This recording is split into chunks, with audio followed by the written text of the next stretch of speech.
Jamin Shively here, and very excited to be talking with you. This is a conversation that we're recording because we think other people might want to see it as well. And what it is, it's sort of going to be kind of a refresher, catch-up summary of a lot of the conversations that we've had over the past several weeks. But really, that'll probably go fairly quickly, and I think fairly quickly we'll start to go beyond where we've been and start breaking new ground.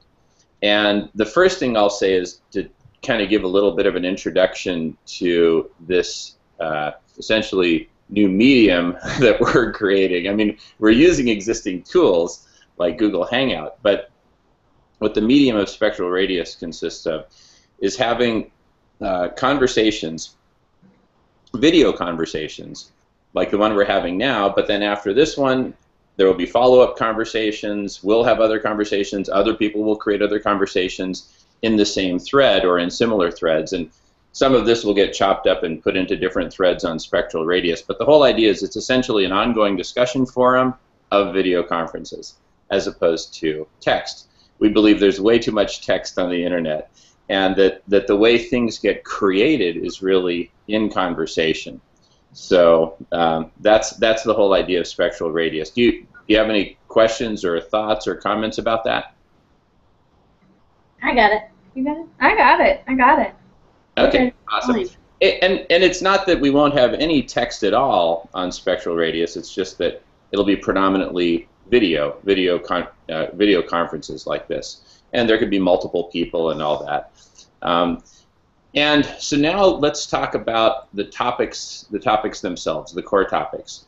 And now, Mary, you've seen the video Holistic Global Solution, right? Yes, yeah, I have. Is that the one you showed me? Mm-hmm. Okay, great.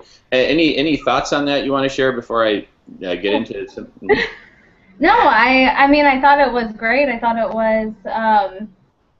it makes sense. Yeah. Puzzle pieces. Mm-hmm. Great, great, awesome. So what's interesting is in that video we cover both kind of the engineering side, the logistics side of ensuring that all the people in the world are nourished, as well as the kind of PR and marketing side. And of course, it's not just making sure that all the people in the world are nourished, it's essentially a holistic solution for addressing all the world's global transformational issues simultaneously. And I believe the most critical, the most urgent of those is that of ensuring that everyone is nourished. And so that's a topic I'd like to kind of delve into a bit, because that's sort of a big part of the driver of Spectral Radius. And before there was Spectral Radius, there was ECO, ICCO, the International Coalition of Cannabis Companies and Organizations. And one of the things, and we started to have these conversations in the context of Eco Talks, which you could think of as sort of like the TED Talks of cannabis. And one of the things that I started to promote and talk about in sort of the inaugural videos on Eco Talks is the notion that we should have that part of the standard, part of the eco standard for the cannabis and hemp industry should include certified compassionate. That companies which are eco-certified are, as part of that certification, certified compassionate companies. And what does certified compassionate companies means? It means that they contribute 0.1% of their revenue to organizations which are in turn certified as those which are part of the holistic solution to ensure that everyone is nourished and to ensure that other goals and aims are achieved. And the idea of starting that for the cannabis and hemp industry is that with the cannabis and hemp industry, that's the one industry in the world, the one large industry in the world where we're starting from a clean slate in terms of building a foundation for that industry and essentially creating a brand new operating system for the global cannabis and hemp industry. And since we have that opportunity, why not bolt, certified compassionate right in there, right then and there, front and center, and really make it a distinguishing characteristic of the cannabis and hemp industry.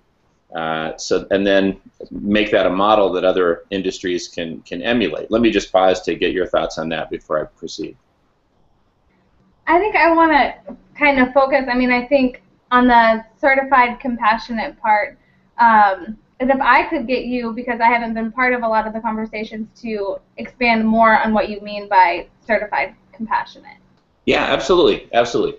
So by certified compassionate, so the basic one of the basic elements is that a company contributes 0.1% of its revenue, or 1/1000th of its revenue, to ensuring that everyone is nourished.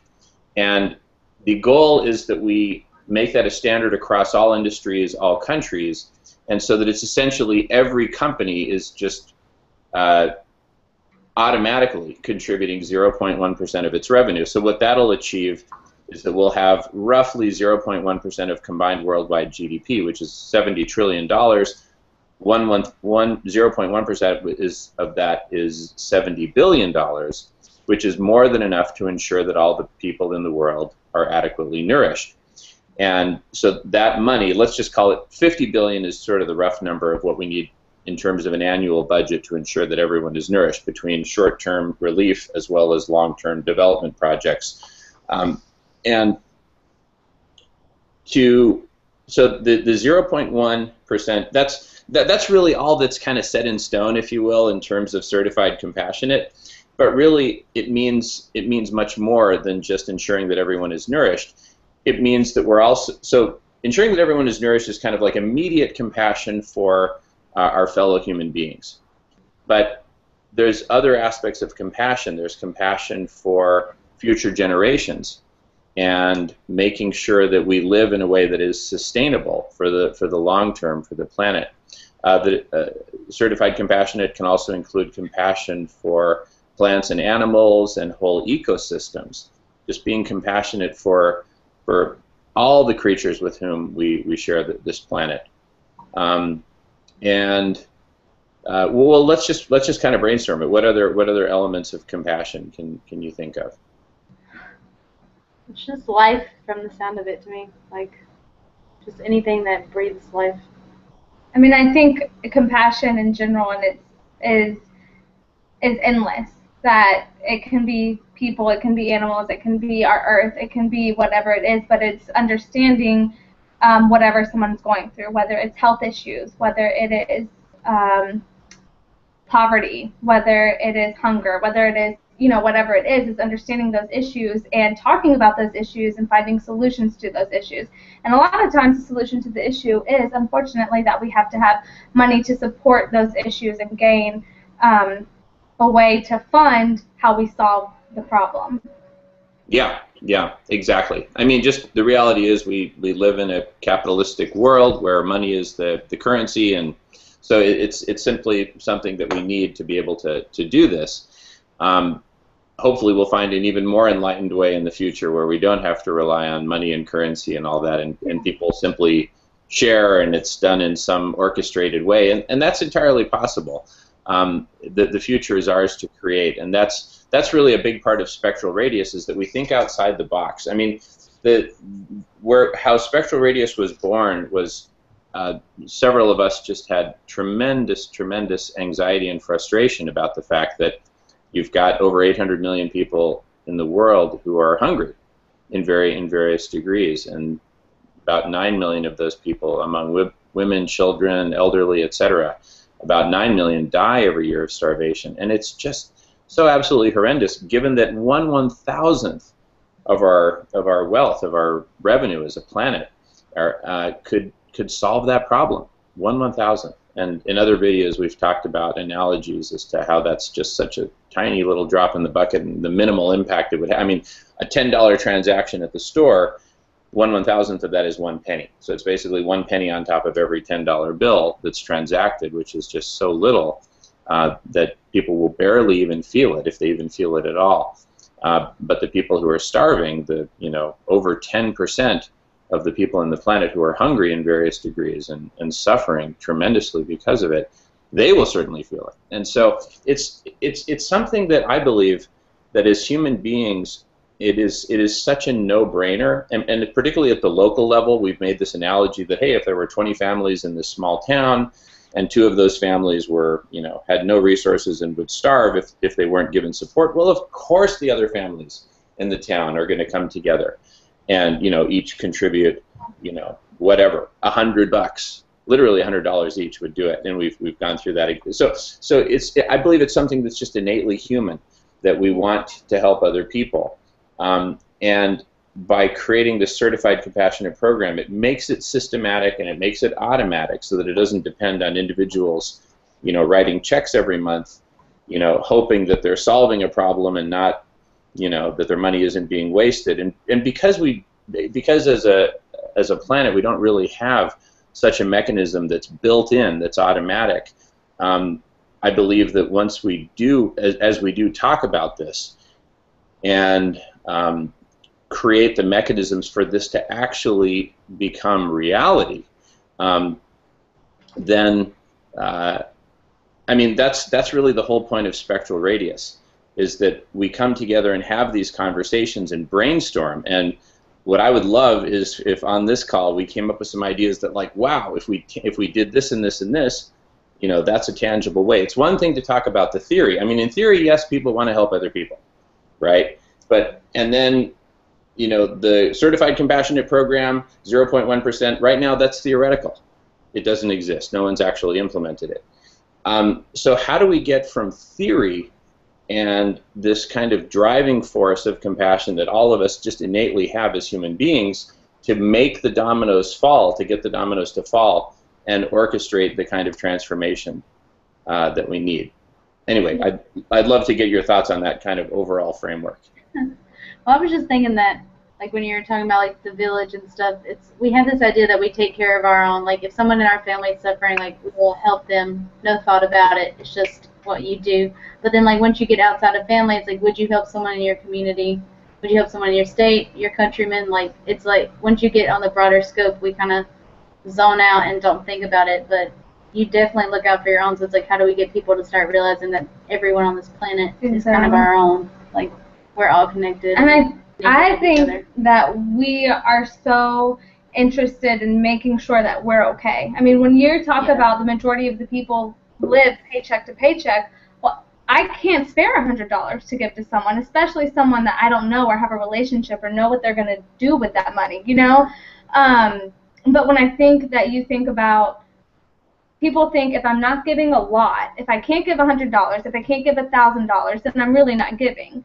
But when you talk about it in pennies and dimes and nickels and realizing that giving that, and when it all adds up, it does make a difference. It makes a huge difference. It can change the way that people in our country and on the whole entire earth live. And I mean, you're saving lives is what you're doing. And so, I mean, when you think about it like that, I think you start to realize, like, I can, even though I feel like I'm in poverty, even though I feel like I'm struggling, even though I'm trying to make sure my family is okay, I can still contribute and I can still help other people in this world live. Yes, absolutely. Very well said. Very well said. And I think that by creating it as a mechanism that happens automatically and that it's 1/1000th, it's so tiny. I mean, so like on a typical trip to the grocery store where a family spends $100, that would literally amount to 1 dime, to 10 cents.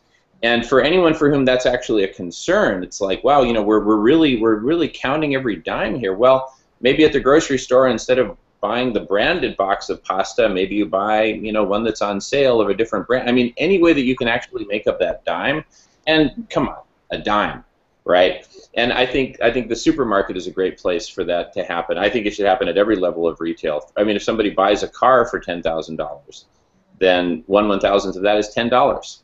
Like, throw in an extra $10, and you're doing your part to end world hunger. So I believe that it's something that's so compelling that once we actually have it implemented, I don't think anyone would ever be in favor of repealing it, right? And they would. and also, and that goes hand in hand with some other mechanisms. So now is actually probably a pretty good point to kind of segue. And that's the beautiful thing about conversation and video conference. I mean, we can just go back and forth, and hey, let's go back to that previous point. Whereas if we were trying to write some beautifully written blog post, it might be like, hey, this has, Anyway, so I just love video. I just love video conference. I think it's the coolest thing.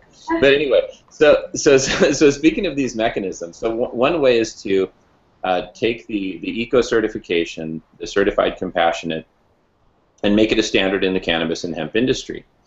And in so doing, you know, work with leaders of the cannabis and hemp industry, political leaders, industry leaders, etc., and you know, talk about it and promote it as a standard and say, look, when we were thinking about how we're going to create our industry and what we want it to really stand for, one word just kept coming back over and over, which is compassion, right?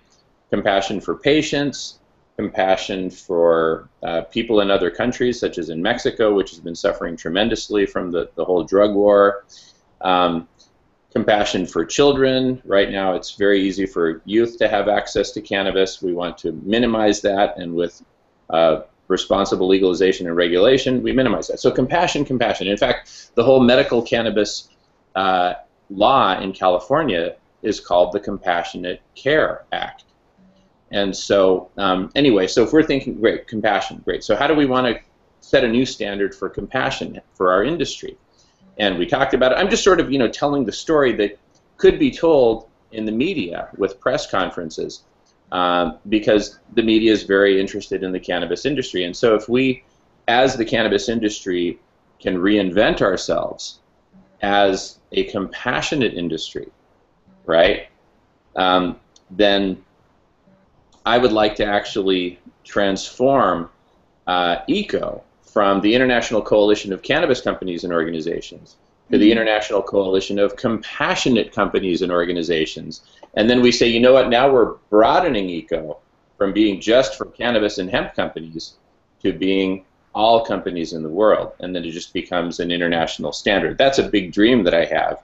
And so, but from a PR and marketing standpoint, I think that that could be a really great way to get it off the ground. I mean, let's brainstorm and think about the ways that we can get the certified compassionate standard off the ground. I mean, let's just kind of think, what are some other ways? I'll take some notes here. Yeah.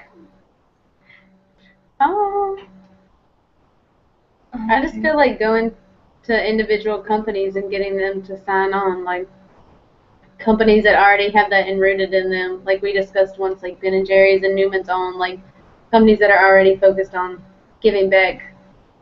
And then I think they'll just be totally game for it, and then people will learn about it through that and be curious and Google it, and then it'll just become the norm.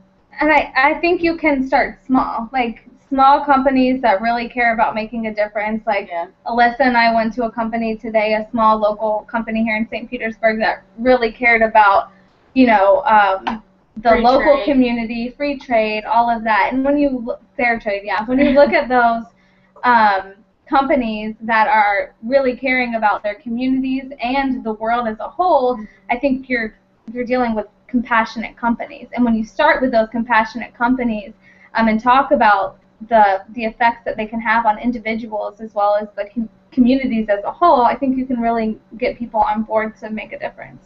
Yeah, yeah.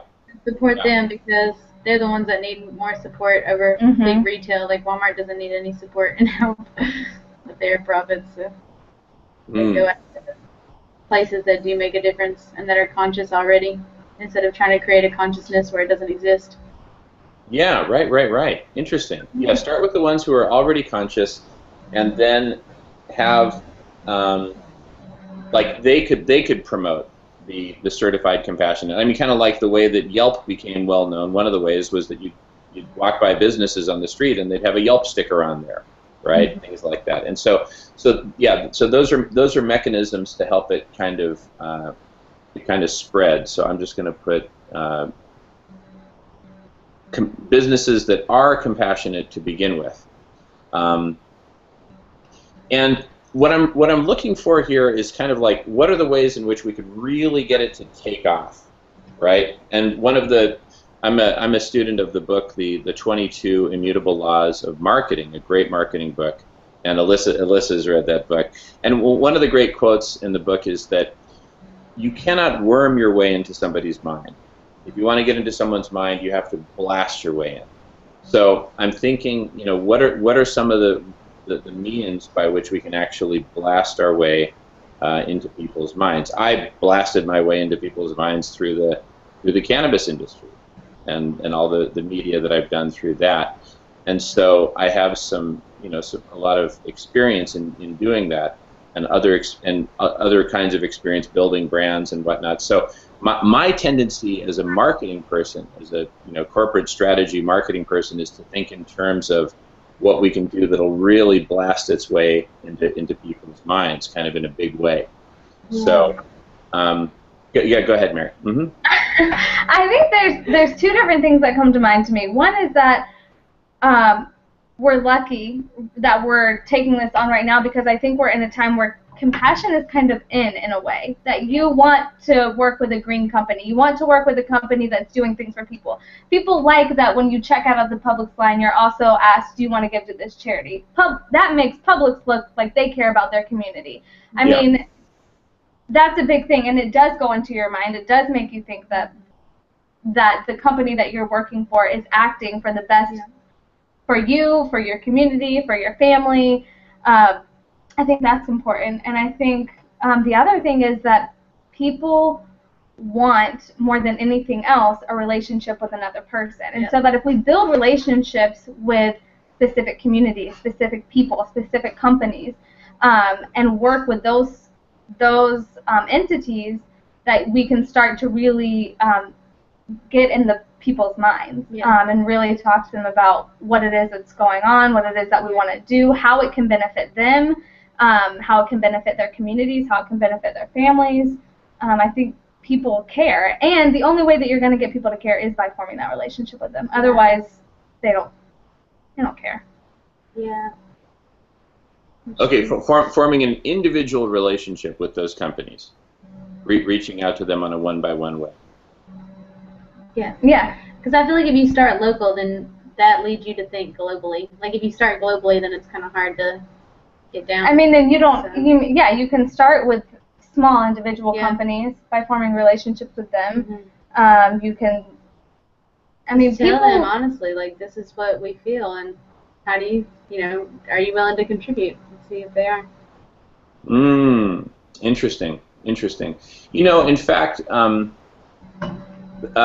look, I love this brainstorm. I'm just going to, go from topic to topic because it's all interconnected. So without leaving that topic of reaching out on a one-by-one basis to individual companies and individuals, whether on the street or in government or whatever. So one thought is that we could create a program of a compassionate city. And what would define a compassionate city, right? That's good. Yeah, I like that. And one of my favorite people in the world, Sarah Reinhardt, has said many times, compassionate cities are not comfortable cities. And for example, I was telling the story yesterday about how I was out jogging, and I ran into a man who was, looking for work, and he was looking to do yard work and whatnot, and for money. And he said, I haven't eaten today, or I need to make some money so that I can eat today. And I talked with him, and gave him some ideas and whatnot. But I was so wrapped up in my own work and my own life and everything that, like, I didn't want to stop my jog and take him home and either give him money or give him food, or I didn't know what. But I mean, it was like, for me to get out of my comfort zone and help this man, that would have been uncomfortable for me, right? And so this notion that compassionate cities are not comfortable cities, because in compassionate cities we would stop and actually, people would stop and say, hey, are you all right? Do you need something? And it also made me think in terms of, systematic solutions, because, that's one person. There are, thousands of people in Seattle who are homeless and in pretty desperate situations. And so it makes me think of, a more systematic solution, like, soup kitchens, or, kitchens where they can get beans and rice and just some of the basics in a way that's efficient. So it really it takes that 1 penny out of every $10 and really honors it and puts it to maximum use so that we ensure that everyone is adequately nourished. And so, but what's interesting is there's a whole conversation to be had about what a compassionate city would look like. And branching off to another topic, because again, it's all related, this is the beauty of this, is that the inspiration for Spectral Radius is that we create a platform precisely for these conversations of global transformation and ensuring that everyone is nourished. I mean, food and water, I mean, that's like #1. I'll sleep under a tree. Yeah, roof over my head, that comes later. But first, I need to make sure I've got food and water. Well, everyone's got that problem. So let's go after that first. And so in defining certified compassionate, in defining compassionate cities, what is the definition? And so I think 2 elements come to mind just from the last 5 minutes. One is to ensure that everyone in that city is nourished, including, homeless folks and visitors and whoever.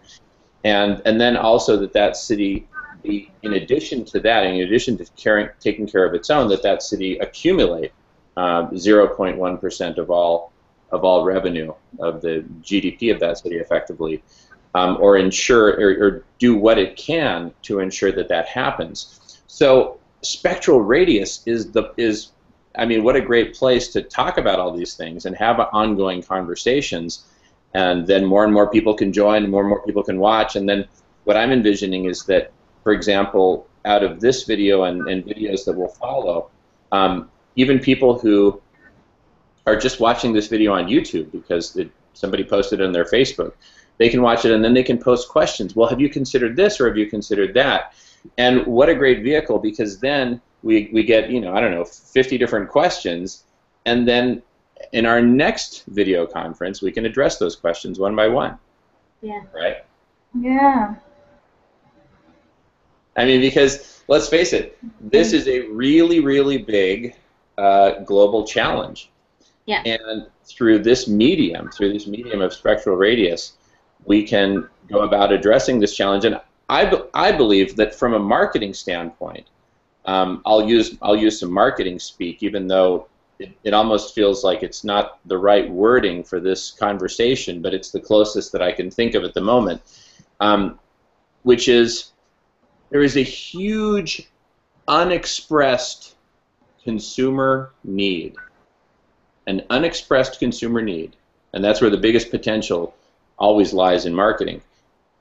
And that consumer need is to ensure that everyone is nourished. It really bothers people that people are starving to death. I mean, it really, really bothers people.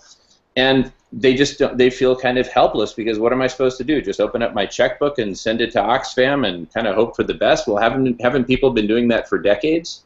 And hasn't it really kind of not been working? And and so through Spectral Radius, if we do nothing else, let's figure out a way to ensure systematically that all the world's people are nourished. Yeah.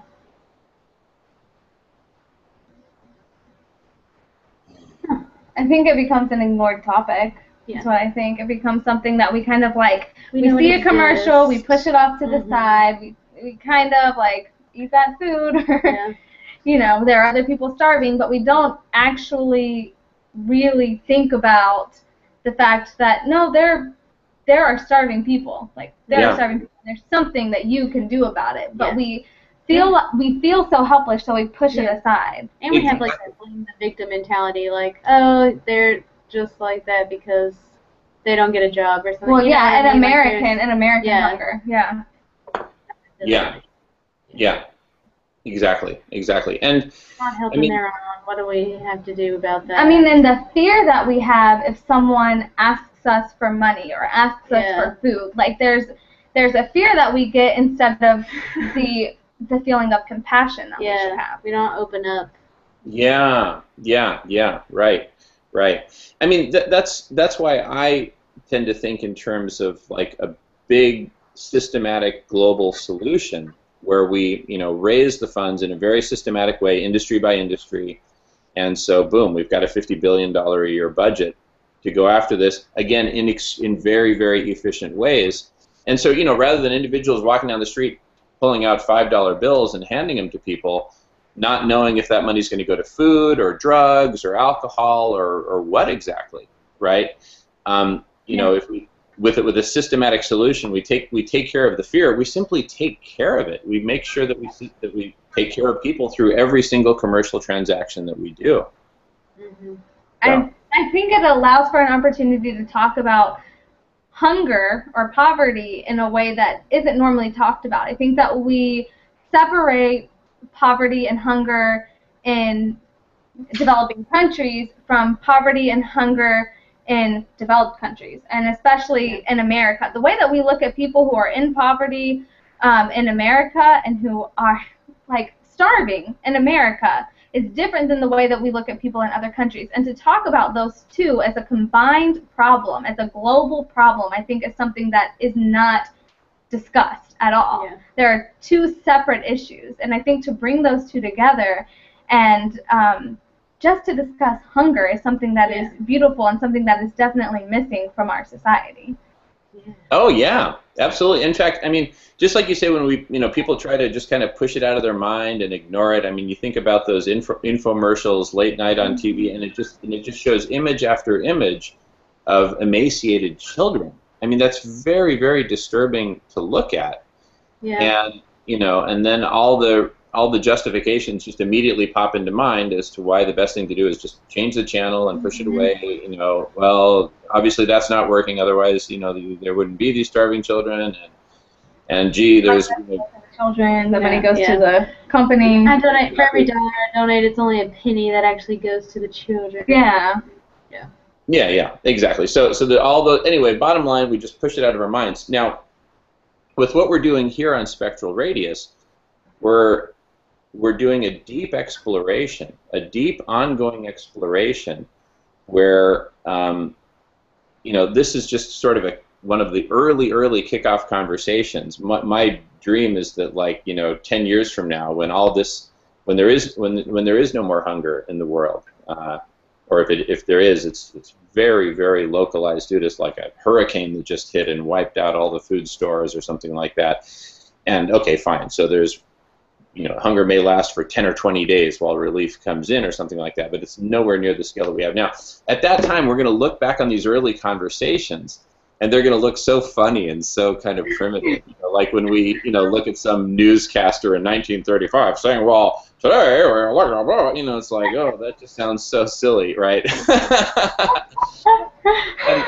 And actually, I imagine these video conferences, the links to these videos being posted essentially in blog style, reverse chronological order. So you always see the latest first, and the latest will be the most evolved conversation that will build off of these. So of course, during these talks, we're going to say a lot of stupid things, and we're going to speculate on some things that are just either impractical or flat out wrong or whatever. And then, over time, with other people's comments and questions and on future video conferences, we'll address those and clean it up. And if there's something that was said that was a mistake, we'll clean it up. And through collaboration of more and more brilliant individuals, we'll be able to evolve our ideas, our plans, concepts, and everything to the point that we're now actually taking action. Real dominoes are really falling, and real revenue is being accumulated, and real systematic global solutions are being put into place. And that's part of the reason I did the holistic global solution video, is because it is a global problem. Grains are grown like wheat and rice and corn in very high concentrations in certain parts of the world and shipped around to other parts of the world. And far too much of it is consumed by livestock. And so anyway, those are some things that need some tweaking at a global scale, and can definitely benefit from the mechanisms of marketing and PR, some of which I talked about in the Holistic Global Solution video. So, but anyway, but Spectral Radius, this is the place to have those conversations and build on top of them. So I'm really excited that we're doing this. Can you explain the name? Yeah, I was going to ask about that. Yeah. So that's really cool. So I actually didn't come up with the name. 3 years ago, a couple of friends and I were brainstorming about a totally separate business that was a very high-tech business that we were going to be starting, and that's now essentially morphed into this. But that the name spectral radius, it's a mathematical term, and it's basically a measure of the maximum potential of a given system, right? Like a vector space or something like that. And really, it's got a more complex definition, and there are other cases of operators and things like that. And anyway, but really, it's best just to think of it as a measure of maximum potential, because that's really what we're seeking to do, is to enable planet Earth and humanity to reach its maximum potential. And if you think about it, so many of the problems on planet Earth have their origin are problems of communication.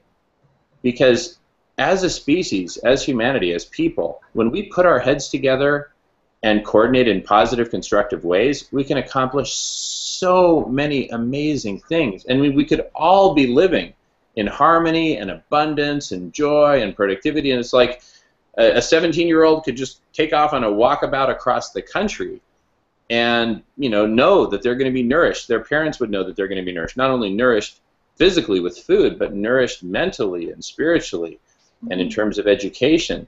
And I mean, that's the potential that we have to achieve here on planet Earth. And we could very easily do that for 9 billion people, probably for 20 billion people, if we simply did this in an organized way. I'm not advocating for continued population explosion. I'm not a population expert, and certainly many argue with probably pretty good scientific foundation that we've got more people than the Earth can really support. But anyway, that's a topic. That's a whole separate topic that can be explored within spectral radius. And as we get the interface built out, you're going to see on the screen, one bubble for the topic of population growth over here, another one for ensuring all the world's people are nourished, and then you'll see a line connecting the two, because those two topics are intimately connected, right? And then reversing desertification, which is intimately connected with ensuring everyone's nourished, per the Alan Savory video, the 20-minute TED Talk, which I've referred to in other videos. Amazing material. So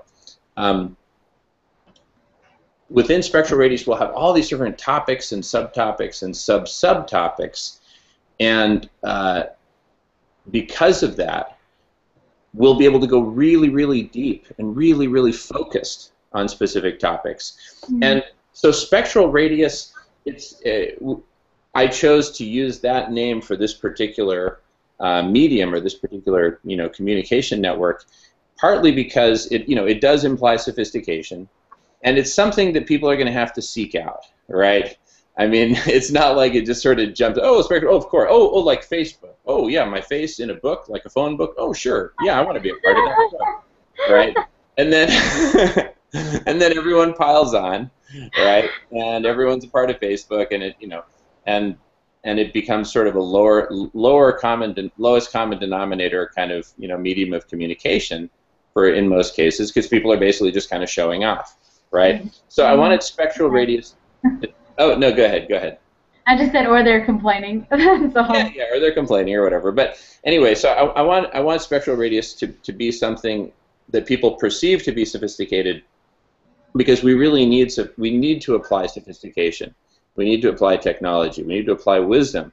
Mm-hmm. And so I want it to be a medium for those kinds of conversations. And so there are certain rules and guidelines and aims and goals that spectral radius really stands for. And the rules include positive, constructive conversation, as opposed to one-upsmanship. Well, that's a good idea, but I've got a better idea. Or I didn't come up with that idea, so let me see how I can poke holes in it.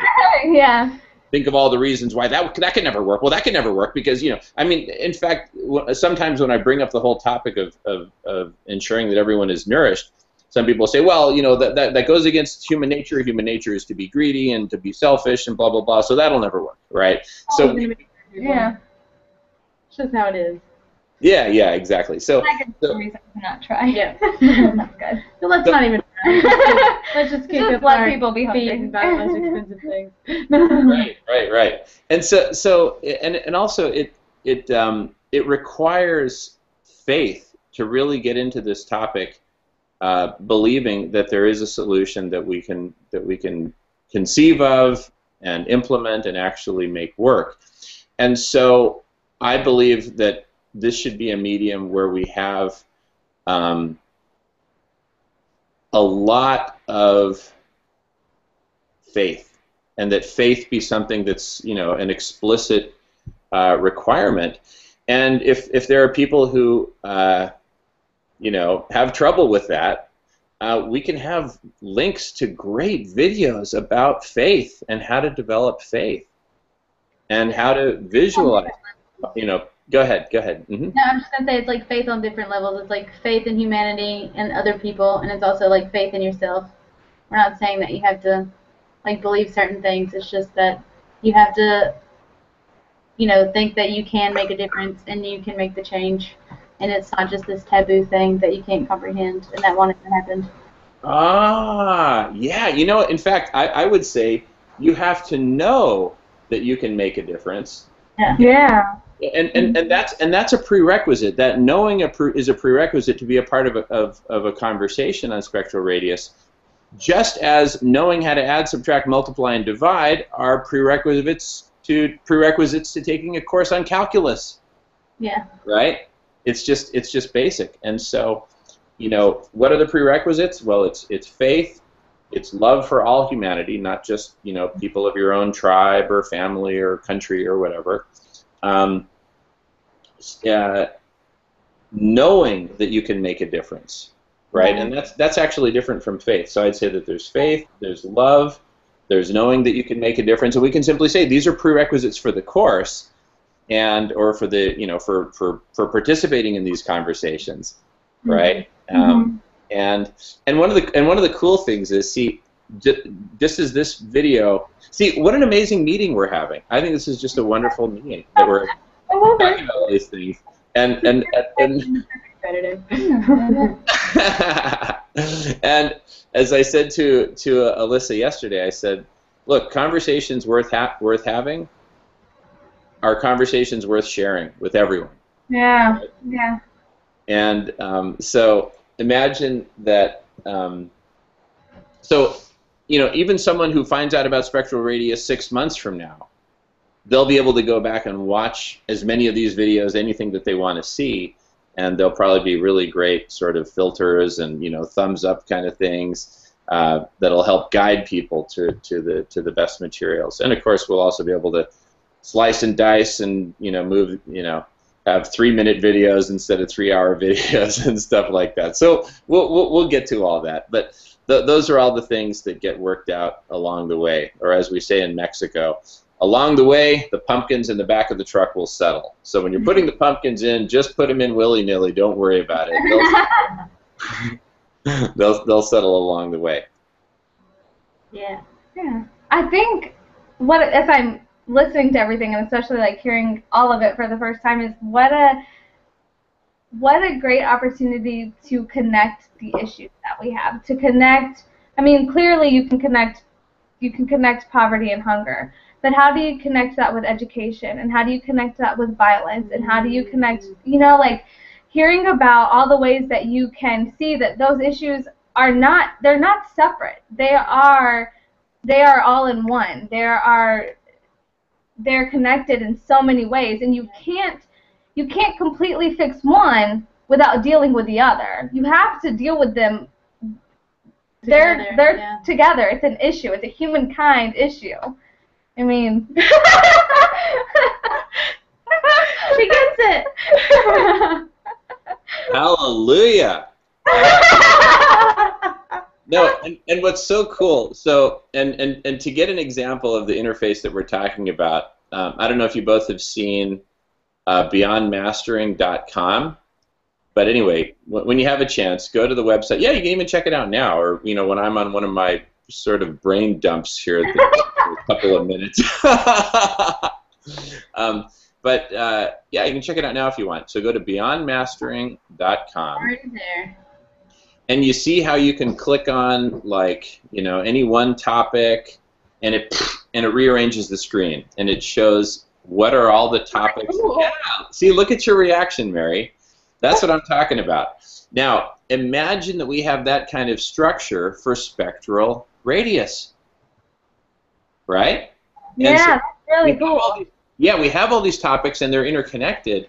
And in fact, the intersection of two topics can in turn be a subtopic, which is sort of like the child of two parents that come together, like, ensuring that all the people are nourished, and war, because, the case has been made many times that war is a huge deterrent to getting the food to the people who need it, and really that's the problem, so blame it on the dictators, and, it's not my problem kind of thing. So, but and I think all of this speaks to the urgency of having a global holistic model, and referencing that video that I made some months back, which we'll make sure a link is right here nearby.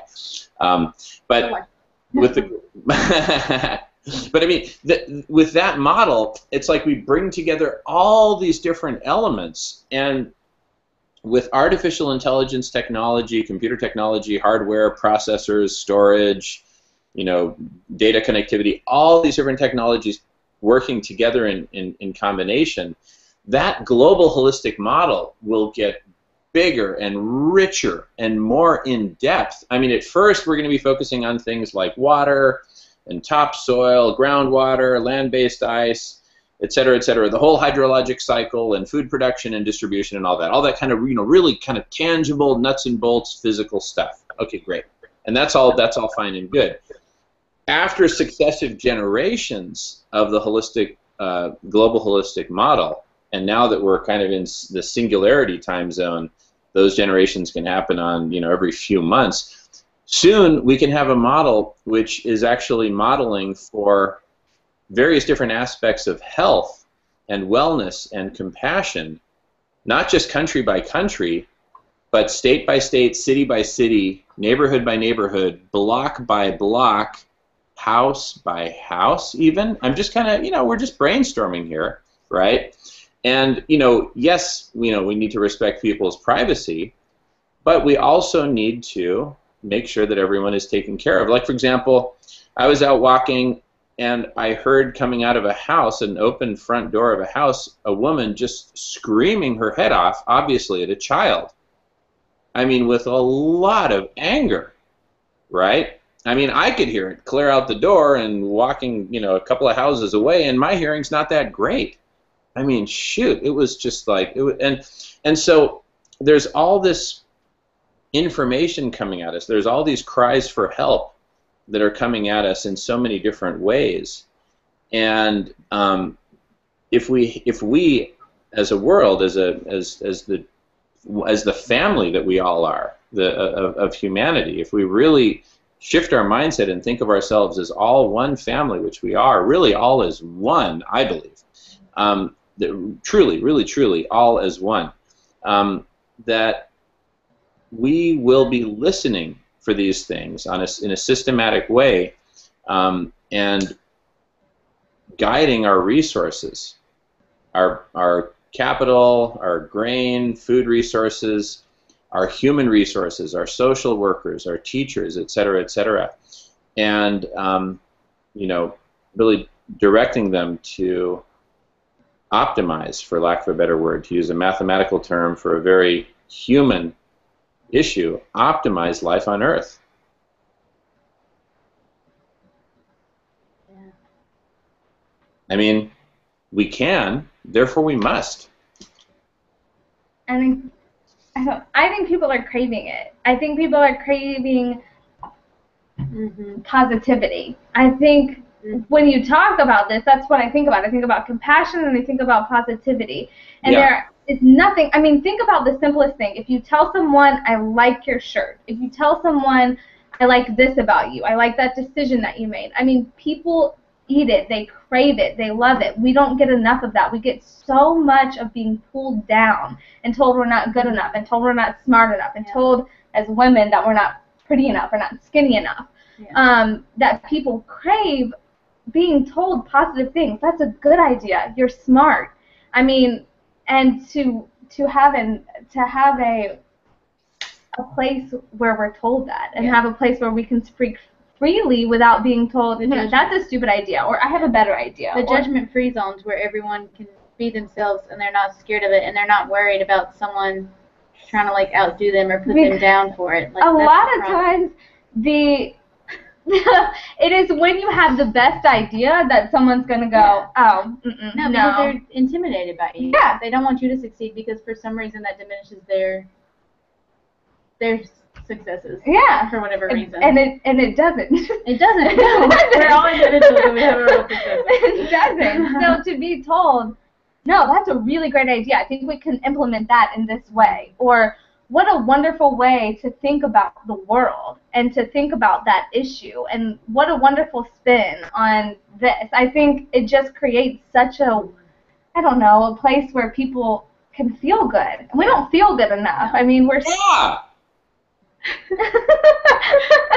Okay, you get it. Right, no, keep going. I just couldn't contain myself, but seriously. That's about it. No, this is like looking to belong.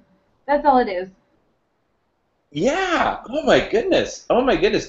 You're hitting on all the heads, because the thing is, and that's something we were speculating about a couple days ago. That one thing that will really set Spectral Radius apart is you're going to have all these people just smiling ear to ear and sharing the best of themselves with everyone else and just loving it, right? Yeah.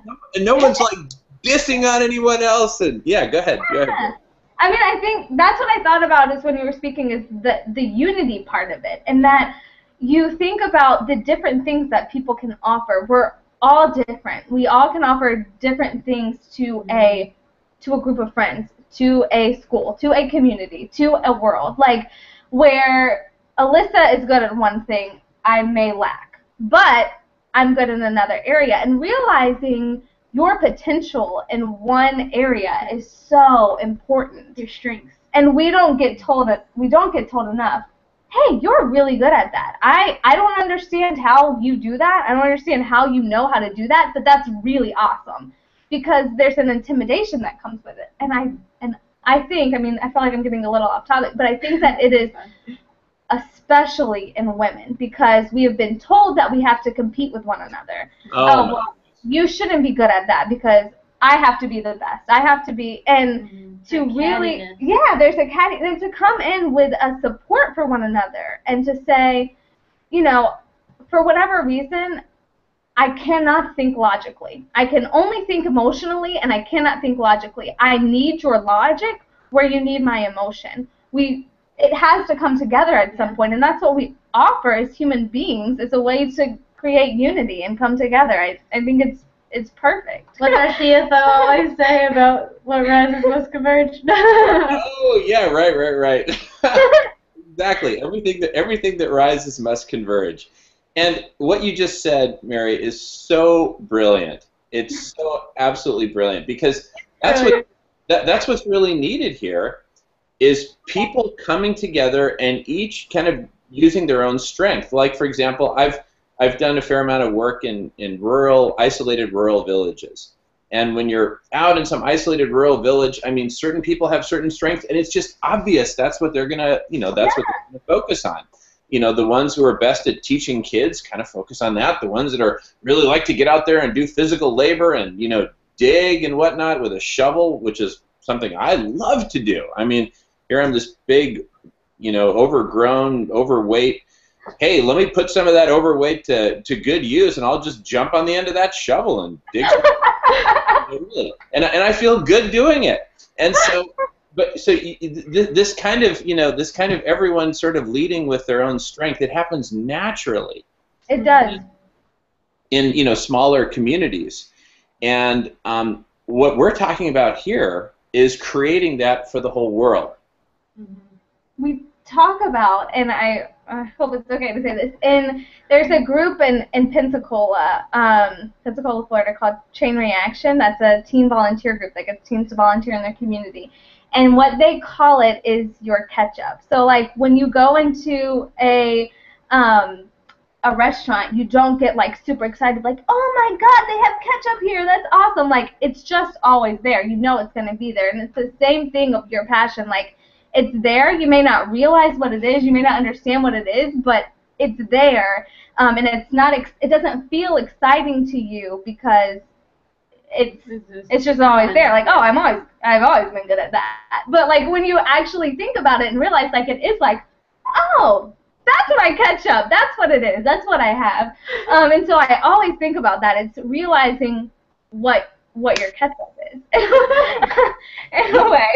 I mean, it's like it's a teen way of putting it, but it's figuring out what your passion is and what you were really created to do, because what's natural for me is not natural for another person. What's natural, to get up and talk in front of a group of people has never bothered me, but to sit in a classroom and have to raise my hand and talk to a professor scares the crap out of me. But other people do it like it's like nothing to them. And so, like, you think about these things that people have, and like, we really need to appreciate one another. Like, it's cool that we're all made so differently and we all can bring something different to the table, and there is nothing better than getting a totally different group of people together and figuring out what they can offer and learning from each other. And that's what we lack. We see it as a threat instead of like a learning opportunity. Yeah, exactly. To learn about ourselves and someone else.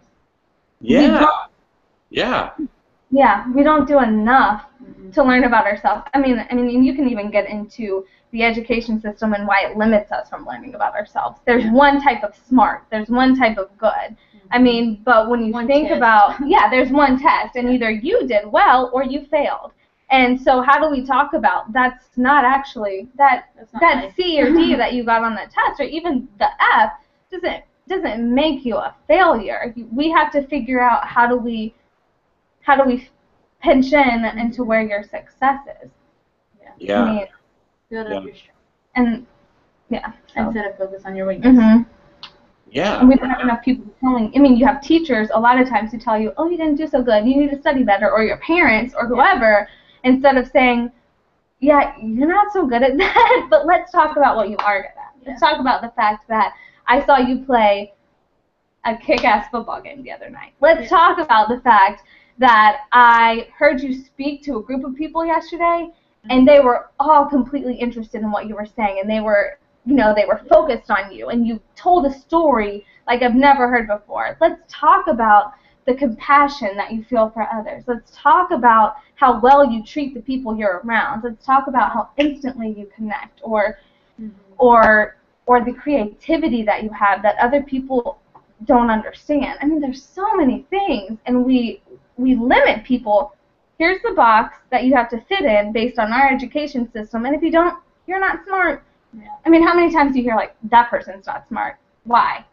Because they didn't do good on the test? Yeah. You're going to tell them they're not smart? That's not fair. That's not nice. That's not nice. You don't know them. You don't got anything nice to say. Exactly. Wow. Brilliant. Brilliant. I'm starting to visualize something for Spectral Radius, which is that we can have, like, this whole matrix where each person says, look, these are the things that I'm good at and that I love to do, right? I might be good at something that I don't really like to do so much, but hey, these are the things I'm good at and I really love to do, and these are other things that I'm good at that I'm willing to do if there's a big enough need.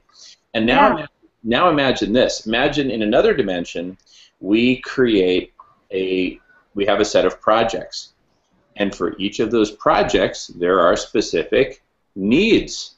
There are things that need to be done, and then there can be some sort of like a matching system that all of us, happy, smiley, shiny, brilliant people on Spectral Radius can see, oh wow, if I help out with this, boy, then this whole big project can get done, and that's actually one of the dominoes that we can get to fall, right?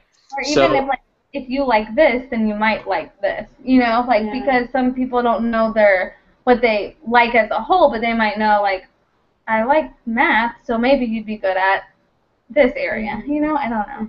Yeah. Exactly. So, and then also, see, anyone watching this video, or anyone who wants to, learn more about Mary, I'm assuming we'll have some automated system that'll know when Mary's talking and be able to. So here you can learn all about Mary. Here, Mary's talking about people and their potential. Oh, and now Mary's talking about compassion. Oh, Mary's talking about, educating children. And then you'll be able to see all the things that Mary's talking about. And you'll just, who, after watching this video, is not going to be just so excited to reach out to Mary when they want to learn about a specific thing? Because this is us being real, sharing our love for each other and for all of humanity. And so, and so, yeah, look at you guys are hugging each other. It's awesome. I want to hug you guys too. So, group hug. And so, this is just, so Spectral Radius is just going to be the coolest place to hang out. Now, imagine we get to the day when there's like 100 conversations, 100 hangouts happening simultaneously on Spectral Radius. And all of them are as passionate as this, right?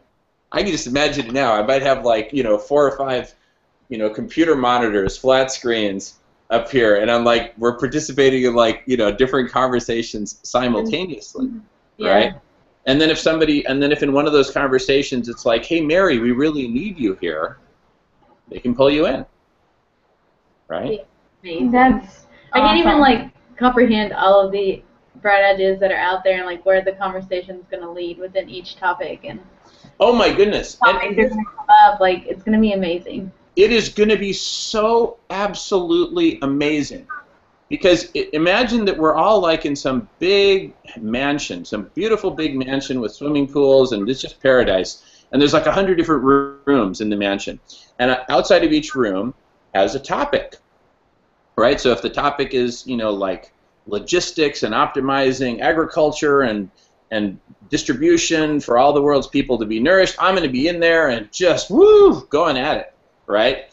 And then if it's something that has to do with, taking care of the homeless or something, Mary might be the one who's, there and just talking it up. And then when suddenly a spark is made and it's like, wait a second, we should connect these two. There ought to be a way to even kind of merge the two rooms, tear down the wall between the two rooms, or slide back the divider. What's up? We need you in this conversation. Yeah, exactly. And so just imagine a future scenario where we're all connected like this. And because let's face it, most people are kind of connected most of the time. And if someone can just whip out their iPhone and say, oh, okay, great. This conversation's happening, they need me. Okay, bloop, bloop. Yep, I'm here. What do you need? Right? And again, and because it's all recorded. It's all recorded all the time. It's like if somebody says, oh man, I really wish you had been in that conversation. You could have really, made a difference. Well, what does that person simply need to do? Go and watch whatever portions, and again, we'll have intelligent, optimized ways that they can kind of get the Cliff's Notes, and they don't necessarily have to listen to all 2 hours or whatever. That's part of the slicing and dicing and categorization and all that we'll do with that cool interface, the brain interface, like you can see on beyondmastering.com. So all that'll be achieved, and then somebody who wants to get up to speed will be able to get up to speed very quickly, and then they'll be able to enter that room, because check it out. It's not like we just rented the mansion for the weekend, right? And we only had the weekend to have all these conversations and have those conversations as fast as we can, and then the weekend's over and everybody goes home. No. We own the mansion, and we're always in the mansion. Right? Yeah. And the conversation is ongoing, even at 4:30 in the morning when 99% of the people are asleep. There's a couple of people going at it in the mansion, and there's and other people who just arrived are now like watching some of the older video, and taking notes, and then and then boom, next thing you know, they're kicking off a hangout. And it's global, so like you can know learn about other cultures and figure out what they need and how it can relate within your own community, and it'll be brilliant. Exactly. Like, for example, I can't wait for my buddy Takuya Sato and family and company in Japan to watch this video. I'm going to send him this video. I'm going to say, Takuya, check it out, man. He's going to be so excited, because when we did our last like Skype hangout, whatever, with him and a couple of his colleagues, we were on there for like over 3 hours, and at the end we're just like hugging each other. Oh, man, we're just hugging each other. It was so cool, right? Yeah. And this is a way to just break down all kinds of boundaries, all kinds of barriers, and we'll just be very clear. These are the prerequisites. You got to have faith. You got to know that you can change the world, right? Because people who don't know that, we don't want somebody interrupting the calculus lecture right when they're getting into, integration by parts or something like that, and saying, hey, I don't think that 1 + 1 is 2. I think it's 11, right? Yeah. So, it's just, there's nothing wrong with that. I mean, I love the enthusiasm. It's just that's part of a previous course, right? That's a prerequisite. So think of it as prerequisites. Let's not think of anyone as flawed. In fact, I was kind of thinking earlier about, like, oh, for spectral radius, we should have a no asshole rule, right? That people who are certified flaming assholes. And by the way, these are technical terms. This is all from a book. This is all from a book called The No Asshole Rule, which was written by a Stanford professor, and which is written largely for corporate America, because we have a bit of an epidemic of assholes. We do have that. Oh my goodness! No, at Microsoft, it's probably the single most destructive thing that exists at Microsoft is the asshole syndrome, and because I mean, just one asshole can screw up a whole department of 100 people. Yeah. It can just do so much damage. And so anyway, I mean, but I think that we don't want to brand people like, oh, that person is an asshole, but instead let's simply think of it in terms of prerequisites. Oh, that person hasn't taken this fundamental course. Mm-hmm. Maybe they missed out on the course in faith in childhood, right? Mm-hmm. Maybe they got a little bit too much of no, you can't, and so they kind of learned that, okay, if I want to put somebody down, I'm going to say, no, you can't. That's a dumb idea. And but really the fundamental thing, the fundamental metric that's emphasized over and over again in the book is, what is the definition of an asshole? It's not any necessarily words that they use or even how much time they spend talking versus listening or anything like that. It's after having an interaction with them, how do you feel? Mary, how do you feel? Alyssa, how do you feel? Jamin, how do I feel after having? And if you feel, pumped up and confident and excited and everything, that means that you've been hanging out with somebody who's like really, really amazing, right? Yeah. On that front. But if you walk away just feeling like crap, that tells you something, right? That's the metric. That's the metric. And so really, bottom line, we simply people who make other people feel bad or badly or whatever, this is not the forum for them, and there are resources for them to learn how to make people feel good instead of making them feel bad. Yeah. And I think that people think in order to feel good, you have to make other people feel bad. Yeah. But I think if there's a place where you're treating people well, and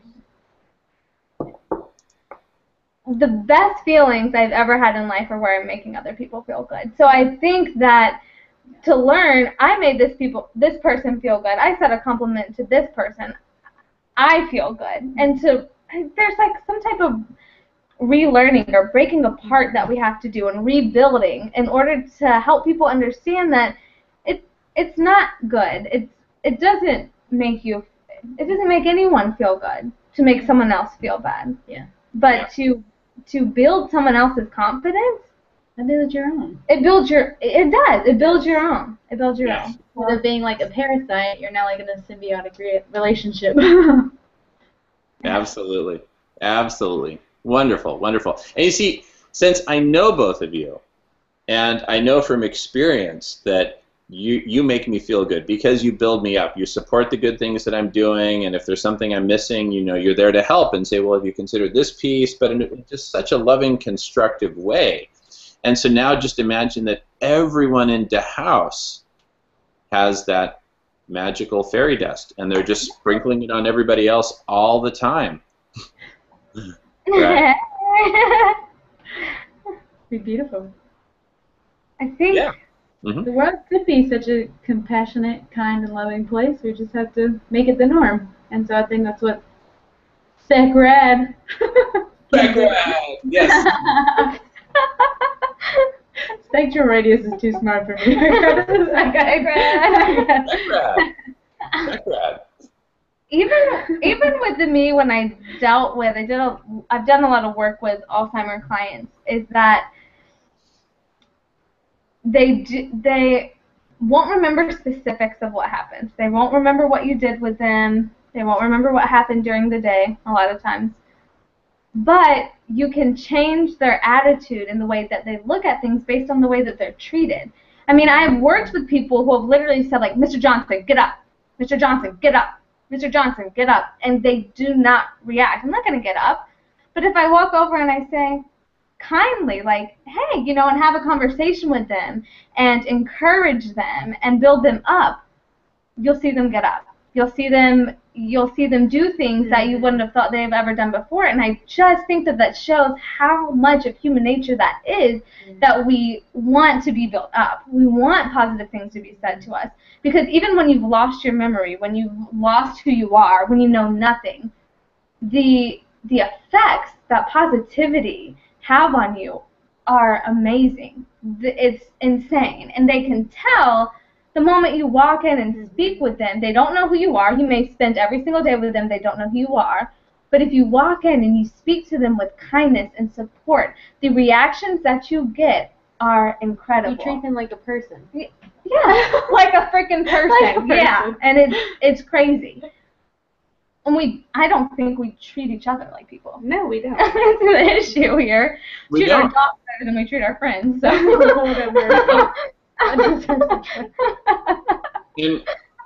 And the thing is, I mean, like, how did we get to where we are, right? We from, let's just say, the predominantly Western world that the United States is you know, a part of. I mean, Western Europe, all through the Dark Ages, it was a story of raid, pillage, you know, slash and burn, come in the middle of the night with, you know, knights and on horseback with swords, and just like, that's all. That was pretty much the pastime for many centuries, was just slaughtering each other. And so I think that we've basically evolved more sophisticated ways. Now we have modern warfare and we have treaties and we have all this stuff, but really fundamentally we're still operating from the same paradigm that, you know, I'm not safe and I can't trust him and I can't trust him, and, you know, I've got to watch my back. And I mean, it's so destructive, right? Because people feel isolated, they feel threatened, they don't feel safe. And so what do to make themselves feel more and more safe? They kind of accumulate more and more and more, and build bigger and bigger castles that they can barricade themselves in, and have more and more money so they can say screw you to more and more people and kind of do it their way. And it's well documented that does not generate happiness, it doesn't generate love, it doesn't generate peace. It just generates more accumulation in certain areas of vital resources that are needed in other areas. And in the village, you simply wouldn't see that. If there's one wheelbarrow in the village and it's needed to move coconuts from one place to another, it'll be used for that, right? And so, well, really, what we're talking about is a transformation in what it means to be human, and a transformation in what it means for each of us to walk the earth, and how we relate to other people. And thank God we've got this medium now where we can do that in a structured, ongoing way. I mean, imagine if we just ended this video right now and it was just one more video posted on YouTube and it's just like, oh, cool conversation. Okay, cool. Oh, great, I'll post it on Facebook, and maybe 500 people will watch it, and they'll say, yeah, that's a cool conversation. Reminds me of, some other cool conversations I've seen, and it just kind of ends there, right? Yeah. This is not the end. This is the beginning. Beginning. The first of many videos. Of, oh my goodness, thousands and thousands, eventually millions. I mean, this can grow to become a proper social network. Yeah. Right? Because we're eliminating the idea of I'm better than you and replacing it with I'm with you. Yes, I'm with you. I'm with you. I love it. I love it. That's good. Yeah, that was good. That was good. That was good. Yeah, no, I wrote it down. And and so, this can, and I have faith, because that's one of the prerequisites here, I have faith that this medium will evolve and grow to become one where it's just like a haven. It's like where people go to feel good. Yeah. Imagine that. A place where you can reliably and consistently go to learn new things, to create new things, to support your fellow human beings all around the world, and to be with people you love and to connect and share and just feel amazing. Yeah. It takes away that feeling of that we have so often here of I got here by myself. Yeah. I am rich by myself. I am successful by myself. I did this on my own. It eliminates it completely, because you can't have a conversation by yourself. Yeah. You can't create change. You can't do it alone, and so it completely takes that away, and I think makes it something that is it's a unity project. Yeah. You know? Realize that someone's invested time and love and money into you, and that you need to do that to other people, and that you didn't get there on your own. No. No, you didn't. I had a conversation with Alyssa, and she taught me this. Even if it's just the smallest thing of, I've never thought of it in that way before. I've never put those two things together before. But because I've had this conversation, I'm further, and you can't do that alone. You get nowhere on your own. So that idea completely is shut out. Shut down. Yeah. It's funny, listening to what you both said, and starting with what you were saying a couple minutes ago, Alyssa, is that, Mary, that so many of us have this idea that, oh yeah, I did this by myself, and look at me, and isn't this great? And in fact, we all suffer from that. Let's face it, we're at the early stages of this global transformation, that we're transforming what it means to be human. We're actually transforming it, right? As we speak, we're transforming it, and it's so cool because, and I'll talk about some of my own personal transformation. When I was doing my thinking of the inaugural talk, right, the introductory videos, right, it was just me in front of a camera and me being brilliant, and and it was just kind of like, wait a second, what the heck is this? The Jamin Show? What a boring conversation. The Jamie Show. But, oh my goodness, hanging with you amazing ladies is just so much more fun, and it creates a dimensionally enhanced conversation, vastly enhanced over what any one of us could do by ourselves. Yeah. Conversations are definitely a two-way street. Not that your videos weren't brilliant, of course. Yeah, but oof. It's like I don't want to do another just solo video. Even if I have a lot of things I want to say it in conversation, because that way, other folks can give feedback, ask questions, and immediately expanded upon. Exactly. If you're listening to it, you hear. Well, now you hear 3 different views opposed to 1, and I think that adds so much to it. You hear 3 different life stories opposed to 1, and the way that affects people, I think, who do I connect with? You can connect with, someone may connect with Alyssa, someone may connect with Jamin, someone may connect with me. You don't know who that person is going to connect with, and that's so important. And as feeling like you're connected to the whole process. Yeah. I mean, and the more people you get, the more connected other people feel. You know what? That is so brilliant, because like somebody who is just watching this video for the first time and it's just like, wow, Mary, I totally dig Mary. That's, you know, Jamin, he may be a little bit intimidating because whatever, you know, or, but, you know, or because he's a guy. And oh man, I'll tell you this one story.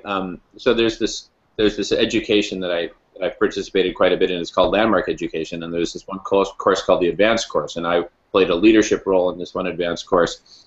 And I really opened up in this one exercise and connected with some like really heavy duty like pain and loss in childhood, and I started to share that with everyone, and I just started crying.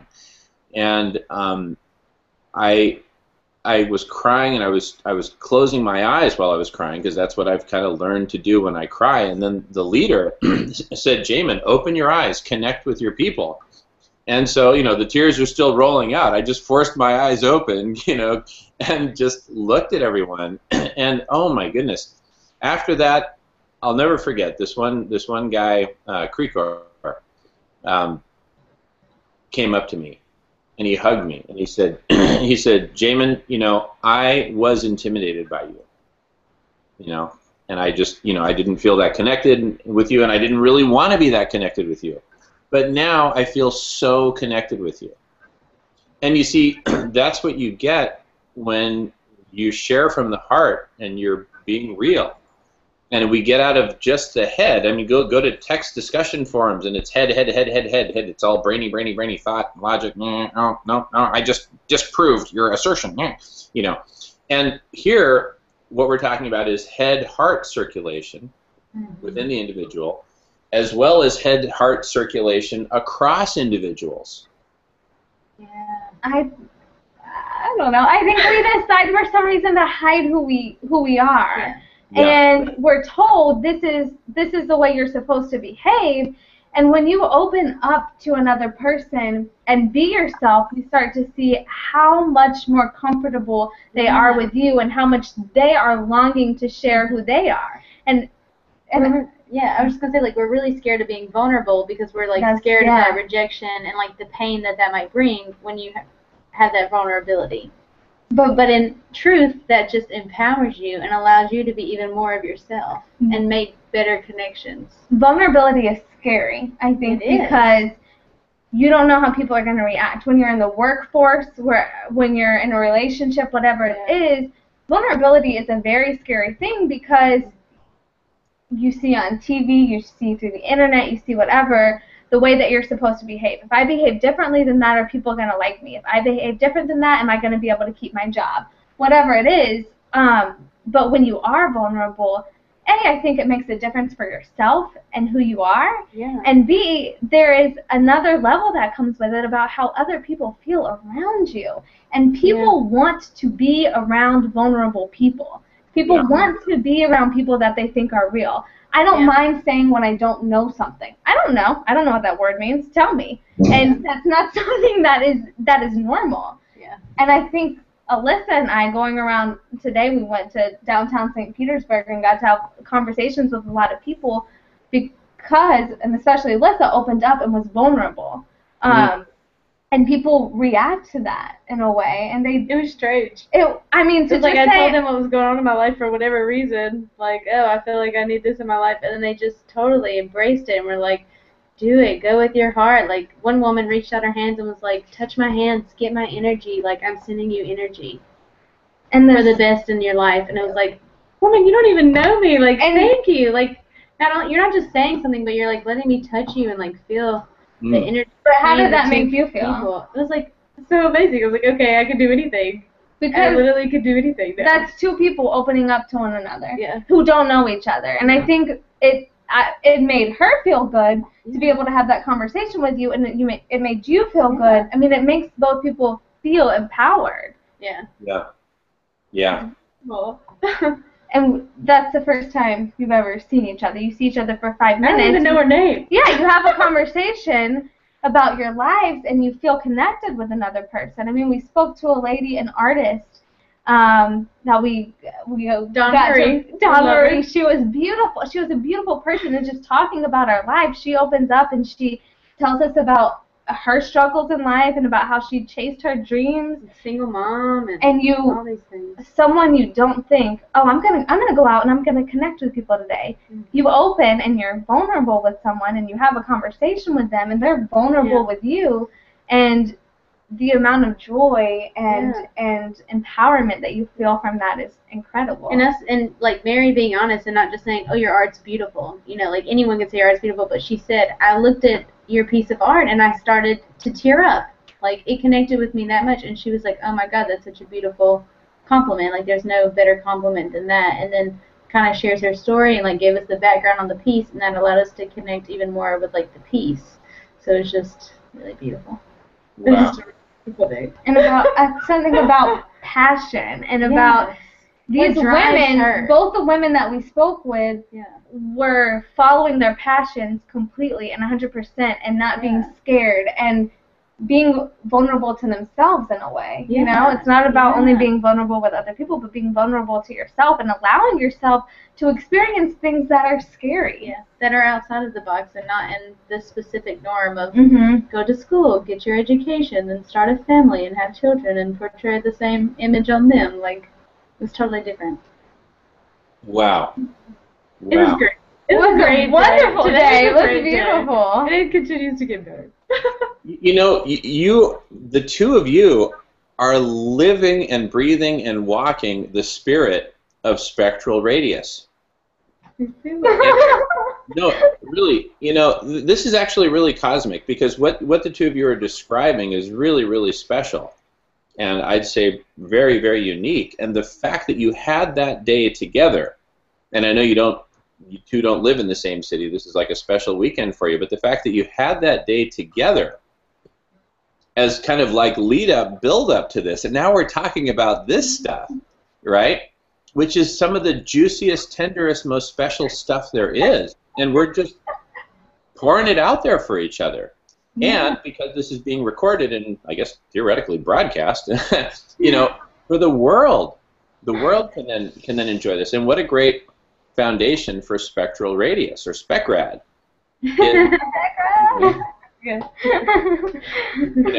Is this very conversation.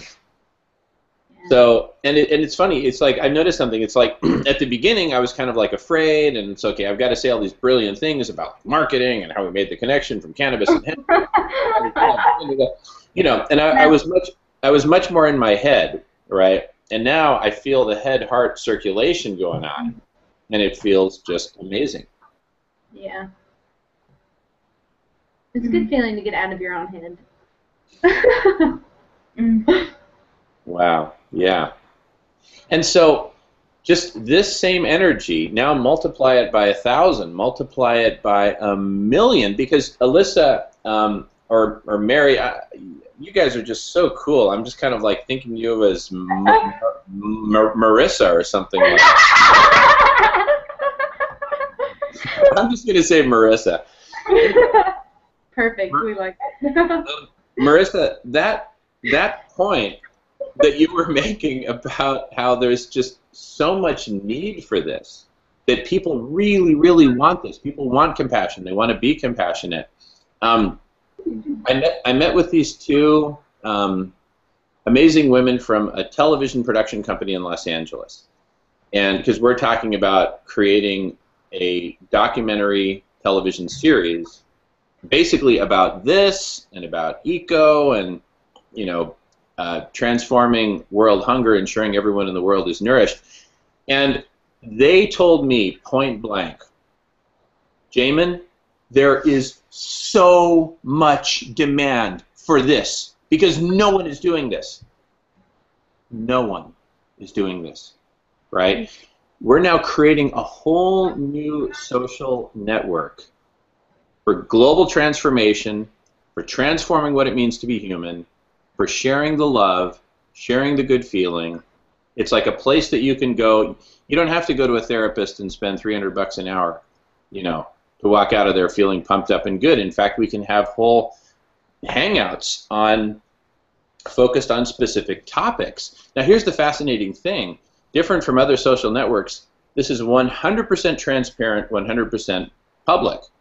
And so, you know, obviously there's certain things that some people aren't going to be comfortable talking about so openly, so publicly, but if it's something that can be a contribution to the world, let's not hold back. Let's share it.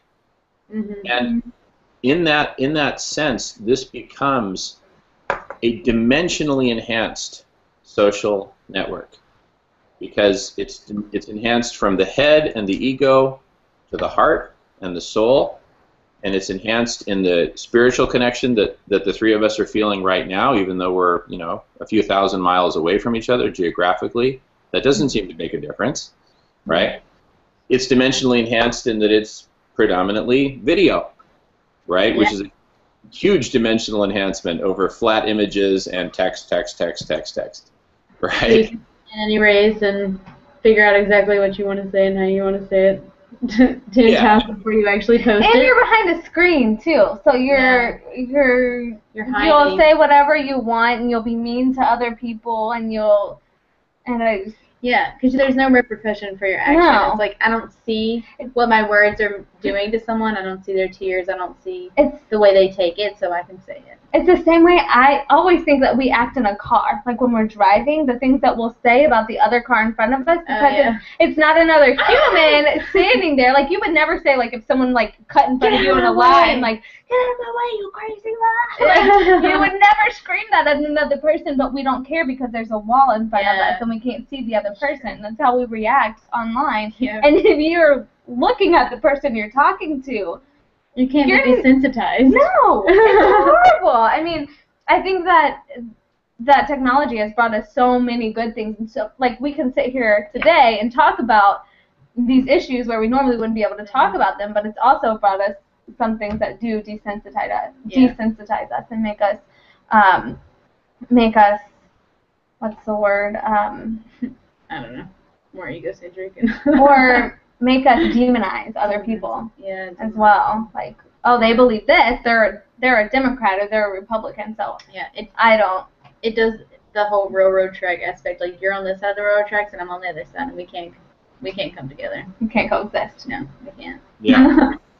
Yeah. No, and just what permeates spectral radius is precisely the coming together, and that we are all one.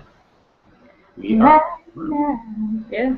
And so, I mean, and it is so dimensionally enhanced, and particularly as over time we refine the software behind spectral radius and make it so that we have these, you know, automatic conversion from voice to text so that people can do keyword searches and stuff like that.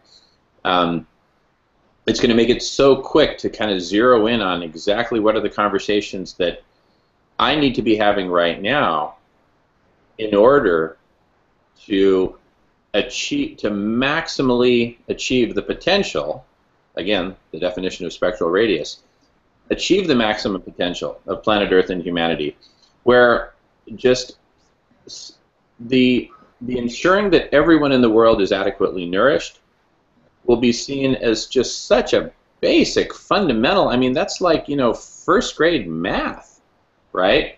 And in 2020, I really believe we're going to look back at 2014 and just shake our heads with wonder that we've had supercomputers and satellites and rockets and expeditions to Mars and all this stuff, but we hadn't mastered the basics of taking care of everyone. Yeah. Making sure that everyone is cared for, that everyone is loved and nourished and safe, and that there is peace. Yeah. I mean, humanity, and we need to get it back for whatever reason. It's like I just like wonder when humans like got the idea of power. I think that's what changed everything. It's like I feel like we were like all just living and just trying to like make it and be in a little community, and then one person had this idea like I'm gonna lead these other people. Like, I'm going to be in charge of them and be the powerful one. So There's it's like, when did that come about? I don't know. something about today that I think there is competitiveness within us, Yeah. but somehow we focus so much on competitiveness. I think that there's a good and a healthy type of competition that is innate in our being. That but drives you to do better as a right, person. but we focus so much on competing with one another that we fail to look at the other things that are innately human, of compassion and positivity and creativity and like love and all of these things that create such good things. And when you talk about like a healthy balance, and I think the only way that you really get a healthy balance is by unity, whereas you're really competitive, we need you, we really need you, and you are really compassionate, we really need you, and you have creativity like I've never seen before, we need you. So when you talk about, again, back to unity, like you become a balanced world, community, a balanced humankind, and we've started to focus on only certain things that are good. Compassion shows weakness, so you can't do that. I mean, I sat with a girl at dinner the other night who told me, I was telling her, you know, what I really want to do is work in communities and help them create ways to create a better community. Realize their own problems and find solutions. And find solutions to their problems. And she looks at me and she goes, "You can't do that." And I said, "Why not?" I mean, why not? And she goes, people don't want to do that. People are lazy and they don't want to do it. And so there's this, like, I mean, I'm not going to say anything to you. Clearly, why am I even having a conversation with you? But people have this idea that people are innately like lazy or disconnected, cruel, evil, whatever it is that you want to say. And we all, like, why are you having a conversation with me then? You are craving human interaction. Exactly. And so there are other things that we're missing from especially this society, American society, which is being infiltrated in the rest of the world. And you can, because we idolize Westernization, like it is the best. And there are great things about Western cultures, but there are other things that we can take from other cultures as well that we don't use here. And we don't want that. No, because we're so in our own world. Well. So I don't know, I think if we focus and we have these conversations and we invite people into these conversations, and people who are invited into these conversations are saying other positive things that people may go, I felt that way before, or I understand that, whereas like this girl who was sitting with me may not understand, she may not connect with me because we don't have as many things as common, whereas if we had someone else, you know, who was talking about, she might go, or if someone would have listened to her ideas, then maybe she would not have that that attitude towards you. Exactly, which is why when people say things like that, I think the biggest thing that you can do is turn it back on them and ask them about themselves and really push positive nature back in their way. What passions do you have? Yeah, what do you want to do? Yeah. And you know, pardon? Nurture people and nurture their passions. Yeah. Nurture their personalities. I mean, whatever it is. You know, as you were talking, and because like when that comment that woman made that, oh, you can't do that. Well, why not? Oh, because people are late. You know, whatever. We kind of have these assumptions about why things are the way they are and why they can't transform. And like when I was saying that quote that, you know, compassionate cities are not comfortable cities, well, why on earth does it have to be that way? I mean, what if we, not what if, but when we create the solutions that we're creating now, the creative, I don't really like the word solution, let's just say creative stuff. These could be systems, these could be programs, these could be whatever. But as we go about creating and launching the stuff that we're creating, you know, that we're focusing on here in Spectral Radius, just imagine what the world will look like when the shipments of grain, rice, and beans and the processing of this food and all that. And these shipments are just happening. They happen like clockwork. They're funded, they're paid for, and there are soup kitchens in every neighborhood. But they won't be thought of as soup kitchens like in the old Great Depression sense, but they'll be thought of as community centers where anyone can go to share a meal with other people. Yeah. Imagine that. And there's like no stigma. It's like, oh, Jamin's eating dinner at the community kitchen. Things must be going really bad for him, right? What a loser, you know, things like that. No, it'll be to the contrary. In fact, I mean, probably, you know, one of the greatest marks of a pillar of a community will be their engagement, their involvement with the community, their contribution to the community.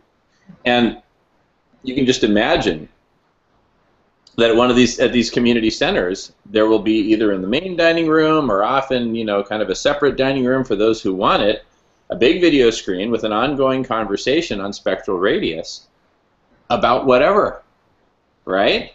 Yeah. It's like, wow, let's go to the positive channel. Well, guess what? It's not the positive channel, it's the positive networks, and the positive network, and there are about 1,000 channels on the positive network and growing, right? Yeah. And here, this is the channel. I mean, there will be a hangout. There will be an ongoing hangout or series of hangouts on the channel called Community Centers. And what makes a great community center, right? And there will be, you know, ongoing hangouts with people at different community centers talking with each other. Oh, well, we did this, and it had this amazing impact, and what do you think about that? And again, it's all recorded, so it all becomes part of this big spectral encyclopedia, Spectropedia, Specradia. And so that people can tap into it, and it'll be indexed and searchable and all those cool things. And so really, people will be at the community centers contributing. People will be on Spectral Radius, contributing. In fact, Spectral Radius sort of becomes this big ongoing community center, except it's got 1,000 rooms in it. Yeah. And then the week after that, it's got 1,100. Right? I mean, how cool is that? It's awesome. The way that you stated that, I think, brings up a good point about how language, the way that we word things, is so important. When you say, we're going to go share a meal with people, I mean, how do you normally say that? I'm going to go, and I struggled with this as I worked at my university, and I worked with the homeless population in DeLand, was what are we going to say? We're going to go feed the homeless? Well, that dehumanizes them, and it makes them the homeless. So it's like we're gonna go feed the birds. Like, really, they're people. And so that's what we would always say is, I'm gonna go share a meal. I'm gonna go share a meal with my community. I'm gonna go share a meal with the homeless community. Whatever it is that you want to say, but you're going to share a meal with friends. And I think that as this is something that moves forward, that you have to talk about the way that you're wording things and the language that you use, and how that affects people. If I go feed the homeless, it doesn't sound genuine. It doesn't sound something that I love, like what I would love to do. But when you go and you share a meal with other people in your community and you hear people's stories and you learn about their lives, it takes away that, like, oh, they're homeless feeling that we've been taught. We've been taught to have. There's the homeless and then there's people. I mean, when you hear their stories, and Alyssa and I were talking about that today, when you hear stories about people who were in Vietnam or were in Iraq or wherever they were, or people who lost their wives or lost their jobs, there are so many stories, or have mental illnesses or whatever it is, you stop seeing them as the homeless and you start to see them as people. And I think that that's something that is so important and something that language can really help with. Because we put too many labels on people. Mm-hmm. It's like we don't sit there and just focus on who you are. It's a label. Like, you're a woman who graduated from Stetson, you're like a Stetson student. So what does that mean? Like, oh, you're probably like some spoiled private school brat. Mm-hmm. Like you don't know anything about struggle. But in fact, you do know. Everyone has a struggle. Yeah. And you think about the way that the way that we talk about, which really starts to make me angry, the way that we talk about black people in our culture, and saying black equals this. Yeah.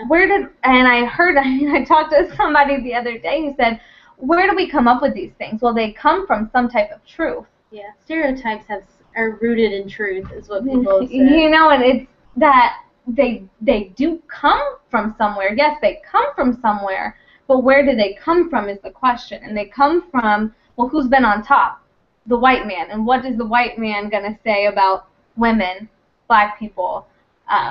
Because it goes back to that innate, like, we feel threatened. Power trip. Yeah, exactly. Yeah. And so black people are more violent than white people, which is just statistically not true. But we still throw that and shove that and make that something that seems true for most people and creates a threat. And we don't go back to the days of the civil rights movement where people wanted to sit wherever they wanted in a restaurant, but it was the white section, so the white people spit at them and beat them until, like, you want to talk about violence. Yeah.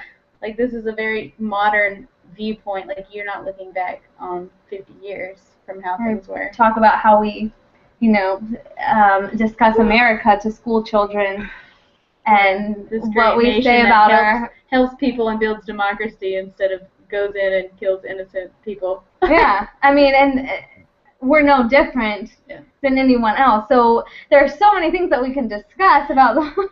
It's like Wicked, if anyone's ever seen Wicked, the Broadway play, but there's a song in there, and it's like, a man's called a traitor or liberator, it's all in which label is able to persist, and I think that's like such a brilliant song, like all the lyrics in that song, and it's like, that's so true. Whatever label is able to persist is the ideology that we put behind something, and it can be something as small as like a brand, or it could be something as large as an entire population of people. Mm-hmm.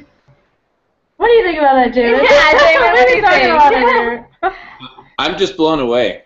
I'm just visualizing the possibilities as these conversations expand and expand, blog style.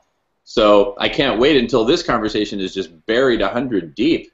And then, more dimensionally enhanced conversations on top of it. But in order to get there, we're starting at the very beginning, and this is the beginning. I mean, this is the introductory video to spectral radius. You want to learn what spectral radius is and how it came to be? This is the video to watch. That's so awesome. So cool. But really, I'm blown away. The way that we show over here. Pardon me? It's jam right now. Jam and Alyssa Mary jam show. We're just gonna add even more letters to it. It's gonna be beautiful.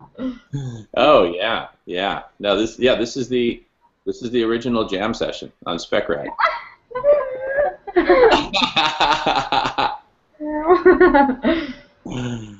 Wow. Go. Hey, do you ladies need to take a break at some point? I want to keep talking myself, but I also want to be respectful of if you need to get some food or anything else you may need to take care of. Yeah, we need a break. Okay, so should we keep it? I mean, how long a break do you need? We could stop this and then start another one later, or we could just let it roll. What do you think? We probably need like a 5-minute break. Should we just let it roll then, so we don't have to mess around with the technical stuff, and then people watching can do? Yeah. Okay. So let's stay away from the screen so that when people need to fast forward, they know it's blank screen.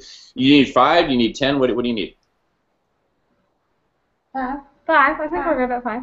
Perfect. We'll reconvene in 5. I'll see you in 5. All right. Perfect. Should we mute this?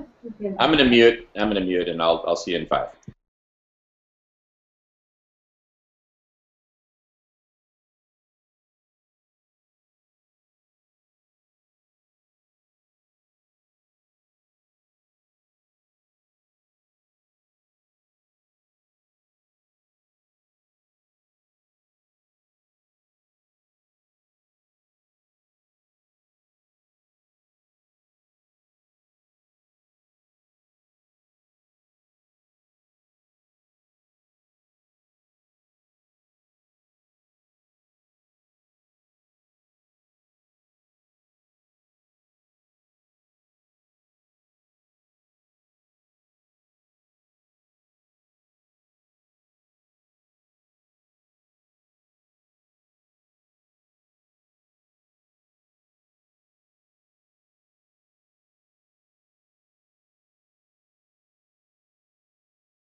I look taller now because we're back. All right, welcome back. Welcome back. Welcome back, everyone, including those who are watching this epic historic video. So, while we were away, I'm sure you ladies must have had some great thoughts, so I'll let you share first, and then I've also had some thoughts. We just kind of debriefed our minds, so you go ahead. No, debrief to all of us, because this is all about sharing. Spectral Radius, SpecRad is all about sharing. If it's a conversation worth having, it's a conversation worth sharing with the world.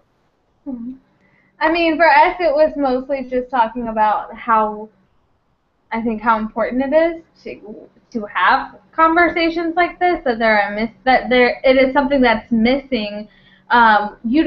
You don't talk about this with very many people. It's not a common thing. You don't sit over dinner. You don't talk to people at work, and so to have a time where you're just talking with someone who has the same passions and the same, who cares about these things is something that's so awesome. Yeah. You just like shave off all that superficiality that comes with like, oh, hello, and the formalities of it, and just are real in yourself. And what we talked about at Stetson, where we both went to undergrad, was that we're so used to just saying, hey, how are you? Without really meaning, how are you? Like, there's a difference. I mean, I think it's fine to just say, hey, how are you sometimes, but to really mean, like, hey, how are you? Like, and that there's a difference in that, and that we don't stop what we're doing and connect with people enough. Or to give an honest answer when someone asks you, I was just like, I'm fine, thanks. Keep going about your day, instead of being like, you know what? I'm doing great. I just had this happen, or I'm not in the best mood today, but thank you for asking. And everyone here has other things that we could be doing, but I think we all stopped and said, let's stop, let's breathe, and let's talk about things that are important to all of us. And that's so important, and I think it's so, I don't know, it's such a good thing to stop and to think about the things that are happening in the world and that are happening around us. Mm-hmm. Yeah. And to have a safe space where we can share from the heart our own experiences and our thoughts and our feelings and our dreams and our visions and things that we're and to be able to do that in a space where we are honored and cared for and nurtured and supported in developing those dreams. Yeah. Right? It becomes a safe place to dream. I'm thinking of being in an interview, and that is one of the scariest moments, is to be in an interview. And who is across from you is so important. And I remember my interview at Stetson for the Bonner program, and there were about 5 or 6 people around me, and it was terrifying. It was terrifying. There was one person in particular who smiled at me the entire time I was talking, who you could see was connecting and listening to me, like really listening to me. And I looked at her the entire time, and she made me feel so comfortable.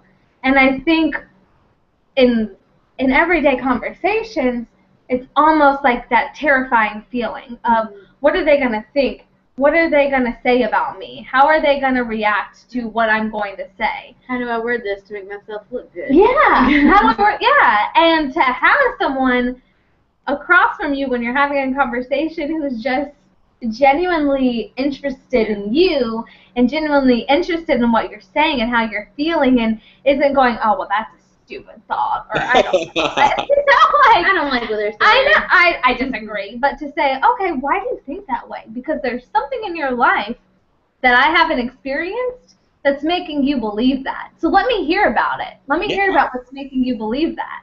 Right.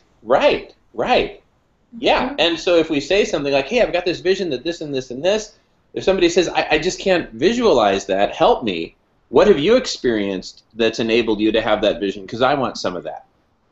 Yeah. Or even if it's, I don't want it, but I don't understand it. I don't agree with it. And the first time we don't agree with something, we immediately go to, you're wrong, you're stupid, you don't understand. Let's agree to disagree. Yeah, I'm right. But to say, there's no right and there's no wrong. we only disagree. So why do we disagree? What are the differences in our lives? What are our different experiences that have on that mutual point? Yeah. Where we can both reach open-mindedness and understanding. Yeah.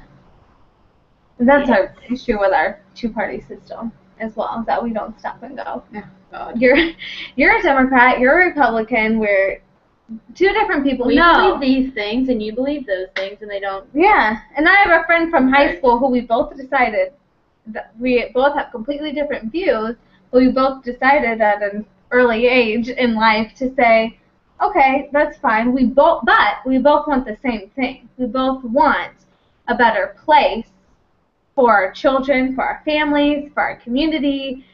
We have a different idea of how to get there. But why do we have that different idea? What has made you believe that the best way to get there is A, and what has made me believe that the best way to get there is B? And how do we understand each other? Let me hear about your life so I can understand why you believe that, and I want you to hear about my life so I can help you understand why I feel so passionately about this. Yeah, and being able to really get into each other's lives like that, it's like we get to try on a whole new, different experience in life. Mm-hmm. And it doesn't mean that we have to necessarily come to the same conclusion, right? Of, the best way is this way. But, we talk about it and share about it, and we'll probably come up with something even better still. That's just like a dimensional enhancement on, either of the other proposed solutions. Eliminate the hatred that goes along with disagreement.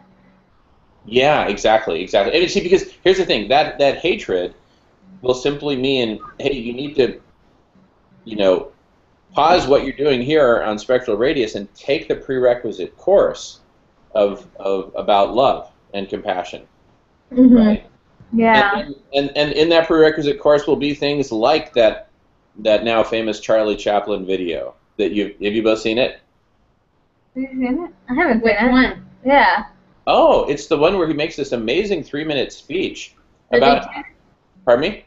Is it from the movie The Dictator? I don't know if it's from any movie at all. It may well be, but he almost looks like Hitler. He's dressed in this weird kind of like uniform, and he gives this amazing 3-minute speech, and then there's all these images in the YouTube video of people like, supporting each other and sharing, and it just like, it makes you want to cry. Have you seen that one? I think so. I haven't. I'm going to watch it, though, tonight, for sure. Well, we could even watch it now and talk about it. Oh, wow. Okay. Shall we? It's only 3 minutes, and then because then like everyone who's joining us can also, watch it. Here, let me. I'll pull it up, and if you want, Alyssa, I'll just put it right in your window there. Does that sound good? Oh, you can? Yeah, I can do it. Hold on, let me just. Yeah, it's like the Great Dictator speech. I'm pretty sure. Is that what you're talking about? Oh yeah, the Great Dictator speech. Yeah, that's it.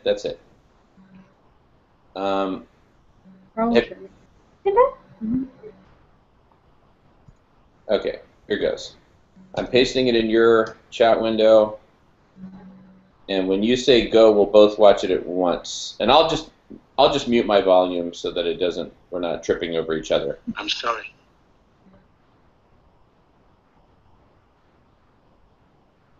One second.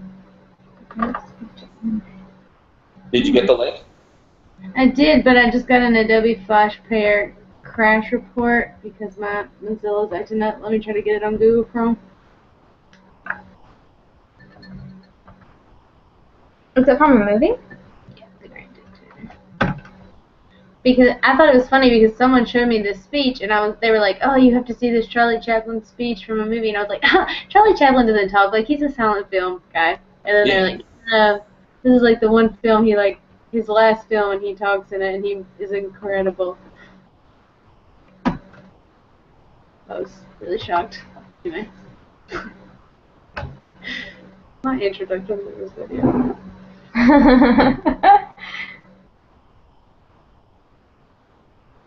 Well, come on.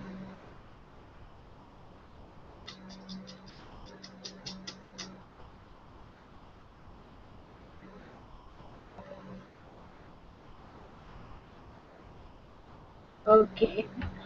3 seconds, I'm skipping the video. Excellent. All right, I'll go on mute. We'll watch it, and then we'll Reconvene in a moment. Okay. Ready to play when you are. Oh, he's giving me the go. Okay, sorry. Playing now. I don't want to be an emperor. That's not my business. I don't want to rule or conquer anyone. I should like to help everyone if possible. Jew, Gentile, black man, white. We all want to help one another. Human beings are like that. We want to live by each other's happiness, not by each other's misery. We don't want to hate and despise one another. In this world, there's room for everyone, and the good earth is rich and can provide for everyone. The way of life can be free and beautiful, but we have lost the way. Greed has poisoned men's souls, has barricaded the world with hate, has goose-stepped us into misery and bloodshed.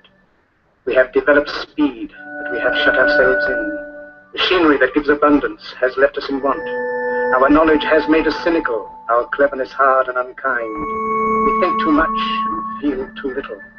More than machinery, we need humanity. More than cleverness, we need kindness and gentleness. Without these qualities, life will be violent, and all will be lost. The aeroplane and the radio have brought us closer together. The very nature of these inventions cries out for the goodness in men, cries out for universal brotherhood, for the unity of us all. Even now, my voice is reaching millions throughout the world. Millions of despairing men, women, and little children, victims of a system that makes men torture and imprison innocent people. To those who can hear me, I say, do not despair. The misery that is now upon us is but the passing of greed, the bitterness of men who fear the way of human progress. The hate of men will pass, and dictators die, and the power they took from the people will return to the people. And so long as men die, liberty will never perish. Soldiers, don't give yourselves to brutes, men who despise you, enslave you, who regiment your lives, tell you what to do, what to think, and what to feel, who drill you, diet you, treat you like cattle, use you as cannon fodder. Don't give yourselves to these unnatural men with machine minds and machine hearts. You are not machines, you are not cattle, you are men. You have the love of humanity in your hearts. You don't hate, only the unloved hate, the unloved and the unnatural. Soldiers, don't fight for slavery, fight for liberty. In the 17th chapter of St. Luke it is written, the kingdom of God is within man, not one man nor a group of men, but in all men, in you. You, the people, have the power to create machines, the power to create happiness. You, the people, have the power to make this life free and beautiful, to make this life a wonderful adventure. Then in the name of democracy, let us use that power. Let us all unite. Let us fight for a new world, a decent world, that will give men a chance to work, that will give youth a future and old age a security. By the promise of these things, brutes have risen to power, but they lie. They do not fulfill that promise. They never will. Dictators free themselves, but they enslave the people. Now let us fight to fulfill that promise. Let us fight to free the world, to do away with national barriers, to do away with greed, with hate and intolerance. Let us fight for a world of reason, a world where science and progress will lead to all men's happiness. Soldiers, in the name of democracy, let us all unite!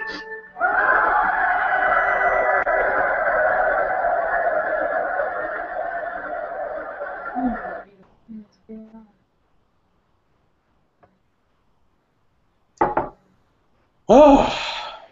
So good. That was good. And you know what? Like, what a contribution to this conversation. And that shows us how, as we're having these video conferences on Spectral Radius, we can incorporate other pieces that really just open us up, right? Including other 2-3 minute segments from other conversations in Spectral Radius. Oh my goodness, you didn't hear that? Here, let's listen to it right now. Ba-boom. Right? Yeah. Technology, immediacy. Yes. Yeah. Exactly. And, you know, the vision that Charlie Chaplin, or his character, talks about there is something I feel like we are now finally ready to create. Because think about it this way. Think of the power of the three of us getting together and sharing, right, what we're creating here. And then think of the power of adding a couple of other amazing people. and then a couple others. And sure, for any one given conversation, there's probably, a critical mass of maybe 5 or 7 or 10 or, but there can be 1,000 people watching, and the people watching can be posting ideas and comments and questions, and moderators can help play the role of, saying, hey, there's this really good question that came in, let's talk about that. And so, in a way, we can become so much more connected through this medium.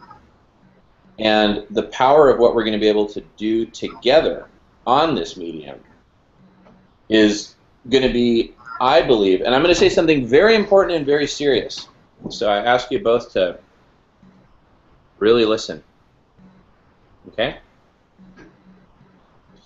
What we are going to be able to achieve through this medium, through working together, coming together, working together, opening up our hearts and our minds and our spirits to each other, and really becoming one, we are going to have way more power than any country, than any military, than any corporation. And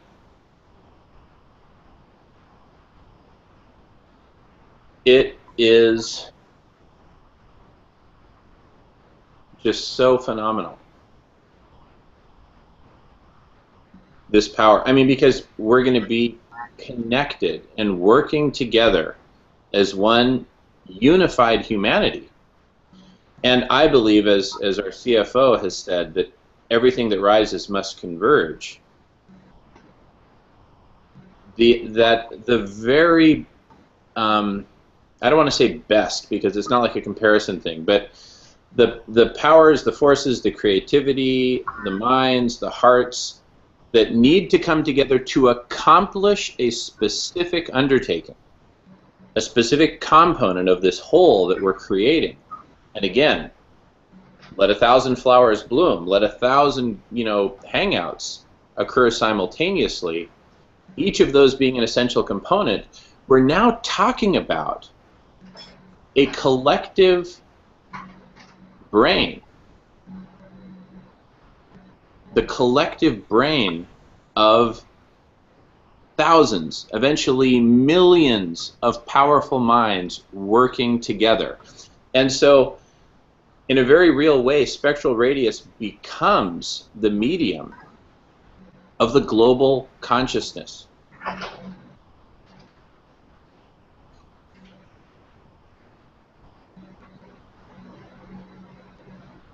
Yeah. For the image I showed you today. The image? The bird punches me. Yeah. You see what I'm saying? Yeah. I mean, just look at what we're able to do right now, and this is just like a conversation. This is just talking about the thing that we're in fact building. And as we build it, and as we have more and more conversations, and as we say, hey, this is what we need a whole bunch of things. I need a great web developer. I need somebody who's great at editing video and loves to do that, right? Mm-hmm. We need so many things, and as we articulate these needs, we need great graphic designers, we need moderators, we need people who are great writers. We need so many things, and as we articulate these needs, people will step forward and offer them, because who would not want to support this undertaking? I don't know. Everyone in their right mind would want to. Right.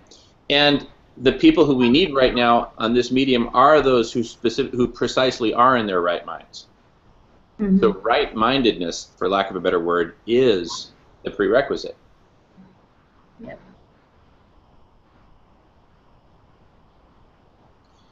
So, so whereas earlier I was talking about, to get the dominoes to fall, my original plan was to start with the cannabis and hemp industry and kind of go from there. Now I'm starting to question that, because given how powerful this medium and this network can grow to become, right? Remember, this is just the beginning. I mean, quite frankly, I don't expect this video to go viral because, you know, it's gone for like whatever 2.5 hours now, and, you know, it might go for another hour and a half or who knows what. And it's really amazing for us, and it will be a part of history, right? Just like some transcript of some long meeting of the Constitutional Congress, you know, Yeah. is now is an important part of history, but it's not something you would sit down and watch on a Saturday night for 3 hours. or maybe it will. I don't know. You know, who's to say? But this is definitely a foundational piece, because future conversations that we're going to have are going to build on top of this. And anyone who joins a future conversation can be invited to watch this. Right? And so, really, we're doing a lot of envisioning, and I'm doing quite a bit of extrapolating here. Right? And it's not that this conversation is necessarily so totally unique and brilliant, and oh wow, you know, ideas that have never been discussed before have been discussed. But what's unique about it is the combination of the fact that it's recorded, the fact that it's part of this new medium, the fact that this new medium allows for dimensional enhancements, the dimensional enhancement of the brain software and the different topics and subtopics and the interconnectedness, the dimensional enhancement of continuity and the fact that all these are recorded and they build off of each other, and it's kind of done blog style in reverse chronological order, so you just, you know, you really focus in on the most recent stuff first and then go from there. The fact that it'll have built-in support for people coming together and collaborating on projects, people stating, look, this is my strong suit, this is what I love to do. And that's the amazing thing about something that somebody loves to do. To anyone else, to people who don't have that as a strong suit, it just seems like the most, just arduous, difficult, painstaking, painful task. How could you do that to yourself, right? But me, I'm just like, woohoo! I'm just, you know, loving it, right? Yeah. And so, you know, I mean, like, one of the things that I do well is I talk well on camera in front of the media. And, you know, I get nervous just like other people would probably get nervous. Maybe not so much so. But, man, when I get in my element, then I'm just, you know, really loving it, actually. And invite more conversations with the media. And then you kind of get into this groove. And so that's something that I have to offer. Now, other people might just say, oh, my goodness, I would just be so shy on camera, and I wouldn't know what to say, and I'd probably stutter. And, you know, so, I mean, I'm offering that, you know, anything that will forward what we're doing. So any great idea that needs to be talked about in the media, I will be delighted to talk about it in the media and help get it out there.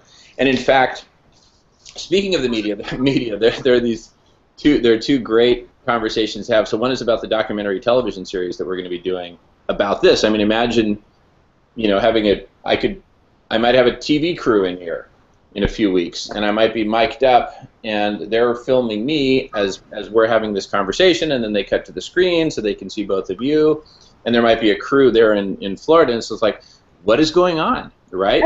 Where's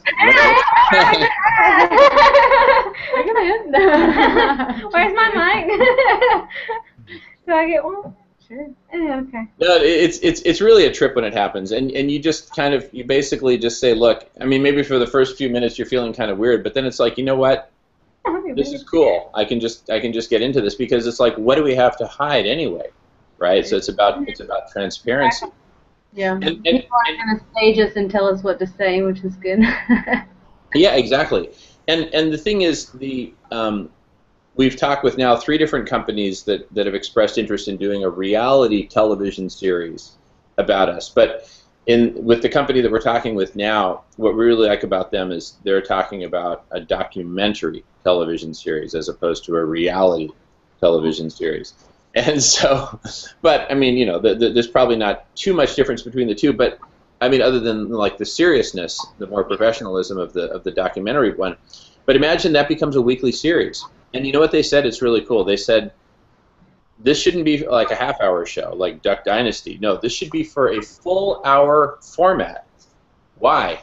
Because the topics are so deep, right? Mm-hmm. If we're going to spend the first hour on, you know, the global holistic model, for example, or one of the first hours, that's not a half-hour program. That's a full hour. Mm-hmm. And the topic of this first video, for example, which they'll be able to use footage of, that's a full hour topic, right? Gee, how did that first conversation come to pass? You know, gee, what was your focus, right?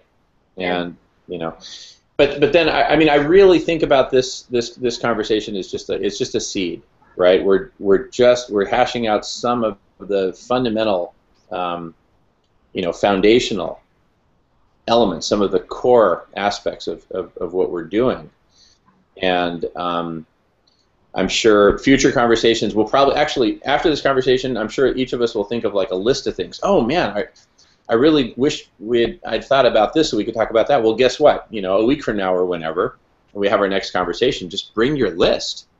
And that's going to be a really cool thing. You know? Because now we're going to start to percolate. See, now that like this new channel is opening up, at first all you see is just an empty doorway, and it's like, what am I going to do with that? But as you learn to walk through it, it's like, wow, I've got this amazing access. Now what do I want to do with that amazing access? And so during the week, you're going to think of all these cool ideas, cool topics, cool possibilities, and bring it to Spectral Radius, and let's have a conversation. Oh, it's going to be great. It is great. Yeah. It is great. And it's going to be even greater. Yeah. Cool. Cool. I love it. I think there's so many things that you think of throughout a week, or you know, Even a day. a day, that you know, if you're jotting those things down and saying, I want to have a conversation about that. You know, sometimes it is very hard to find someone to have a conversation with about things, and that's something from graduate, because when you're at a university, you're in a profession that allows for you to discuss those things, it's very easy. But when you're away from that, which most people are, it is very hard to find someone to have a conversation with about issues that are very important. Yeah, things that matter. And so I think it's a great opportunity for people to go, you know, I don't have anyone else, but and then I think it's especially great when it comes to like my situation, that I'm stuck in a cube 9 hours a day. Oh, yeah, no exactly. interaction, and then it's like, oh, thank God I can get home and get on Spectral Radius and have some meaningful conversation in my day and turn it around, because this is hellacious to sit here by myself all day and just come home to an empty house where I'm absolutely alone with the TV. And most people... there's just crap on TV. Not that I'd be even interested in watching nothing. it. Most people... Thank God for Netflix and some good documentaries, but still, that gets old. Yeah. So it's nice to be able, like, it's like a safe haven to know, like, whenever I get home, at least I have something to look forward to. I can go talk to some cool people on Spectral Radius, and it'll turn my day around. People hate their jobs. People hate their jobs. The majority of people hate their jobs. They're working. They're living to work instead of working to live. Exactly. You come home, what are you supposed to do? It's hard to meet people at work. It's hard to meet people out, because people who are out with their friends. I mean, it's rough. It's rough. It's a rough cycle. It is rough, and it's rough. It's hard to meet people who share the same interests in you. And by creating a space, you're creating a space where you go, I know that those people care about the same things I care about. We fundamentally believe in these things, and it doesn't matter what else exists, because we've already found our commonality. And what a wonderful opportunity for people in different communities. Like, I'm in St. Petersburg, you may be in another state or whatever, but you're dealing with some of the same issues that I'm dealing with, and we can talk about ways to create positive change in our communities. And you've already dealt with this. How did you do it? How did you do it? How can we do it? I just think it's that is what creates a global, a national, a state, a city change, a community change. I think it's just a beautiful way to make things, to make things connected and effectively change the issues that you're dealing with every day.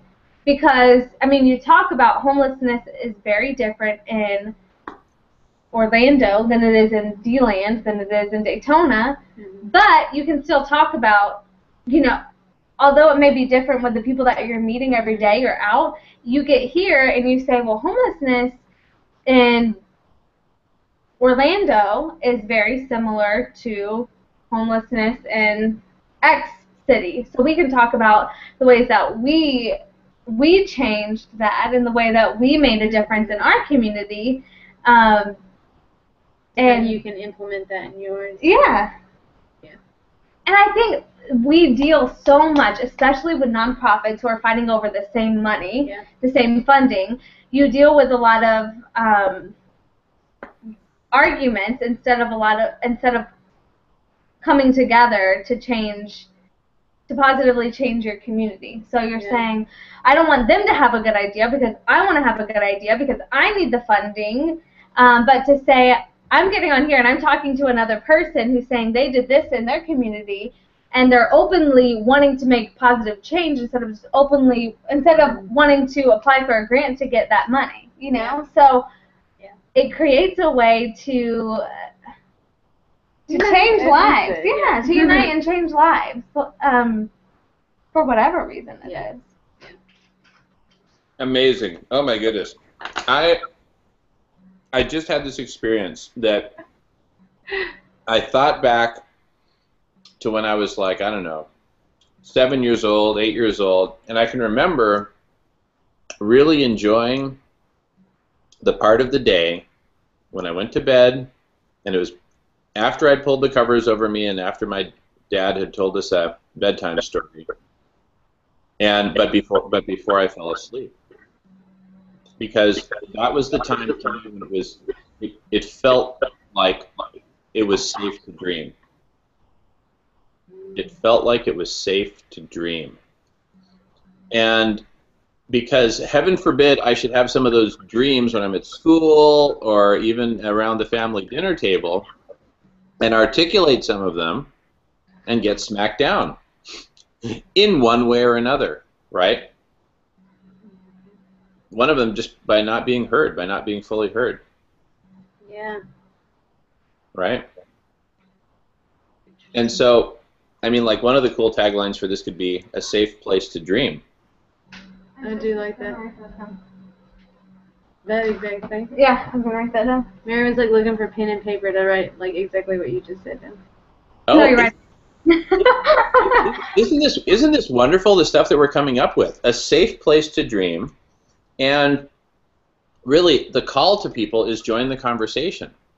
Yeah. And what's interesting is, let's say that one conversation is just particularly fascinating and everybody wants to be a part of it. Well, guess what? This conversation naturally branches into 10 different ones. Think of all the 10 or 12 different major topics we've been talking about. So, you know, as soon as you have more than 10 people, hey, start to branch it off.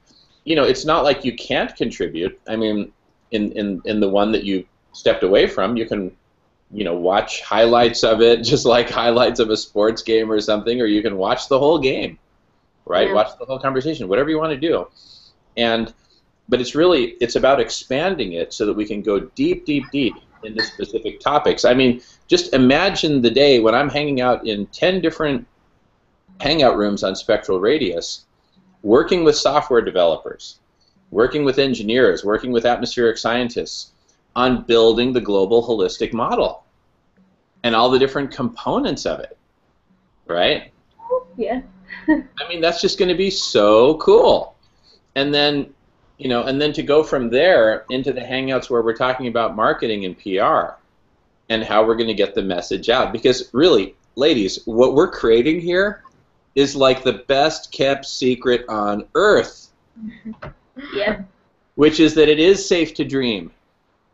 It is safe to dream big, and it's safe to share it with, you know, in a safe place, that this safe place does exist. Yeah.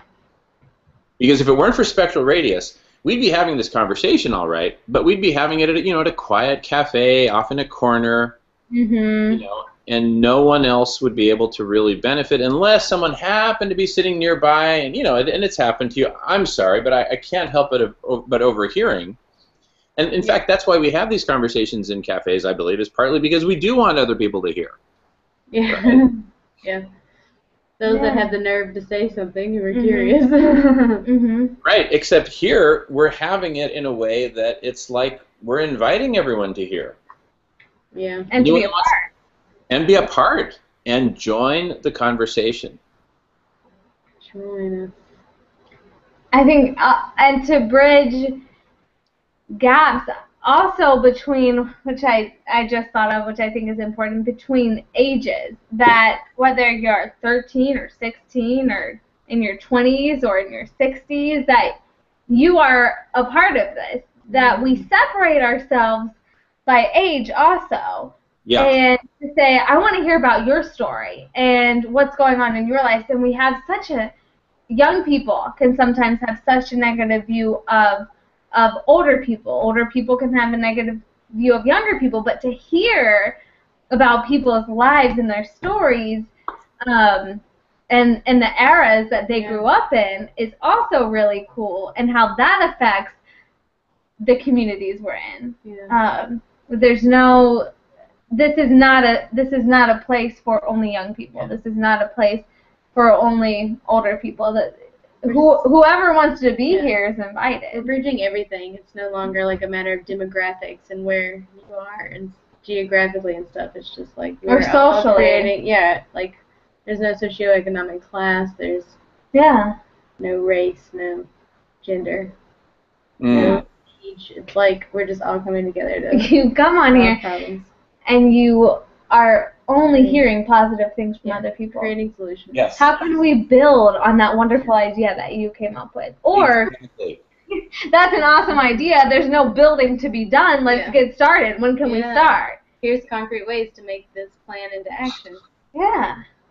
In fact, I got to share this with you, but I mean, one of the big life lessons for me over the last couple of years has been the power of creating something as an idea and unleashing that idea as if it were something real and tangible, and then everyone talks about it and relates to it like it's real and tangible, and it simply becomes part of the framework of society.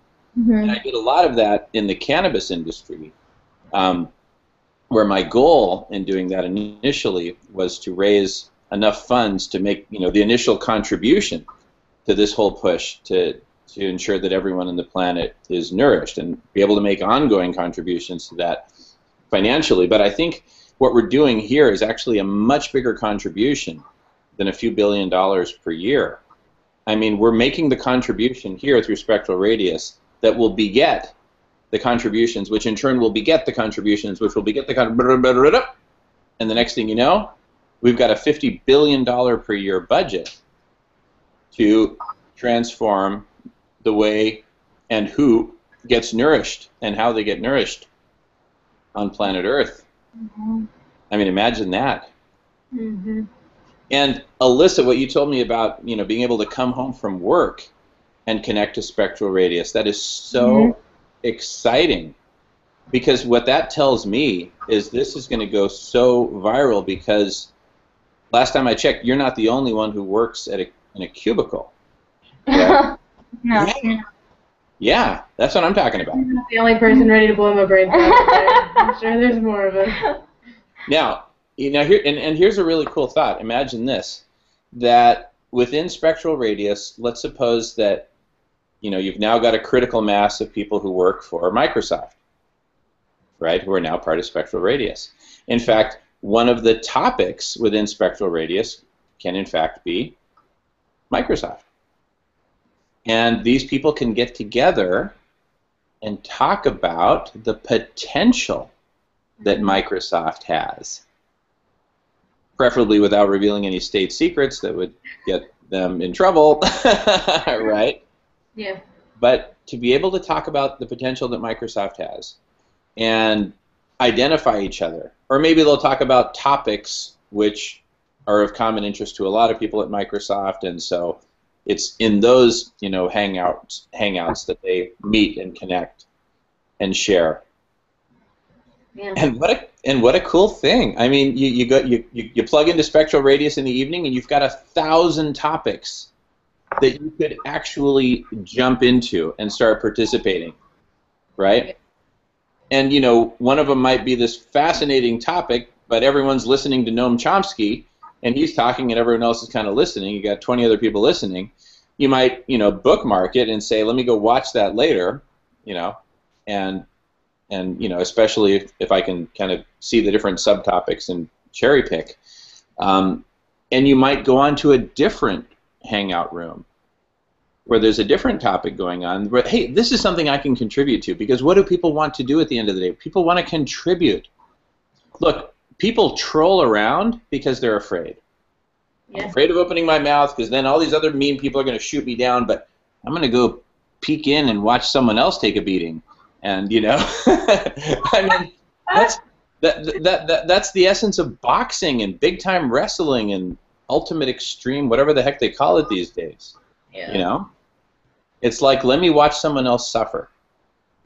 And I think that's why you have trolling. So what we're doing here, this is a community that is just so absolutely amazing. And the thing is, so for people to be able to participate and speak on Spectral Radius, of course, they need to have the prerequisites down. And if someone slips through the cracks and gets in without having the prerequisites down and they start, being mean, it'll be a very straightforward process. Probably like some red light will go off in my office or my bedroom or whatever. And, hey, we've got a problem here because, I'm just envisioning. Yeah. And then I just had the thought, listen to this, I just had the thought that like 5 years from now, someone's going to watch this video and just start busting up. Because as if Jamin has to come and somehow intervene. I mean, come on, you've got 5 or 6 other Spectral Radians in the room there. It's not like we're all incompetent, I mean, see there, Alyssa, you had asked a question earlier, or I don't know if it was you, Marissa. It was Marissa who asked the question. So Marissa, you said, what happens when? No, because really, you are one brain. Look, it just happened. It just happened. The brains have merged. You did a reverse Siamese twin surgery. Now you're connected. So it was Marissa who said,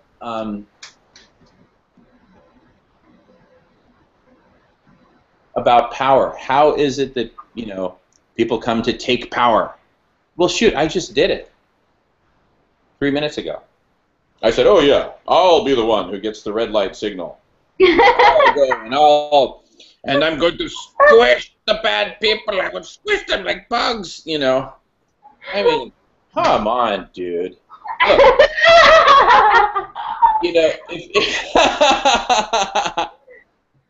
Oh man. It's like, look, let it go. All of us are here to contribute. And I can just imagine, let's say someone starts to be mean in a group where there's 5 awesome Spectral Radians, or Spec Ratters, or Spec Roadsters, or whatever. What's up, man? Instead of whatever major loser, it's going to be Radius, man. What? So, we're going to have, 5 or 6 other awesome Spectral Radians who can just really contribute to that person and say, what's going on, right? Yeah. What's going on? Why do you feel like that? Why you're bringing that hostility to the table? Yeah, right. What's up with that? Right? And it'll be like a curiosity. But right? to feel, instead of feeling like you're in power because you're being mean, but to feel like, oh, I feel stupid. This isn't. You can't be mean here, and because normally you go to a site, and if you're mean, it's funny, and it's you're you're a troll. I've started a problem. Exactly. Look at these people arguing with me, and everyone's supposed to laugh, I guess. Yeah. But to go to another site where you try to do the same thing, but instead you're hit with, oh, why do you feel that way? Tell me more about yourself. To hear that and be like, okay, change this negativity clearly I shouldn't be here, or if I am gonna be here, this isn't how they talk change here. our mindset. Yeah. Yeah, exactly. One of the newscasters on Fox News would yell for 2 or 3 minutes, and then they would just get all this love coming back at them. And they just say, they're all a bunch of phonies, and click, and then they'd hang up and whatever. I don't know. I'm just we're just speculating because that guy. You know what? And here's the thing. What really this is a conversation from the future into the present, because in the future everyone's going to share with each other this way. Yeah. And the way other people are talking in, June 2014 or whatever, people are going to look at like videos from June 2014, and it's going to look like when we looked at films like from the 30s, and people were saying, well, the price of corn in Nebraska. Well, how are you, Bob? Oh, I'm doing fine. How are you? And it's just like, what? I mean, it's just going to look like just such an out-of-date conversation. And it's going to also, what also characterizes that is it just feels like there's so little information that's actually being conveyed. It's just like people are just flapping their lips. That's what a lower dimensional conversation sounds like to someone who's living in a higher dimension. And since spectral radius is all about dimensional enhancement, basically every month you're going to get effectively a refresh in communication. And we're going to be communicating at such a richer level, such a deeper level. Yeah. Over time.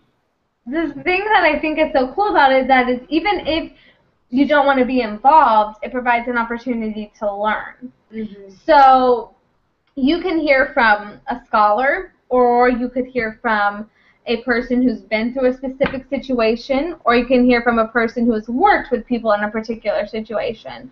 So there are so many opportunities to learn about whatever issue it is that you're interested in learning about that you may not know about in different ways. And from hearing it from, I don't have to be, you can be a scholar, and that's a great way to learn about it, but I don't only have to be a scholar. I can be someone who has actually lived through this, or I can be someone who's worked at a nonprofit that's dealt with this. I can be someone who's volunteered in this area. Yeah. I can be someone who knows someone that has gone through it, and to share your opinions and to learn about that, I think is really cool. So instead of you don't just have to join in on the conversation, you can, if you want to, sit back and just watch the conversation. Yeah. Which is also really cool. Yeah, exactly. And someone can watch and watch and watch until it's kind of like, the 3-year-old watching other people swim in the swimming pool and dive off the diving board, and after finally about an hour or so of that, it's like, hey, I want to try some of this. I know, and I am ready, yeah. I'm ready. And then people can dip their toe in, and there'll be hangout rooms on so many different topics that people can just jump in wherever they feel like it. And I'm sure we all had the experience in middle school or high school where we suddenly stepped out and started participating in grown-up conversations with other grown-ups, and essentially as a grown-up, as an adult. And at first there was fear that someone might say, get out of here, kid, you're stupid, right? You don't have anything to contribute to this conversation. I can remember having that fear. And then with the benefit of loving adults, caring adults, who don't just care about, the information in my head, but who care about my soul, I was like, wow, this is a safe place to share. And it was then that we learned that there are certain modalities of sharing, like being logical, coming to the table with the facts, what are your sources, is that a tight argument, versus just saying like, I mean, I can remember writing something when I was in high school after watching this very moving documentary on public broadcasting. I started writing some notes about it, and then a friend of mine was over later that week, and he read the notes, and it was about basically the whole world coming together and loving each other and supporting each other. And, he read it and he laughed. And so I kind of, learned that it wasn't safe to really dream big, big dreams of love and unity for all of humanity. So sad. But there are places. There are places where it is safe. And it's about finding the place where it is safe. And I think that this is one of the places where it can be safe. Yes. You know? Yes. To me, it was like, I got on here and I was a little bit nervous, like, crap, what am I going to say? What am I going to do? Is there anything that I can even contribute? I don't know anything about this. And by the end of it, I'm like, hold up, I got to say something. I have something to contribute here. And I think that's so important is to feel like, you know, having people who are 100% listening to me, and when they listen, they're smiling and they're nodding their heads and they're supporting me. All of that is so important, and there are very few places that allow for you to feel that way. Yeah. I mean, it's the same Very way, like, few people, though. yeah, like I opened up to someone and heard them say, you can't do that. That is most people's experience. That they open their mouths and the first thing they hear is, you can't. Yeah. No, that won't work. Then that silences you for future conversations. Yeah, and it makes you feel stupid. Mm-hmm. It makes you feel inadequate. less than who you are. Mm-hmm. But to be in a place to go, no, this is what I think, and have people go, yes, That's exactly, cool. that's Yeah. awesome, I want to hear more, is so empowering. Yeah. And it makes you feel good, and it makes you feel smart and alive and empowered and fulfilled. Mm-hmm. Yeah. Yeah. Hallelujah. Absolutely. That is what Spectral Radius is all about. I can't help but believe that every single person wants that. I 100% believe Oh, yeah. that everybody It's in our wants core. that. Yeah. Our heart is our core, and that's what we want as humans. I've never met a person who doesn't feel good when another person goes, holy crap, yes, 100%, I agree with you, that's right. Yeah. Exactly. Exactly. And, oh my goodness, what's going to happen here? 10 people are going to watch this video and write 10 comments. And we're going to take the and questions and whatever, and we're going to address every single one of them in the next video, right? Mm-hmm. In addition to coming to the table with all the ideas we've been writing down during the week of like, oh my goodness, now that I've got a safe place to dream, now that I have a safe place to dream out loud, oh my goodness, you know what this is? This is so good! I love it! This is lucid dreaming. It's dreaming out loud. You don't have to go to bed with a bunch of 20 electrodes glued to your face and everything to try to get to lucid dreaming. You can now have it in real life. Yeah. You get to dream out loud here. Dream out loud. That should be our tagline. Spectral Radio. I love it. Dream out loud. Dream out loud. Do it. I Dream love it. out loud. Holy It's everything we've been talking about the whole it time. does. It's perfect. I love it. I'm so excited. You know what's super cool? Check this out. Now I think people will watch this video. You know, it may take a while for it to spread because you kind of have to watch 5 hours of it to really get into the good stuff. Kind of like one of those old Russian sci-fi films from the 80s or whatever. But anyway, my goodness. Wow. You know? Mm-hmm. It's like you can really get into it, and then people are going to say, wow, I want me some of that. Sign me up. Sign me up. I want it. I want like I a want full that. Exactly. Exactly. And they're going to say, wow, Spectral Radius is the place to get all that, to share all that, to expand all that. And here's the cool thing. You see, as my mind and heart and spirit are opening up, so are yours. And they're coming out, and they're playing with each other. We're having hearts playing with hearts. And, you know, dancing and wrestling, loving wrestling, right? Not big-time wrestling. And, you know, and when all of these get together, the mind, heart, soul communication in group, whew, anything is possible. I would like to say, that I have been in a place, I'm stuck, and like I'm in a cubicle at work, and I'm not that type of person. I absolutely can't stand my job. I'm not where I want to be. But the last time Melissa was in town and we all had a conversation, and this time that she's been in town and we've been able to experience all of this, it's really made me, it's like rejuvenated me in a way. It made me, again, look at what my passions are and what I really want to do in this world and in my life, and helped me want to move forward with the things that I really want to do. So it takes you out of this, I felt stuck, I felt like I have to make these, I have an apartment I have to pay for, I have bills that I need to pay, so you feel there is a certain part of you that feels stuck. Yeah. And that you want that comfortability. Yeah, and that these conversations do help you feel like you can do what you want to do. You can fulfill your passion. You don't have to be stuck. You don't have to. We make ourselves stuck, and we make ourselves look at the situations that we're in as negative situations. But if you take them and you flip them around and you realize there are other people who are in the exact same situation as me. There are other people who have made it out of the exact same situations that I'm in. And I can too by focusing on the things that I want to do and by living the life that I want to live.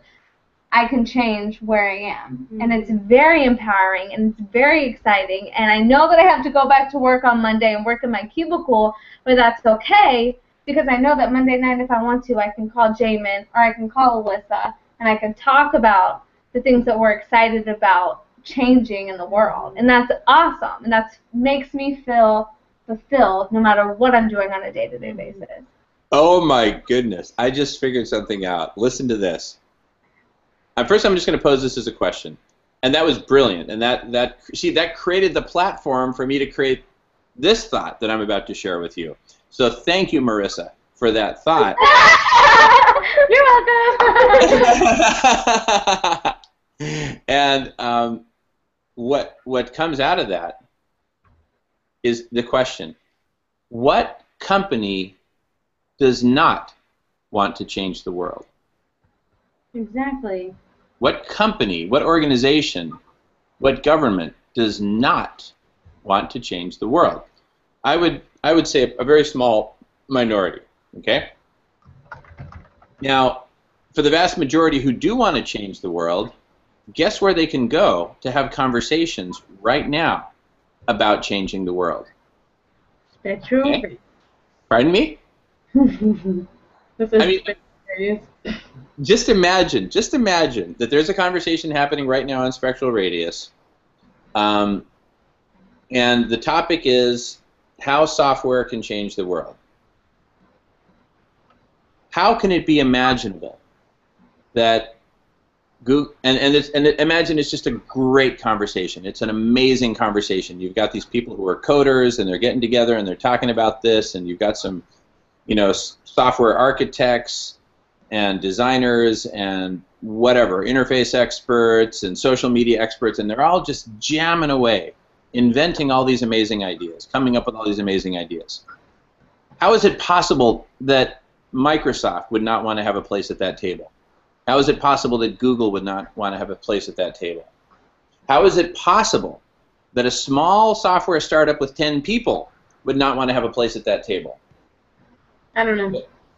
You can build Spectral Radius into your work, into your life, right? In fact, to quote a film on a very different topic, which is what I really want to share with you both, which is about intelligent design and the origin of life and how did we come to be here and all that kind of stuff. There was this law professor at UC Berkeley, I think his last name was Johnson, and he organized this amazing gathering of all these, brilliant minds in evolutionary biology and philosophy and et cetera, et cetera. And they all got together, and he said at the beginning of the documentary, I sometimes wonder why anyone thinks about anything else. And like, why are we here? How did we get here? And everything like that, right?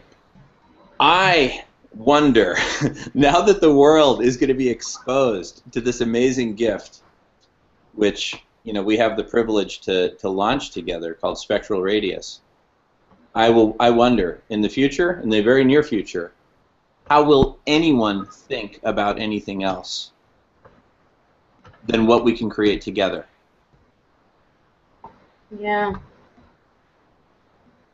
Isn't that just an amazing thought?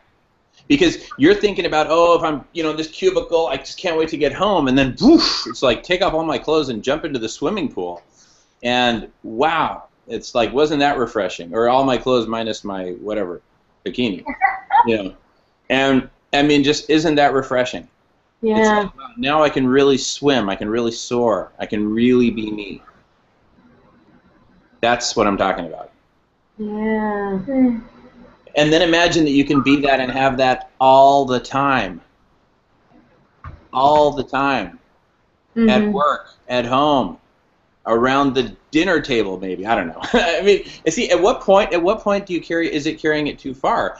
Who's to prevent there to be a hangout room for families at the dinner table? Yeah. And you can have it muted if you want, and then if things suddenly get a little bit tense or like no one's talking at the dinner table, all right, you know what? Let's dive into that hangout room. Hey, everybody, we need a little help here. I don't really know what's wrong, but something's wrong here. There's just the energy. We're not sharing with each other. We're stuck. Help us out. And oh my goodness, the people who are going to dive into help. Yeah. What do you need? Well, I think it would be cool that it's like a global dinner table, and you could have dinner with like other people and like share around the dinner table with more than just your family. Yeah. Exactly. There was an opportunity I got to have in college. It's called Focus, and it was basically the welcoming. I don't know. Freshman orientation. Freshman orientation. Leaders. Yeah, and it was literally like a week or 2 weeks of full-blown positivity. No one said anything negative. It was 2 weeks of waking up early, going to sleep late, working hard all day, and you didn't say anything bad about the person next to you. You completely filled other people with positive things. Hi! Hey, what's up? Finally made it home from work. What are you guys up to? Oh my goodness. About great, wonderful things. Absolutely. That's all you guys talk about. Yeah. I'm so happy you're here. Me too. Isn't it? Absolutely. And think about the moment at which Andrew popped in, what you were talking about, Mary. It's absolutely cosmic. Because it's like the more people who come, it's not like, oh, now we have to divide up this cake into smaller and smaller slices. No. The cake just got like twice as big. Yes! I love it. I love it. Now I'd like a piece of cake. Me too. You gotta fill me in. I don't know about this cake. Is it chocolate, red velvet? Whatever you want. Whatever Marble you cake. like, Andrew. Here's the beautiful thing. Yeah, just make sure you stuff some through the webcam so Andrew and I can enjoy it. But if you want to get some cake, I can catch up Andrew while you ladies get cake. See now it makes it easier for people to take a break, right? Heck, I might even be able to take a break at some point here. No, but Andrew, what we're doing is this is the birth of Spectral Radius. Okay. And we went into labor about 3 hours ago. Labor. Yeah, we went into labor, and at first we were kind of like grunting and groaning, and it was painful. No, I'm just kidding. It wasn't like that. It was just, but like, it's weird. I've been like letting go of stuff over the course of this conversation, and we've been talking about like power and ego and stuff, and it's just been amazing. It's like, Andrew, we've come up with some cool taglines. One of them is that this is a safe place to dream. Well, that's good. This That's is really good. Who came up with that? Pardon me? That sounds like an Alyssa thing. It was a Marissa thing. Oh, We're Very Marissa. Very, very nice. And then one tagline. It can be Spectral Radius, dream out loud. Nice. What do you think? Oh, why stop dreaming when you're awake? You know. Exactly. Oh, that's Boom, good. man. Get it. Oh, I heard that in a song. That's not just me. Well, it's still great. We think you're brilliant. Excellent. Well, I'm glad I got to make it. I was hoping you guys wouldn't be in bed by the time I made it home. One of my clients actually has to go to the hospital tonight, and she's been really bad, so that's why I've been working doubles and stuff. Yeah. That's about it. I'll be free. Hopefully she'll be better tomorrow, and we can do this more. Well, what we're just figuring out is this is fast becoming our favorite thing to do. Google Hangouts, buddy. I've never done this. This is nice. It's not just any old Google Hangout. It's a spectral radius hangout, and that has very specific meaning. Absolutely. Oh, goodness. So, fill me in. We were talking about cakes, and you were talking about dividing up cakes, and you're pushing it into labor. Where are we at now? So where we're at now is it's like the umbilical cord is still connecting the mother to the baby, but the birth is like, I mean, I feel like the birth is like happening. It's like almost, I don't know, or maybe we're somewhere in the middle. I guess we're somewhere in the middle of the birth. Nice. Because it's like, I mean, we've just been having this amazing sharing. Because since this is a safe place, and since it is a place of positivity and love and contribution and acceptance and letting things go. Like, you know, the ego, it's always kind of there, but when it like kind of gets a little bit too big, like it did for me about 45 minutes ago, I was like, whoa, I can just let that go. Okay. And because we have this safe space, hey, what happened to Alyssa? I don't know. Oh, I'm sure they'll be back. It looks like they just went to get some cake. Maybe, but anyway, it's because it's such a safe place that we've created here to share. People are comfortable opening up and sharing, and the sharing has been amazing. It's been amazing. And so we're, you know, coming up with all these ideas. Some of them are kind of more meta ideas, but one of the things that we're finding is like it's so much fun to be hanging out in a space like this, where, you know, the normal paradigm of humanity, for lack of a better word, doesn't really apply. The normal paradigm doesn't apply here. The normal paradigm of competition and, you know, one-upsmanship and all that. Let me check in with Marissa and see. Yeah, I can just see spectral radius being a place where you can have lots of these conversations going on, and you could have people, instead of, you know, talk about it within spectral radius, getting together, and, you know, they'll be tackling, you know, certain issues of the problems here, and here, and here, and you'll have a network of people to do it with. Yes. Yes. Exactly. Exactly. That'd be very nice. Oh, and here, but here's another thing, is that we're going to have, there will be, you know, hundreds of spectral radius hangouts happening simultaneously. Sure. All right, Marissa's back. Marissa's back. Okay. All right, welcome back. Yeah, because one of the things is with Facebook, if I wanted to have a productive conversation about something with some people, I don't know what they want to talk about. I don't know if they want to talk about the same things I do. So if you have a group where, you know, it's like, oh, this group of people is worried about feeding starving people in America first, kind of deal. Like, how can we expedite that process of ending world hunger? How can we expedite it in certain countries, or a certain logistics, you know, thing that'll happen? How can we work together to solve it? You can't do something like that with Facebook. It just doesn't work. Yeah. Wow. Well, that's why we created Spectral Radius. Right. I like it. We're taking all the. I feel like it's little bits of good from like all different social medias and making it into this like one mega media site.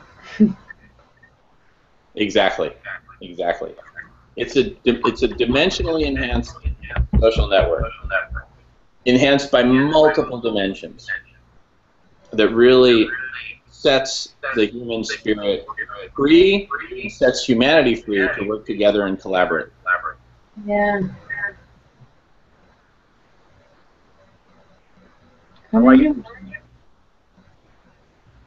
I'm sorry, Marissa? Oh, I just said come in. I still couldn't hear you. There's like some weird echo. I missed it too. Can you hear okay? I couldn't hear her. She said, "Come in if you are."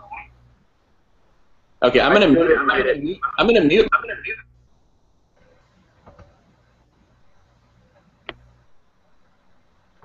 I think he muted himself. Can you hear us? Yeah. Oh, okay. We just said come as you are. We didn't listen. We're one. But we're Marissa. Yeah, we've been out in the sun all day. We didn't change. We just like got online. We had makeup on. Yeah, it's like this was good. It's fun and have a good conversation about this topic. Hey, Andrew? I have a request. Let's you and I both mute our microphone, and then let's see if that solves the problem. And then just for like half a minute or so, and we'll let Marissa talk. Okay? I'm trying to find out how to mute my microphone. Oh, there it is at the top. Yeah, it's at the screen at the top. There you go. Okay. Y'all can hear us? Can you hear me? Yeah? Keep talking? Okay. Anyway, we were just saying that it's like a place where you can come as you are. Like, we were out walking around downtown in the heat for like 3 hours, came home, cooked dinner, and then like jumped on here to hang out. You know, like we don't have makeup on. We're like our clothes didn't even like think about it. And so I think that's important. Is like you don't have to like get on here to try to impress anyone or anything. You just get on here and have a conversation. You can unmute now. That's all we had to say. Well, I think basically if you're not talking, please mute. That'll help out a ton. And great, awesome. Because we could hear you like 10 times better. No kidding. When we had our microphones muted as to when we had them on. So, and I think that's totally beautiful. I mean, just come as you are. Come in a t-shirt with your hair messed up and just be. Right? That's what I'm talking about. And how cool is that? And it's like where there isn't like a dominant personality who just has to be talking all the time. And as I say that, it's my cue to shut up. Andrew. I like it. How are you going to cultivate this kind of environment? We can't replicate what we have with the world, or can we? I guess that's kind of the point. I don't know.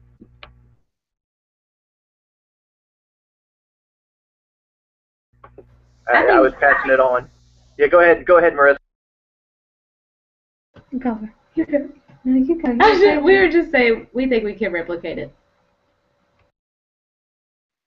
And we're replicating it by example. We're simply setting an example. So it's like, how many times have you walked into a party, and if everyone's being very serious and somber, then, you become serious and somber too. And if everyone's like dancing and woo, you start dancing too. So it's like, as we say in Mexico, a como me tocan, bailo. Depending on what music you're playing, that's how I'm going to dance. Right? So we set the example. Can you repeat that, Marion? I want to say it. You want me to repeat it because of what? We want to say it. We want to repeat it ourselves. En español, por favor. Gracias. Claro. Okay. A como me tocan, bailo. A como me tocan, bailo. Right? So in this initial spectral radius hangout, we are playing the music. We're setting the tune. And it's a really, really dank tune.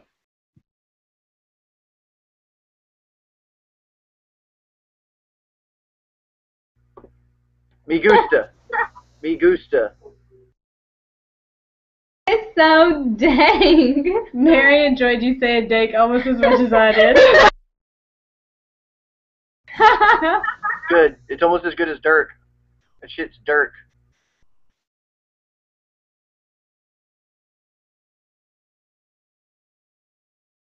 Oh man, this is so much fun. And it's like we're all being so polite, and we're all muted, and everyone's afraid to unmute.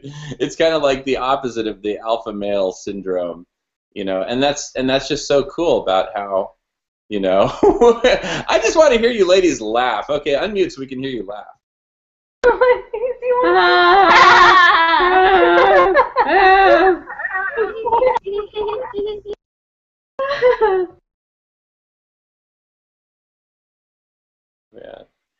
Man, I think this is going to be like one of those characteristic things about spectral radius is laughter. Because, for me, when I'm really, really happy, I laugh. And I think it's also like when you let something go, laughter is just such a powerful way to release and, let that stuff out. So I think we're going to see a lot of that on spectral radius. That's just a prediction. Going on mute. Okay, we hate to go, but Mary is getting married in 2 weeks, and we got to clean this apartment up and prepare for winter. Congratulations, Mary. Oh, thank you, Andrew. Oh, no problem. Be sure to take lots of pictures. I'm going to take lots of pictures. I didn't know why you didn't promise a list of dates. I tried to tell him to, but he failed. Oh, Andrew! What? What is it? What happened? You should have come as a list of dates. Yeah, that's not Louisiana. We're not already too much, We don't have to. You don't actually have to like. You just come with her and be with her. Oh, if I didn't have to work, I would. Today was so busy. Oh, poor Andrew. Well, it just sucks whenever you have people going to the hospital because it throws a wrench in everything and you're stressed out and it's not fun. Come up there. Then you can't help it. I guess so. Okay. All right. Bye, guys. Be safe. Bye. Y'all have fun. Thank you so much, Alyssa and Mary, for joining us. And this has been amazing. Look forward to future Spectral Radius Hangouts, and Andrew and I will hang you for a minute. Marissa, have fun. 1 second.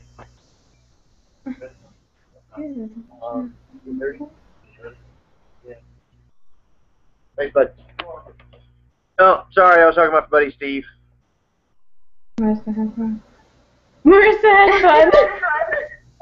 Bye. Good. Bye, guys. We'll do this again. Yes, for sure.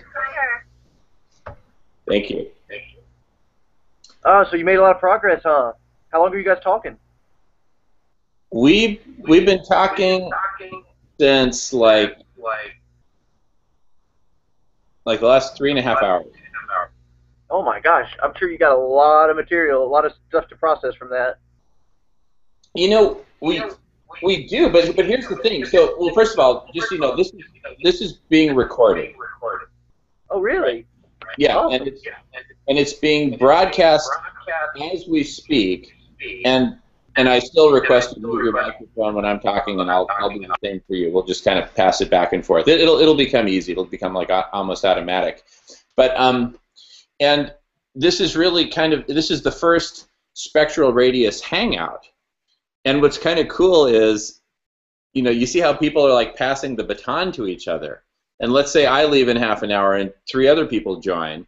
So some of these conversations can literally become conversations that never end. Can you imagine that? Passing the baton to you.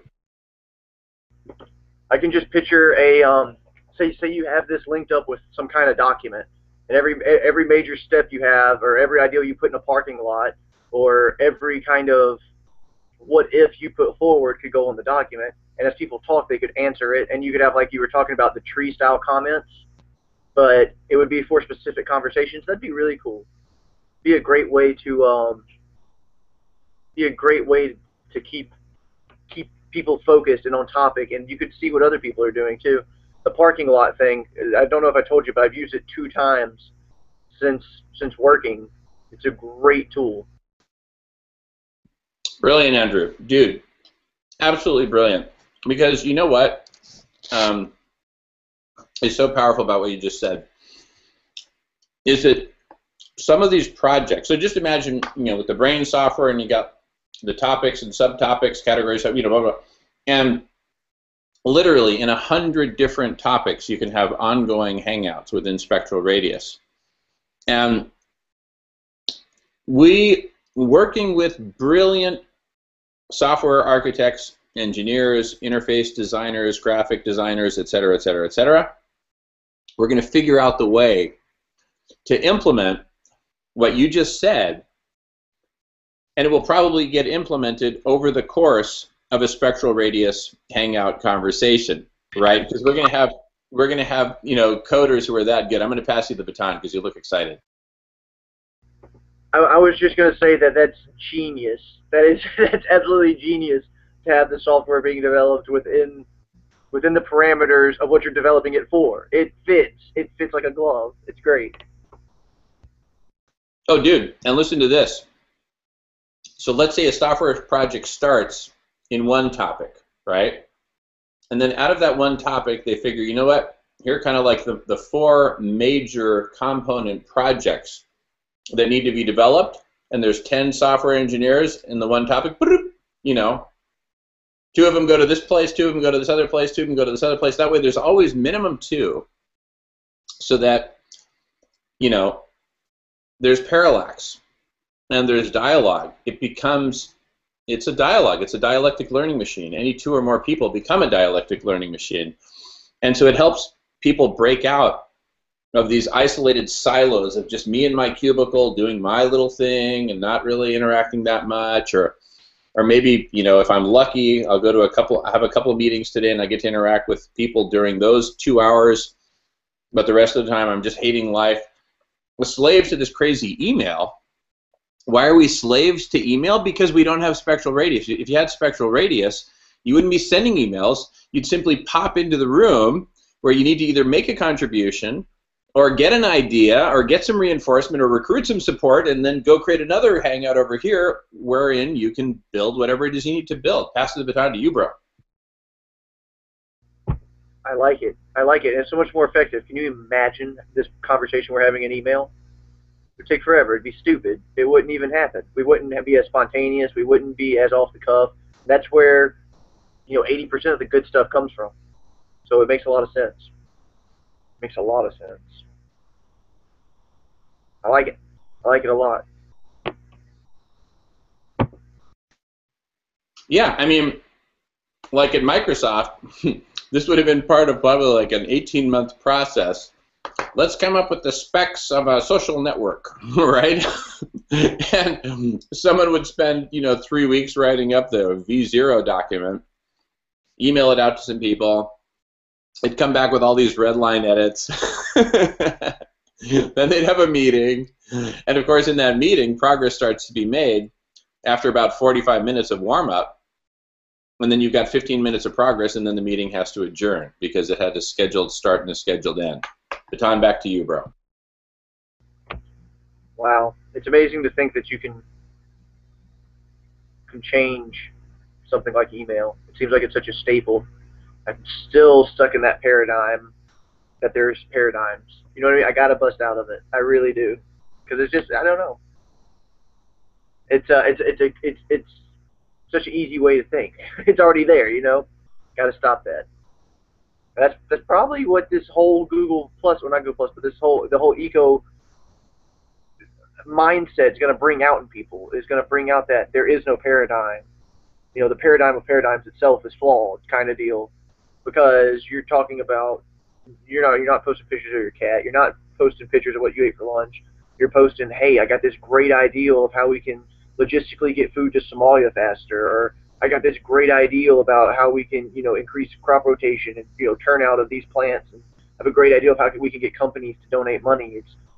It's a much bigger thought process. It's a much bigger way of thinking, and it's cool. It's scary cool, crazy, good crazy, as you like to say. Yeah, absolutely. Hey, Andrew, should we invite your parents to this conversation? Should I give them a call and ask them to join?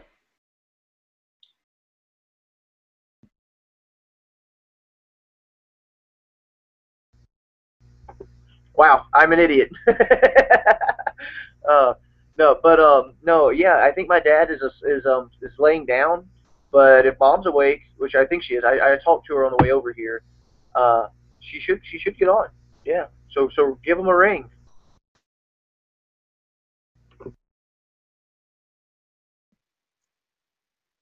I'll call him right now.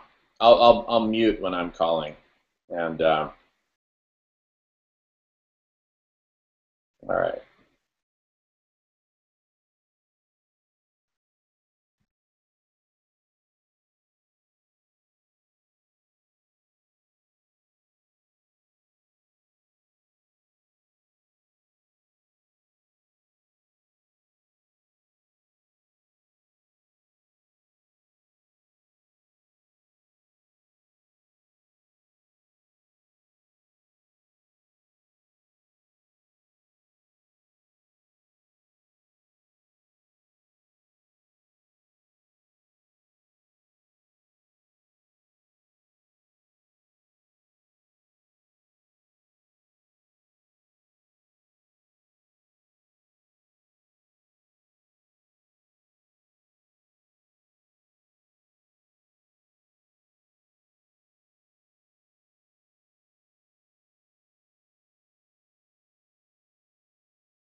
Hey, Andrew, I'm sending the URL that's at the top of the window.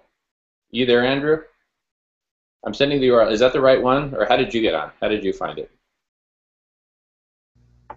Alyssa sent me a link. Let me see what it is. Okay, could you forward that to your mom real quick? And Angela, I just forwarded the link that I have.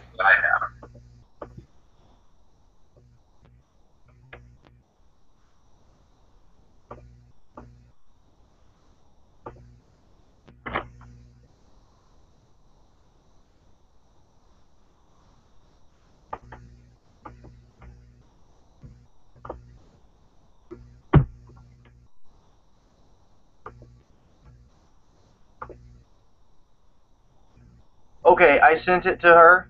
She's got one from me, one from you. I'm pretty sure it's the same link.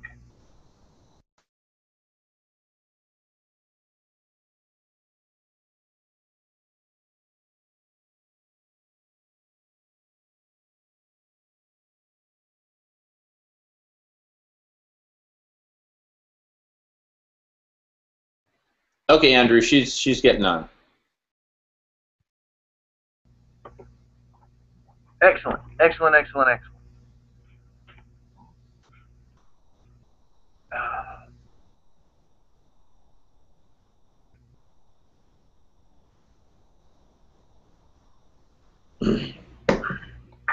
Hey, Andrew. So your mom will log on in a little bit here, but dude, oh my goodness! I mean, it's just like the possibilities that we're exploring. And the cool thing is we're creating these possibilities on the Spectral Radius Hangout. So it becomes like one of those mathematical self-referential exponentiating little machines, right? That invokes itself to get to the next level. Back to you. I like it. I like it a lot. I like it a lot. You know, like a self-modifying, something that's very adaptable is so important. And you know, having that incorporated into your design is invaluable. It really is. It's very important. I like the dimensional enhancement. I love the dimensional enhancement of video. I love the ideal of the brain being tied to the conversations and conversations that are never ending, because it reminds me a lot of I watch the anime with my little brother, and I go to these websites to watch it, you know, and they have ads and stuff, but at the bottom they have a little text window that doesn't change. You're watching an episode, or you're watching episode 1 or episode 100. Everyone that's watching the show is texting in this little box below the screen, and they're all talking about, not, you know, the anime, the television show. They're all talking about it. No one spoils anything. They're just talking about why they like it and which characters they like and stuff. And it's there from episode to episode, and I love it. And I'll see the moderators, and they'll be named after like very popular characters in the show. And whenever they get on, there are people there that know them. It's like, oh, hey, glad you're back, blah blah blah blah blah. And then they'll talk while watching the movie, and it's cool to see the moderators get on, because everyone knows who they are, even though this is the first time in a week they've gotten on. But that forum is never, that little chat box is never ending. It's the same conversation. It's Naruto, you know, the television show. It's that all the time. And there are people that contribute more, the moderators, and there are people that contribute less. But they're just talking about a video game or a television show. They're not talking about a logistical, practical, you know, pragmatic ideal. So it's a little different, but the ideal works. The modality of sharing in real time while you're working on something specific, right? Whether you're working on a TV show by watching it and enjoying it, or working on a computer program. I mean, it's like we've opened up like a new pathway of communication, which is both synchronous, because we're having this conversation at the same time, and here's the amazing thing, it's also asynchronous, because if you weren't available on Saturday afternoon, you can go play back the parts. So it can be sort of like a sports wrap at 11 p.m. You don't have to watch all 2 hours and 45 minutes of the football game.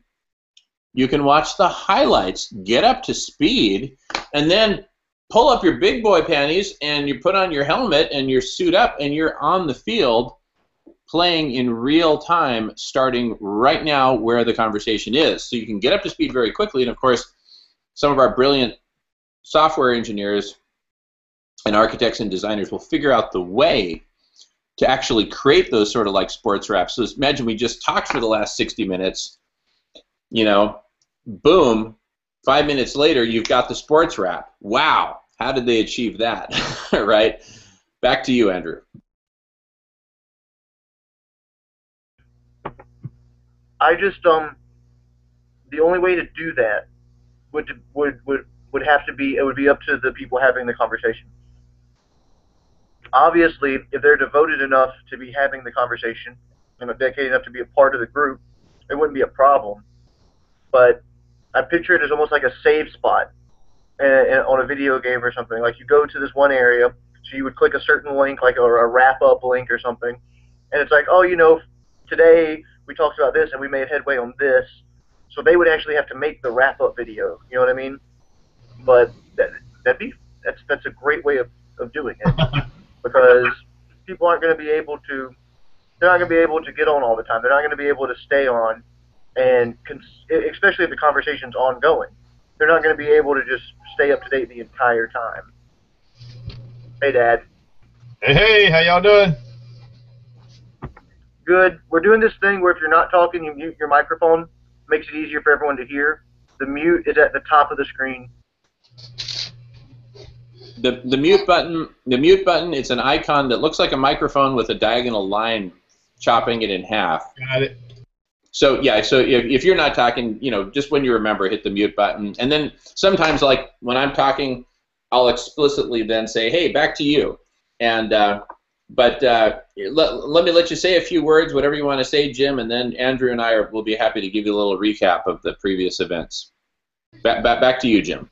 All right, I'm just checking here, make sure I'm in. I see the mute button and all, so we're good to go on this end. Y'all can kind of catch me up as you go along. And Angela will be here in just a second. Awesome, fantastic. Well, this is what's so exciting is this is the inaugural Hangout on Spectral Radius. This is Hangout number 1, and we've been at it for going on 4 hours, almost 4 hours. We've been doing this. At first it was Alyssa, Mary, and I, and then Andrew joined us, what, like 45 minutes ago or something like that, and then y'all just joined us. And it becomes an ongoing conversation. People can jump in, people can leave, and it just goes on and on. And we're making history here because this is the inaugural conversation on Spectral Radius, and we're coming up with all these really amazing ideas as how we can make it super cool. And to tell you about some of those ideas, I'm going to pass the baton to Andrew. Go for it, Andrew. Hey, Mom. Hey, Dad. First of all, love you. Good to see you. I haven't seen your face in a while, so yeah, there you go. That's nice. But I don't know. Do you guys know about Spectral Radius at all? Just learn from y'all. Okay. Well, good. Well, we've just been basically talking about. Well, me and Jamie have been talking about why it's important to have places like this where people can just jump in and out. Like first, like Jamie said, it was them, then it was us, now it's you guys. And so say this was a conversation, like a topic almost, you search for within the Spectral Radius. And so we could all be talking about cannabis, because we talked about that for, what, the first bit of Jamin's visit. We talked about just cannabis for a while. So you could have a conversation like that, where that's what you talk about. People are constantly jumping in and adding to the ideals. Or you could have a conversation like our conversations evolved, you know, when Jamin came over. It did evolve to ending world hunger. So you have all these different kinds of hangouts and all these different things, and instead of emailing it and going across and back and forth, you can just come into a hangout like this, where it's a discussion, and I'm talking to you, and Jamin's talking to you, and we hash it out between ourselves with a focused goal, kind of, about what we're talking about. Like if this was in Spectral Radius, it'd be the Spectral Radius, you know, hangout, basically. So it's just a much better way of communicating than anything else, really. Yeah, and some amazing things about it is that, like, as this thing expands and it's becoming so much fun. I mean, for example, Alyssa said, "This is so cool. This is so much fun because it's like it's a safe place, just like your home is a safe place to share ideas and to dream. And there's nothing but positivity and encouragement, and man's breakfasts, and all this good stuff. It's just positivity all the way around, and so people feel safe to open up and share. And so we came up with some cool taglines for Spectral Radius, like, "This is a safe place to dream." Another tagline could be "Dream out loud," right? Dream out loud. And because, I mean, the sharing has just become amazing in the time that we've been hanging out together, and this is just the very first one. But what's important and powerful about this is we're setting the tone that this is the modality of communication. This is how we communicate. We communicate honestly, from the heart. We share our passions. We share our dreams. And there is no, like one-upsmanship or competition or here's what's wrong with your idea or I'm going to prove you wrong or whatever. I mean, yes, we welcome, obviously, different points of view and everything, but the form of communication is a very loving, caring, sharing, supporting mode of communication. Back to you, Jim and Angela. What do y'all think about all this? No, that's really cool. I can see where, I mean, this could be really big a big attraction. I mean, it's definitely neat. You can have, you know, a group of people, and like you say, they can come and go, and you know, you can talk about whatever, and it is safe. And I like the dream out loud thing. That's really catchy there. Yeah, that was my favorite. That makes a lot of sense. So yeah, I mean, I think it's a great idea. Oops. I get the hang of it here. You can't text on this.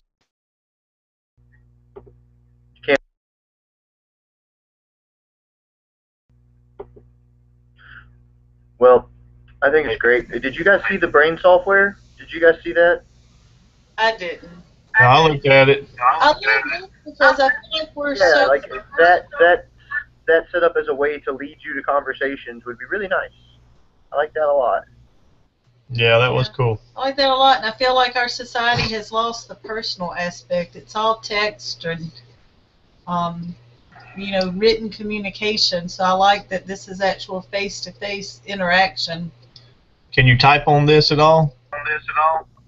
No. Okay, that's good.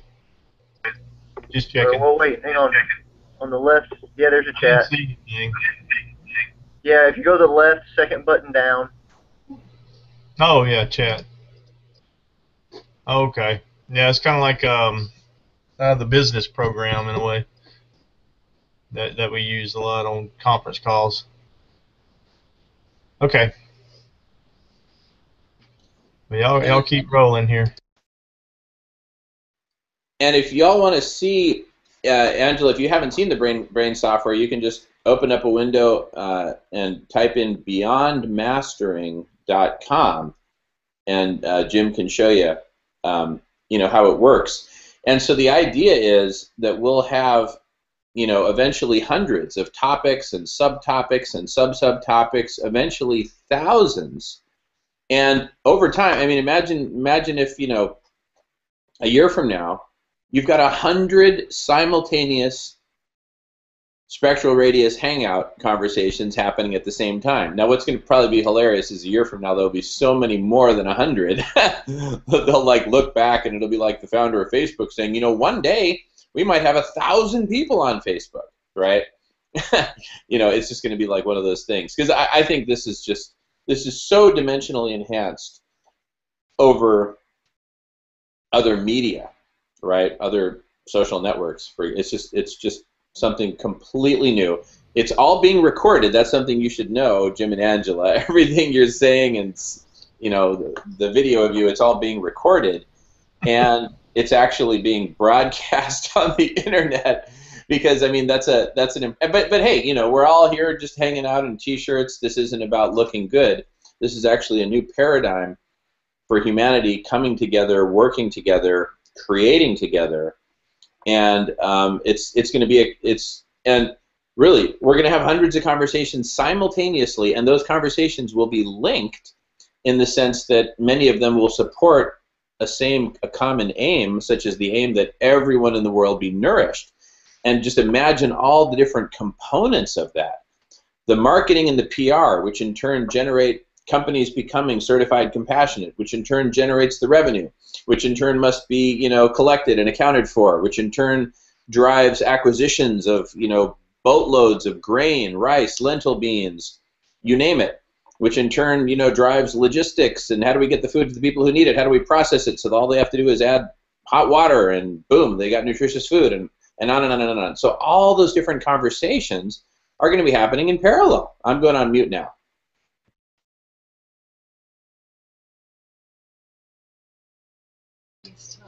Okay. Well, I was going to let you. It's very exciting.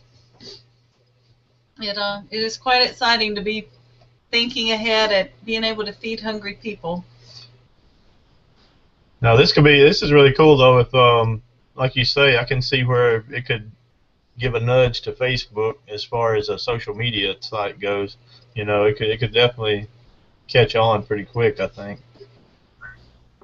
Well, if you ask me, we're not trying to necessarily emulate Facebook. We're not trying to become social media. It's more of using social media as an ideal hub. At least that's how I look at it, Jamin. I don't know if you want like the entire world on it, you know, because there's a lot of people that aren't at the level that we are at. Like what also rises must converge. Like you were saying, the one group of people that we were talking about that one day, they have no business, on something discussing great ideals like this until they reach that level. So it's kind of like a social media network for people who actually want to do something and want to take charge. Well, it's what's really interesting is I think a lot of the filtering is going to be automatic because the people who have the courage to get up and be on camera, be recorded, be broadcast, and potentially have 1 million people watching and listening to what you're saying, I think that really lends itself to people who essentially have the prerequisites to be, a power user or a power contributor, except I'll take out the word power because that's not quite appropriate, but, to be a real contributor to Spectral Radius. I mean, someone who gets on and starts degrading other people, for example, will be, the feedback will be immediate, it will be very loving, it will be very gentle, and it will also call out the fact that they're degrading other people, and that's that what's there for you that you would want to do that, and so it'll get addressed very quickly. So I think there's going to be just a very self-correcting, mechanism here of loving people, loving, caring, sharing, wonderful, beautiful people beget more of the same, and actually contribute to other people's growth and development as individuals. I'm going to go on mute. Okay, yeah, I can see that happening. Yeah, Spectral will be just for this specific conversation. Your dad and I were just saying that the format is great, and it would be great to also have social media and even like dating sites in this format, but not on this specific site. I'm sorry, were you done, Angela? Yeah. So, what's really interesting, I was just speculating a while back that because this specific site is going to be the place for just heart-to-heart, open heart, it's safe to dream, dream out loud, sharing, what better place to find your life partner than in a chat room on a topic that you're passionate about, and then it's like, wow, who's that amazing woman that just keeps making these amazingly dank comments? Hey, could we I'd like to follow up with you kind of thing. Why not? I'm going on mute. All right. Definitely a side project. Definitely a side project. But yes, it's when people gravitate towards stuff like that and are passionate, it could happen. Yeah, you never know. Where life's going to take a turn you don't expect.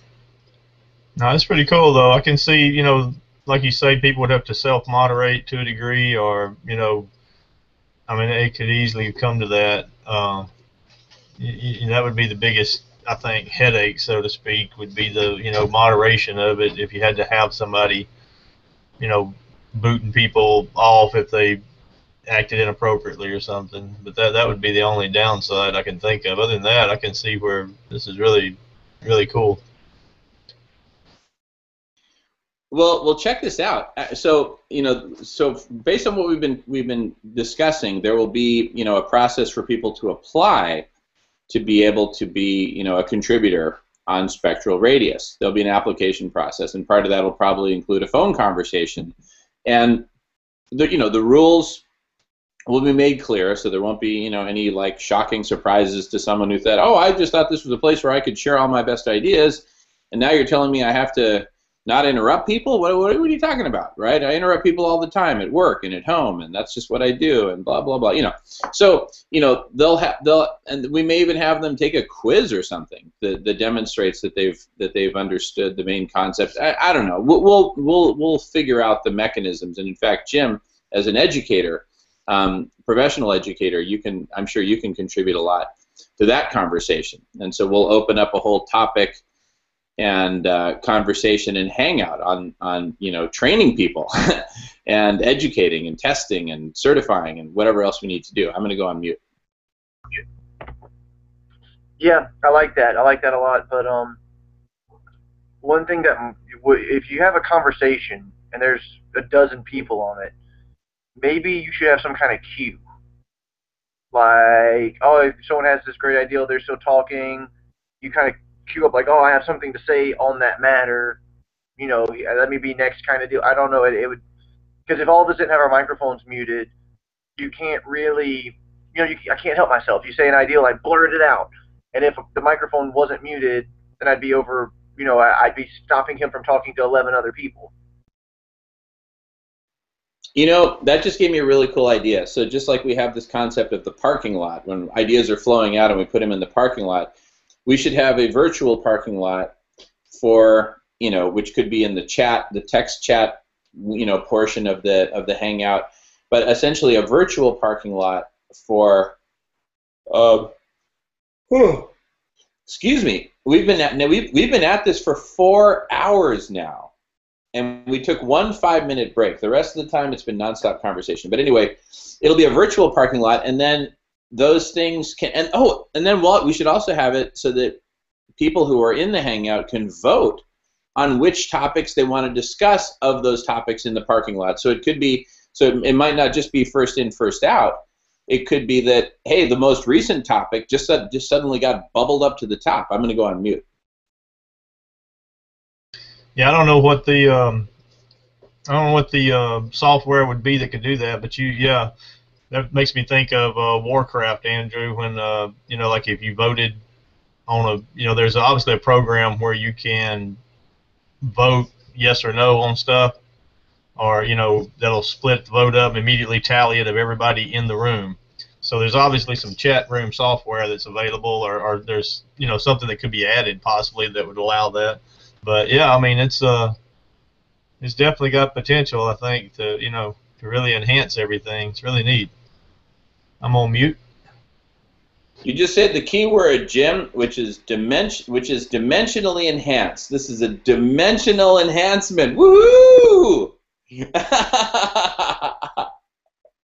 Jim is like, before you were the teacher, now I am the master. And I'm just like, going on mute. There can only be one. No, yeah, dimensional enhancement's the way to go. It is. It's, yeah. When you talk about like testing or whatever, yeah, I mean I can see where this could be like computer-based training, basically. In certain areas. I mean, you can have a room that you have to participate in which you have someone who delivers like a lecture type thing.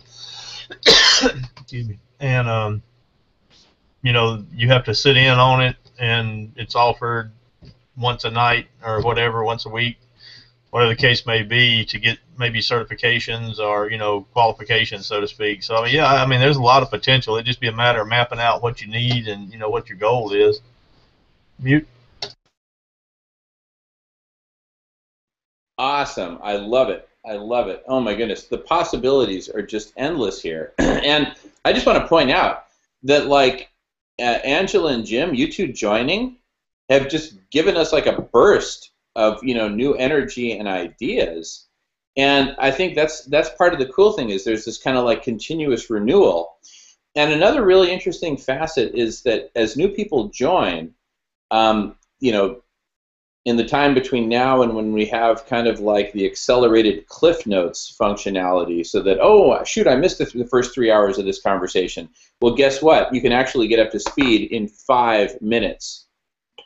So you get up to speed in 5 minutes, and then in those 5 minutes, 5 more minutes of conversation happen. So it may seem like, well, it's a vicious cycle, but then those last 5 minutes you'll be able to see in 1 minute, and then boom, you're running with the herd suddenly. Just like the baby wildebeest, to go from being born to running with the herd in 1 day. Isn't that amazing? So we're going to call it the wildebeest. We're going to create some wildebeest functions that will enable the baby wildebeest to get up to speed really, really fast. And that's just really exciting. But then another interesting thing is, see, when you guys came on board, we had to sort of summarize it for you. That summarizing is in itself a very valuable process because it forces you, in our case, to summarize conversation from the last 3 hours. And it's like, gee, what's really important? How do we state this in a powerful, concise way? So anyway, I can just see all kinds of, oh, and you know what? When we do that kind of summary, we can even tag it as a summary. And then somebody who wants to see a summary of the last 3 hours can just watch that, for starters, and watch the post-game sports wrap-up, you know, whatever. I'm going to go on mute now.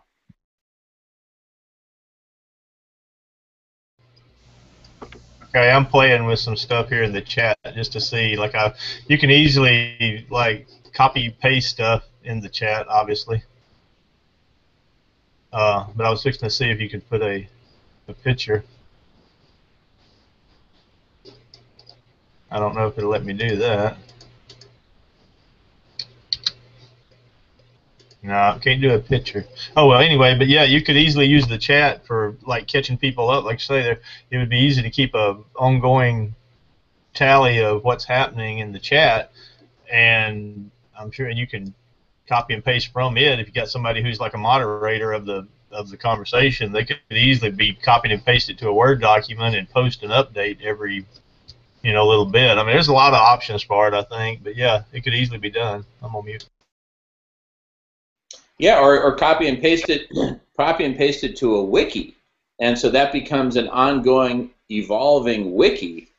And this is as good a time as any to tell you guys about a concept that I came up with a few years ago, which is the concept of a wixonomy, a wiki taxonomy of topics, subtopics, sub-subtopics, sub-sub-subtopics. And that wixonomy will ultimately become a wixonomy of every single topic in the economy, in the arts, in life on Earth. And that will be very, very, very, very powerful. Because then when anyone does a Google search, in fact, we could integrate this with Google. Whenever you do a Google search, yeah, there's a bunch of results. That's stuff that, you know, was popular in the last 7 to 10 years.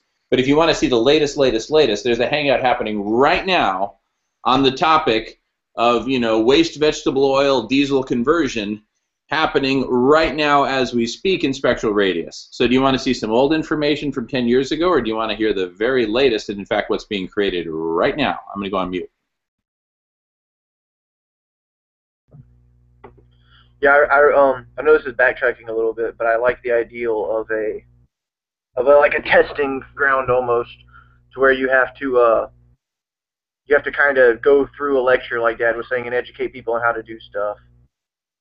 And oh yeah, that's smart. You could use hashtags on Twitter to be like, oh, I'm in this hangout, or oh, I'm in this Spectral Radius. It's very nice. But yeah, you know, teaching people exactly how to act, what's etiquette and things like what's the etiquette with something like this, and making them attend a lecture, you know, with a group of people. And I like that a lot. That'll definitely make the hangout more enjoyable whenever everyone has the same baseline. Yeah, I think there's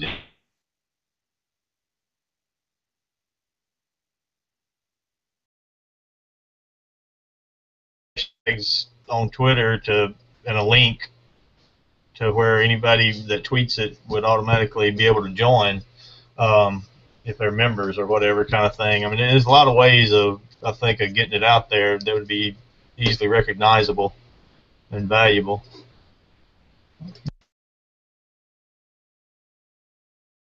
Yeah, exactly. And the thing is, here's the cool thing. It's like we're going to have so many, you know, software architects, engineers, interface designers, blah, blah, blah, social media experts who are going to be part of this and are going to be leading topics in or contributing to conversations and hangouts in specific topics.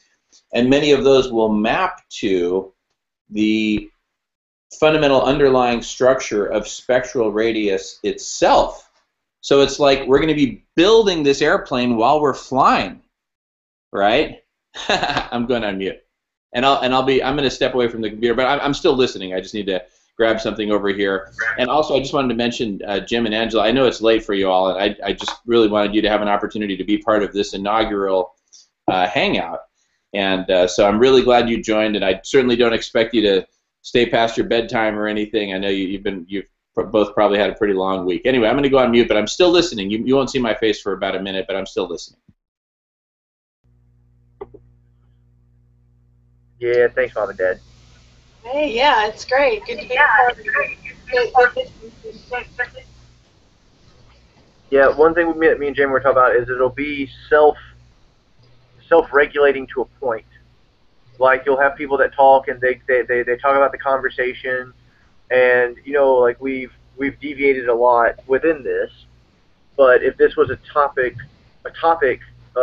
within the spectral radius kind of deal, such as how to get cannabis legalized, you have people that talking about walking from Asheville to Charlotte, or coming up with ideas to do this, and this, and the topic was on head. And as they're like, oh, once we do this, here's how we regulate it, blah blah blah blah. Well, guess what? There's a new hangout.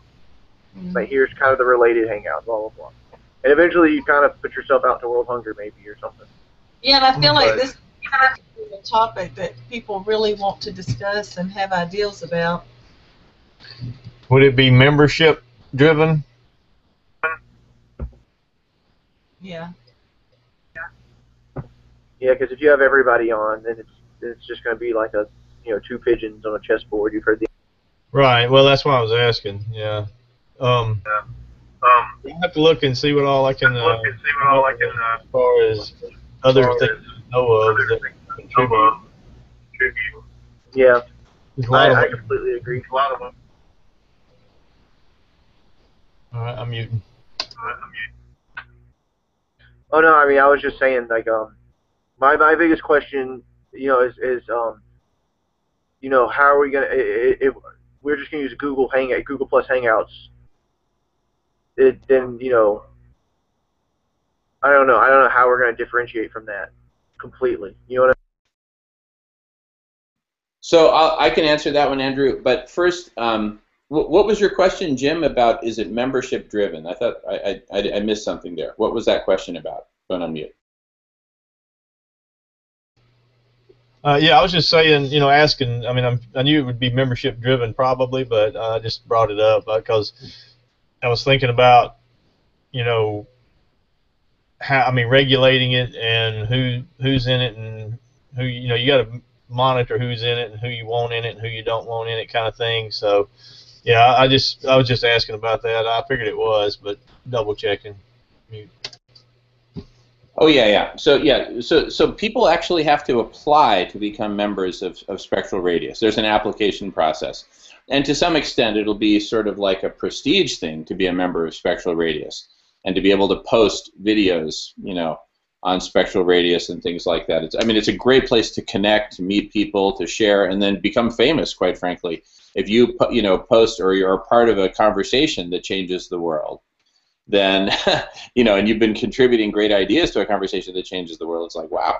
And so it's going to be something. It's going to be highly sought after. Everyone's going to be applying to be a part of Spectral Radius. Not everybody, but I'd say a majority of educated folks for sure.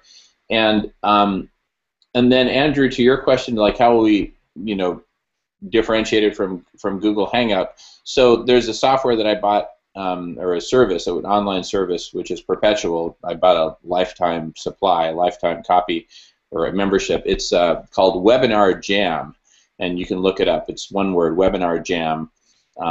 And they basically have built a platform on top of Google Hangout.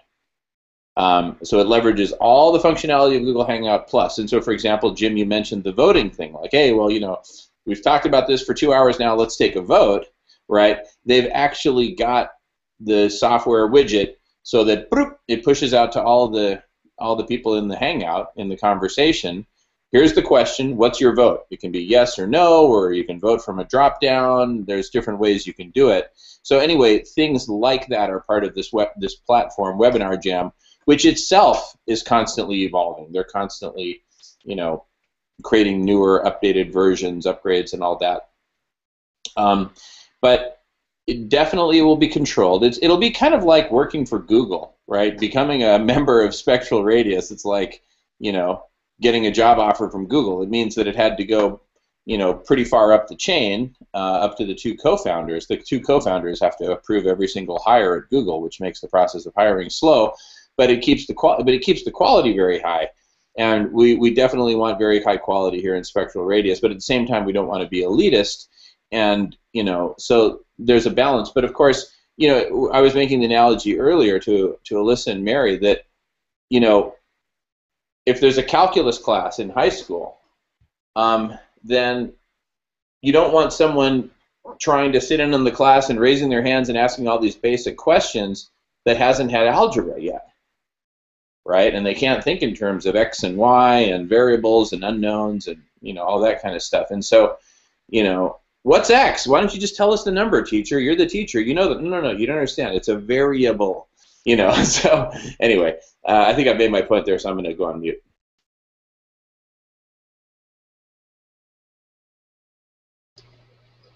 Yeah, I really thinking about what you were saying on the testing or whatever.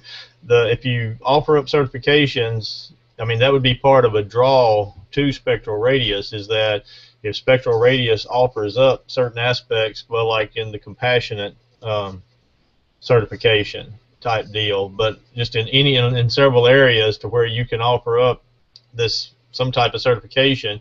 And I was looking on the side here, we got like YouTube, so you could broadcast a YouTube video to the group, from what I could tell, and and then discuss, and you could build up these certifications or rankings or whatever amongst the Spectral Radius membership. But something like that where you're offering an additional item like that, to where you have a training time and certain members are invited, you have prerequisites before you can attend that kind of thing. And I mean, I can see where, yeah, that would be a huge draw, I think, for if you're able to offer something that's additional like that.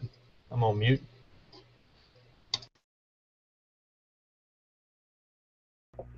That's a good idea. I like the certifications and things like this, and kind of like moderator powers almost, but it's not moderating. It's just I have the capability, or I have the authority kind of to do it because I've done this, this, and this, and this, and I'm a part of this and this and this.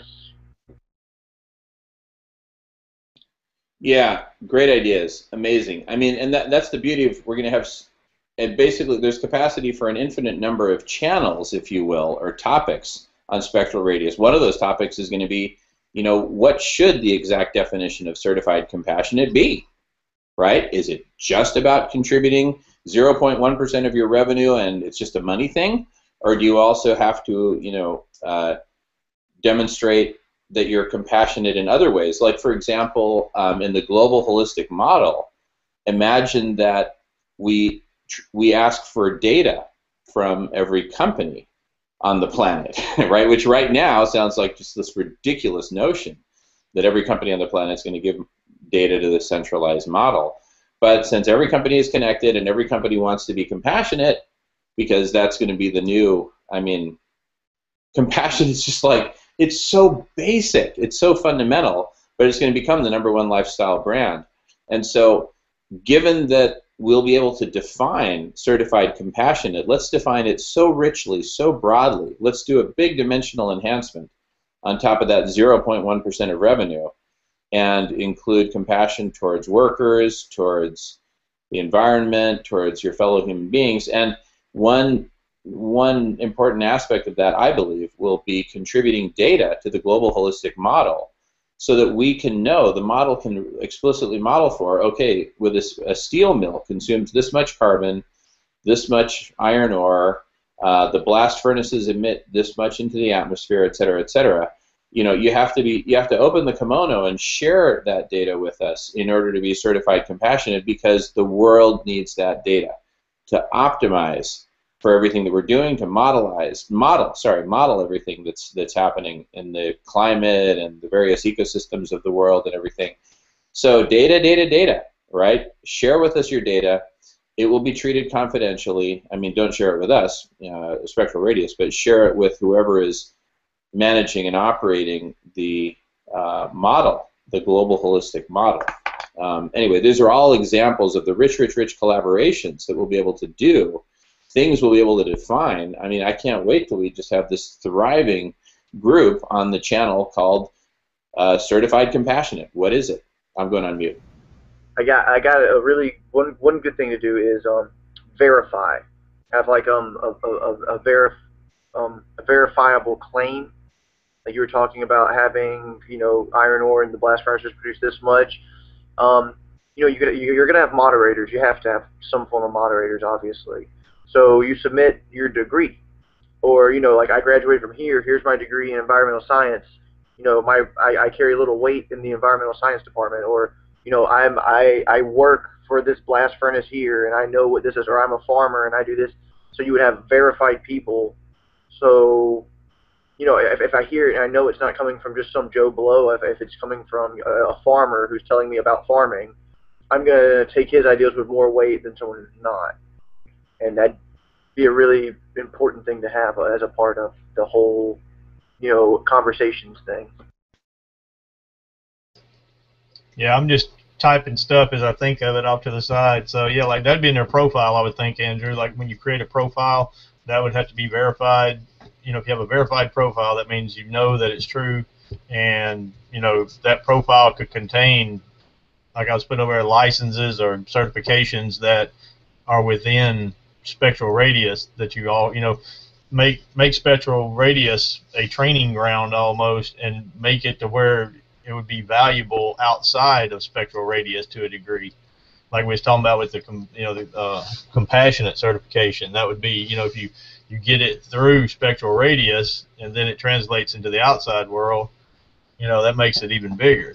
So yeah, I just think maintaining a profile and monitor that. And if you do get data, I put on there, you create a running database, like as data is submitted from someone who is within the industry, if there's a way of, you know, like I say, maintaining the data within a group, it's, you know, have it transmitted to some other format or forum where data is maintained, then that's available from then on.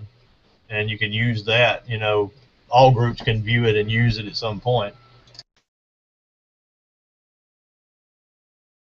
Yeah, and then as far as verification, as Andrew was saying, data verification, we can have auditors, we can have specialists who would play that role, and then they can certify that as of this date, we had verified blah, blah, blah. And all of this contributes to the world coming together and realizing that we're all in this together. We really are all one, and that these are ways in which we can evolve to act like a much more human and humane and loving species, all to each other. And so, you know, you're going to have topics on philosophy and on, you know, science, engineering, psychology, so many different topics, but all, you know, linked to other topics in a way that you see how they play a role in the big picture, so that it's all holistic, it's all interconnected. And oh, there was one other point I wanted to round out from earlier about like the testing thing, and, you know, submitting an application to apply to become a member of Spectral Radius. So it's not, and if somebody we feel is not, you know, ready to really graduate to Spectral Radius, then we should have a curriculum ready for them of, look, these are important videos to watch, these are important things to read, these are important conversations to have, you know, and if there's anything you need, any help you need along the way, here's a whole bunch of volunteers, and they help people to essentially graduate into Spectral Radius. We want more people in Spectral Radius. It's not that we want to become this elite.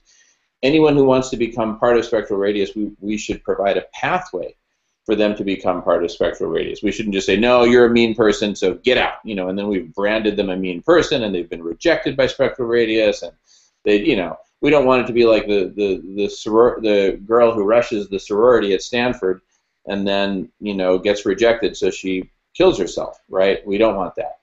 Very, very, very important. And anyway, so I think I made my point, and then that just emphasizes the importance of education and having a curriculum, right? Having a curriculum in being a person who is open and compassionate and loving and patient and plays well with other people. I'm going on mute. Yeah, I think that'd be great. You could even have, I put on the side there, have video interviews to verify to get in. So like to get in for membership, We said that. yeah, one of the standards could be they have to log in with just whoever, one of the permission people, whoever that may be, and do an actual video interview. But yeah, the curriculum would be a key thing. I mean, each video that's released, you could have a regular hangout about each video that's released once a month, once a week, whatever, that's open to all members, and then you could have, like you say, to verify that they've, in order to, I don't know what to call it, but like their status or on their profile, their ranking or certifications or whatever, that would be a way of establishing that and monitoring it. But yeah, I mean, you got me thinking on the curricula and thinking about computer-based training stuff a lot, so we'll have to think on that one a little bit. But there's definitely a lot of potential. It'd just be a matter of transferring it to where it's really, really valuable. Mute. I like it. It's funny that you said video verification, though, because me and Jamin were talking about that, because you can't get something like wanting to have compassion and through a video. It takes body language, subtleties, things like that. So a video is necessary for something as big as this. And then what's fascinating is, since we're going to have a recorded video interview of everybody who comes into Spectral Radius, right? Let's say that in a couple months in, we've got a couple people who are misbehaving and, they're causing trouble and I don't know what else, right? And we identify that there's an issue, right? We go to work on the issue, but in parallel, we can then go back to those video interviews and look for what we might have missed. And that can help us to look for and identify, certain conditions or traits or behaviors that we might want to flag in the future. Going on mute.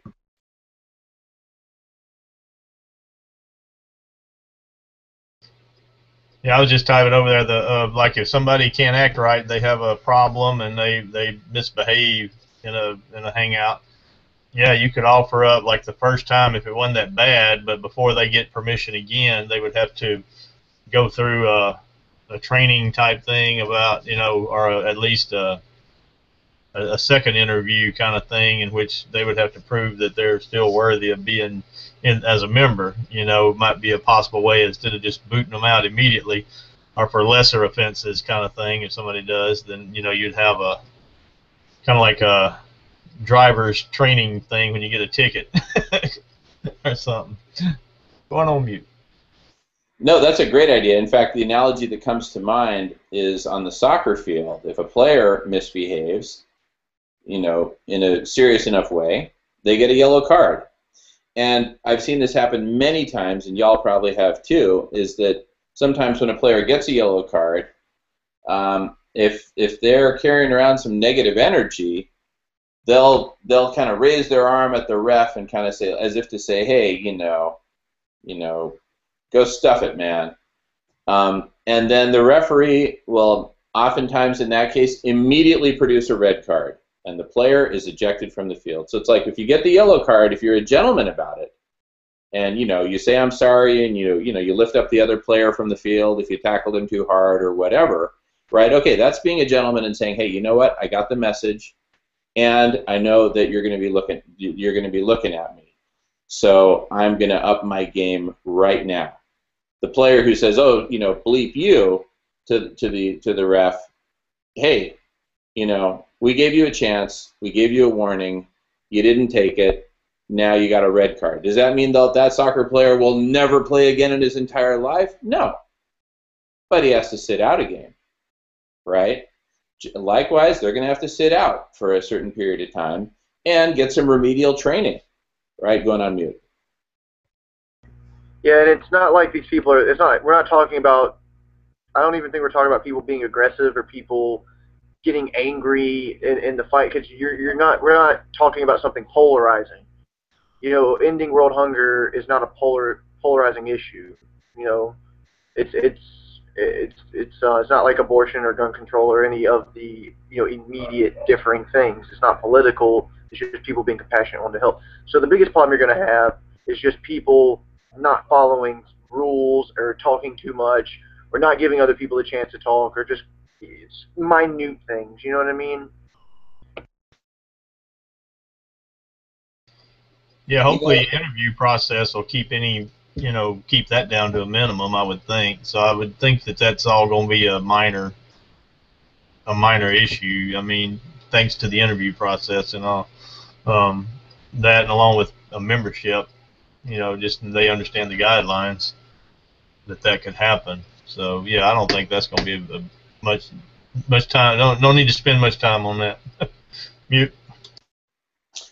Brilliant stuff. And this just got me thinking that here's the thing: a person can be nice. Any person can act nice. And on the interview, of course, people are going to be on their best behavior. Even though we're going to ask people to just be totally natural, be totally real, pretend I'm your friend, and we're meeting for a burger someplace after a game, whatever, right? And but then in actual conversation, they may be quite loquacious, to the point that they're kind of dominating the conversation. Now, fortunately, that's something we're going to hopefully be able to track with the whole mute-unmute thing. I can't imagine we wouldn't be able to track that data. So if we see that somebody's talking for 80% of the time and there's 7 people in the room, we know we got an issue going on mute.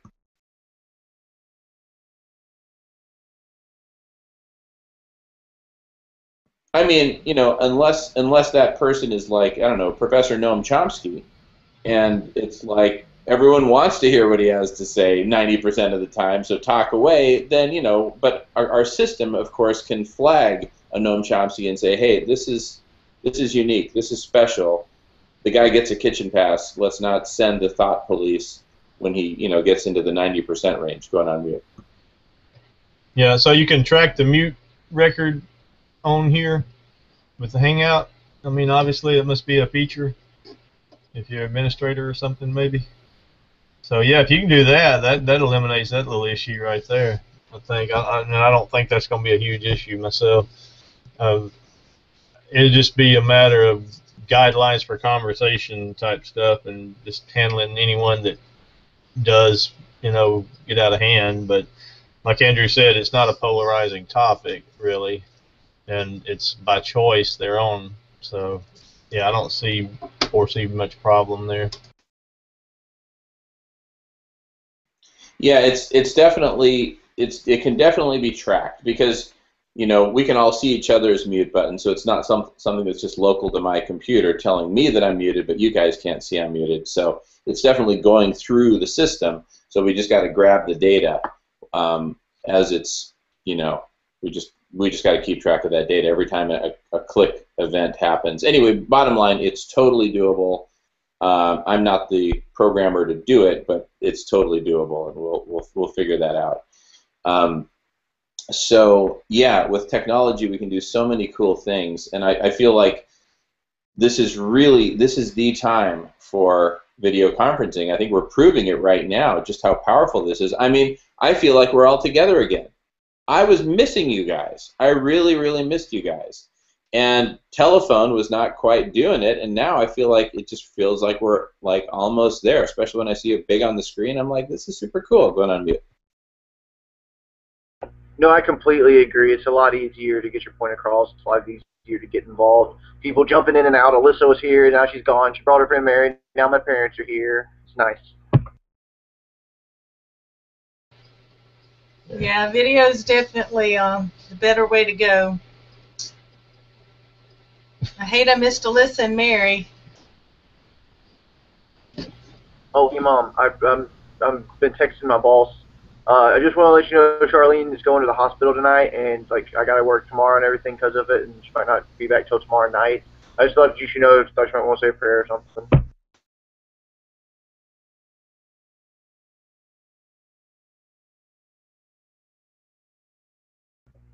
Did you hear me?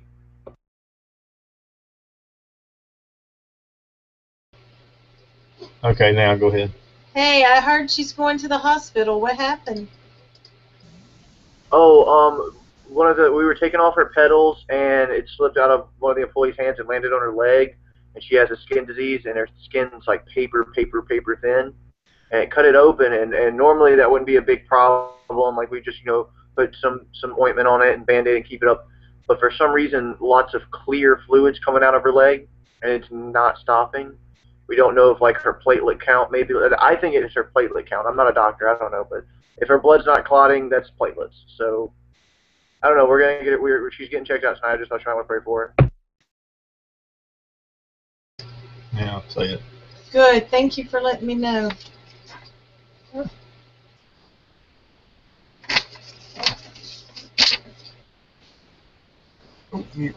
And it's been really nice talking. I really hope we get to do this again, but I have to go to work at 8 in the morning. Oh, bless your And it's heart. 11:30. Yeah, so I'm gonna go to bed. Love you guys, Jamin. So glad you waited on me. Thanks for talking to me about all the new stuff. Lots to think about. It's crazy to think how the first time we met, we were just talking about the trials of getting cannabis legalized in just 2 states, and now we're, developing a website for people to solve all the world's problems. It's amazing. Dimensionally enhanced every time we speak almost. It's amazing. It is absolutely amazing, and Andrew, it is such an honor to have you on the Dream Team. I mean, you're like my, you are my brother. And it's just so powerful. And, I mean, the dimensional enhancements, the big ones, wouldn't be there without you. Because we create this together. This isn't just, me here thinking up all these great ideas. It happens when magic like this happens. It's group genius. It's group genius. And but go on, get some good sleep. I hope you make sure you eat plenty of good food both tonight and tomorrow morning. And good luck with everything there. Call anytime. And we're going to be doing a lot more of these hangouts on Spectral Radio, so let me assure you. So this was not an isolated incident. Go on unmute. Absolutely. Very, very much looking forward to it. Since I go in early, it means I get off early, though, unless I have to work a double again, which I'm going to refuse if they ask, because I have a lot of stuff I have to do here. Real quick, I want to show my mom and dad my room. It's a little messy. It's a little messy right now, but you see, I got my Pink Floyd, the wall up, and I got the entertainment center there for $7 is all. Oh my gosh, that's nice. I love that. So it's really nice. And like, there's my Xbox and Wii. Like, it's nice for $7. It slides. Hang on. And I had my Einstein blanket up here. I don't know. That's going down. I just put it up there just because. And I actually have a closet now. So I hung up all my clothes. And there's my possum. I don't think you hung up all your clothes. That's most of them. Okay, if you say so. Well, that's a lot. I don't know. You did good. You did good. Yeah, well, that's about it. It's not. The floor is still dirty. But see those speakers? I got these speakers for $6. Yeah, we had speakers here you could have had. Well, yeah, but I mean, for $6, I can hang them up on the wall. There's 5 of them. Dang, you'll be blowing that place up. Yep. Nice. You still need. Well, oh, hey, Mom, I didn't understand your text message at all, by the way. Okay. What did it say? It said that it doesn't process. It takes 3 days. Let's see some little money. It'll take 3 days? Yeah, to go from one bank to a totally different bank. Okay. Well, if you do it, if you don't, that's fine. Huh?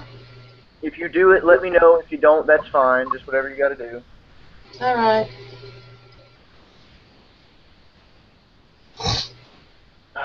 All right, well, I'm going to bed. I said that I can transfer it from the Suncoast to Suncoast, and it's probably automatic. But that's the account I paid for your Jeep out of and all our bills, so you'll have to wait on the 1st to get anything out of that account. No, that's fine. Do what you got to do, Mom. It's whatever. It doesn't matter. Just Yeah, let me know. Keep me informed. All right. All right, guys. Love y'all. James, great talking. I'm going to bed. All right, love you, Drew. I love you, Andrew. Have a good night, brother. And if we're lucky here, we might get a surprise visit from Alyssa, who I texted her that you guys are on. She said, "Oh, I'm so jealous." And I said, "Well, hey, hop on and say goodnight." So we might get a lucky surprise visit from Alyssa. Just FYI. Definitely seems like the wheels are turning, and you've made some progress from the weekend. Oh my goodness. Oh, by the way, you don't have to mute. If it's just two of us, I don't think you have to mute. It's when we get the echo of three or more. But anyway, oh my goodness. No, here's the thing, Angela. The progress has just been incredible. Every single day it feels like we make a breakthrough, right? Doing this as the inaugural. Now would be a good time to go on mute. Hello.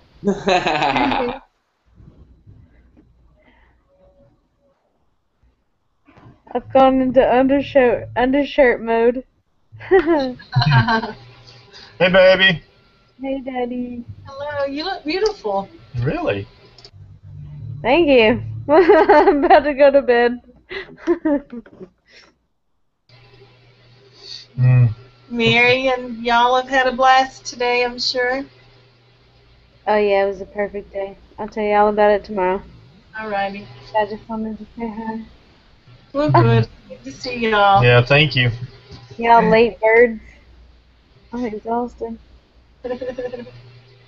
Oh man, shoot! I'm going on 5 hours? Going on 5 hours. Not quite 5 hours yet. But anyway, great to see Alyssa. Have a great sleep, sweet dreams, and now you know what? You don't just have to dream at night. So have a great night and Dream it out loud. Dream it out loud. Dream out loud. That's it. Have a good night. Going on mute. Good night. Bye. Good night, baby. Good Love night. you. Love you. Y'all. Bye. Thank you, Jamin. That was nice to see everybody. Yeah, thank you very much. Oh, you're welcome. You're welcome. Well, you guys provided the venue on our first big get-together. I thought I'd just provide the venue for the next one. So welcome to Spectral Radius. It's really neat. I like that a lot. I really do. Yeah, I like it too. I'll have to think on some ideas about ways of connecting it, but that's really good, though. Oh, man, this is just the beginning. This is just the beginning. Yeah, that's pretty cool. Isn't it amazing how far we've come? It's just been 2 weeks. Look at how far we've come in 2 weeks. Wow. Welcome to the singularity. The singularity is here. And here, let me show you this book. 1 second. All right.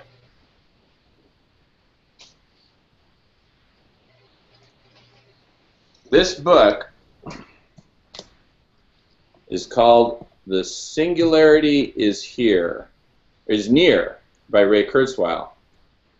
Okay. And if you go to TED Talks, search for Ray Kurzweil, The Singularity, and it's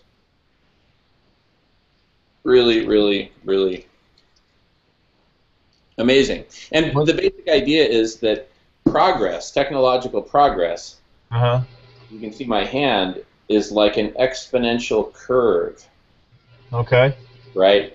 And we've basically rounded the knee of the exponential, and we're about to go vertical. Well, spectral radius is the medium for going vertical. Because here's the thing, Jim. Look, as an educator, you know the power of having a whole classroom of people sharing and thinking in unison as a team, as a united team. right? The power of all those brains working together versus people just kind of in isolation, each doing their own thing. And so this is the medium for bringing great minds together and co-creating and really creating like a global connected brain. And what better name for the software than the brain? Yeah. Right? That connects it all. So it's like, it's cosmically beautiful and infinitely powerful.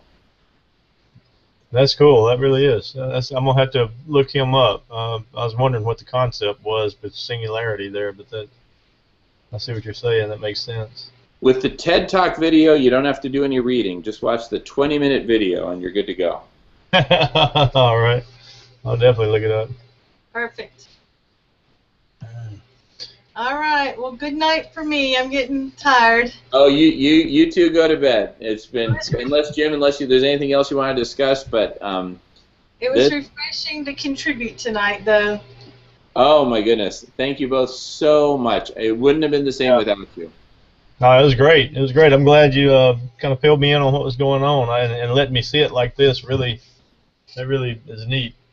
I mean, that's really good idea what's happening. It really brings it to life, doesn't it? Yeah, it does. It definitely does. So yeah, I think you're definitely on the right track with everything. I know it's a slow process, but you're moving pretty fast so far. Yeah, that's the thing. It's accelerating, Jim. It's really accelerating. That's the amazing thing about it. Yeah, that's pretty cool, though. I'll have to think on this for a while, but definitely got some ideas in the back of my head that may come out. Well, the beautiful thing, Jim, is you don't really need to think hard about it because we're going to reconvene again very soon. All you have to do is really jot down bullets. Jot down bullets, because when you put out the bullet, then it bounces around, and we just accelerate it. This is like a particle accelerator, but for ideas. Yeah, I have to remember that. That might be a name we can use somewhere along the way. Yeah, that'll be a good meme. The particle accelerator for ideas. Yeah, the idea accelerator maybe. Yeah, yeah. Oh goodness. Idealerator. Yeah, there's something in all that. I don't know what it might be, but something might could work. No, we're coming up with cool names. But anyway, get some good sleep, and really just write down the bulleted ideas that you have, and then bring them to the table next time. That's the beauty of this accelerator. Mm-hmm. All right, yeah, that sounds good. Sounds real good. What's your plans for tomorrow? Well, I think I'm going to go kayaking because I haven't been kayaking since I got back. So it's been 3 weeks. It'll have been 3 weeks when I put the boat in the water tomorrow. So kayaking and just disconnect from all the work and communication and everything. Just give it all a rest. Yeah, I don't blame you. How about you? What are y'all doing tomorrow? Nothing that I'm aware of yet. I worked in the yard today and got it all cleaned up and did some stuff that I needed doing outside, but that was about it. So I don't have any real plans for tomorrow, but I'm sure we'll come up with something. Sometimes no plans are the best plan of all. Yeah, exactly. Alrighty. Well, great. Well, Jim, thank you so much for joining. I really appreciate it. I know it's awfully late out there, and you're probably ready to go. No problem at all. I'm always game. Excellent. I know you are. All right, Jim. Well, thank you so much. Love you. Have a great night. All right, Jamin. Take care now. You too. Good night. Thanks. Good night. See if I can figure out how to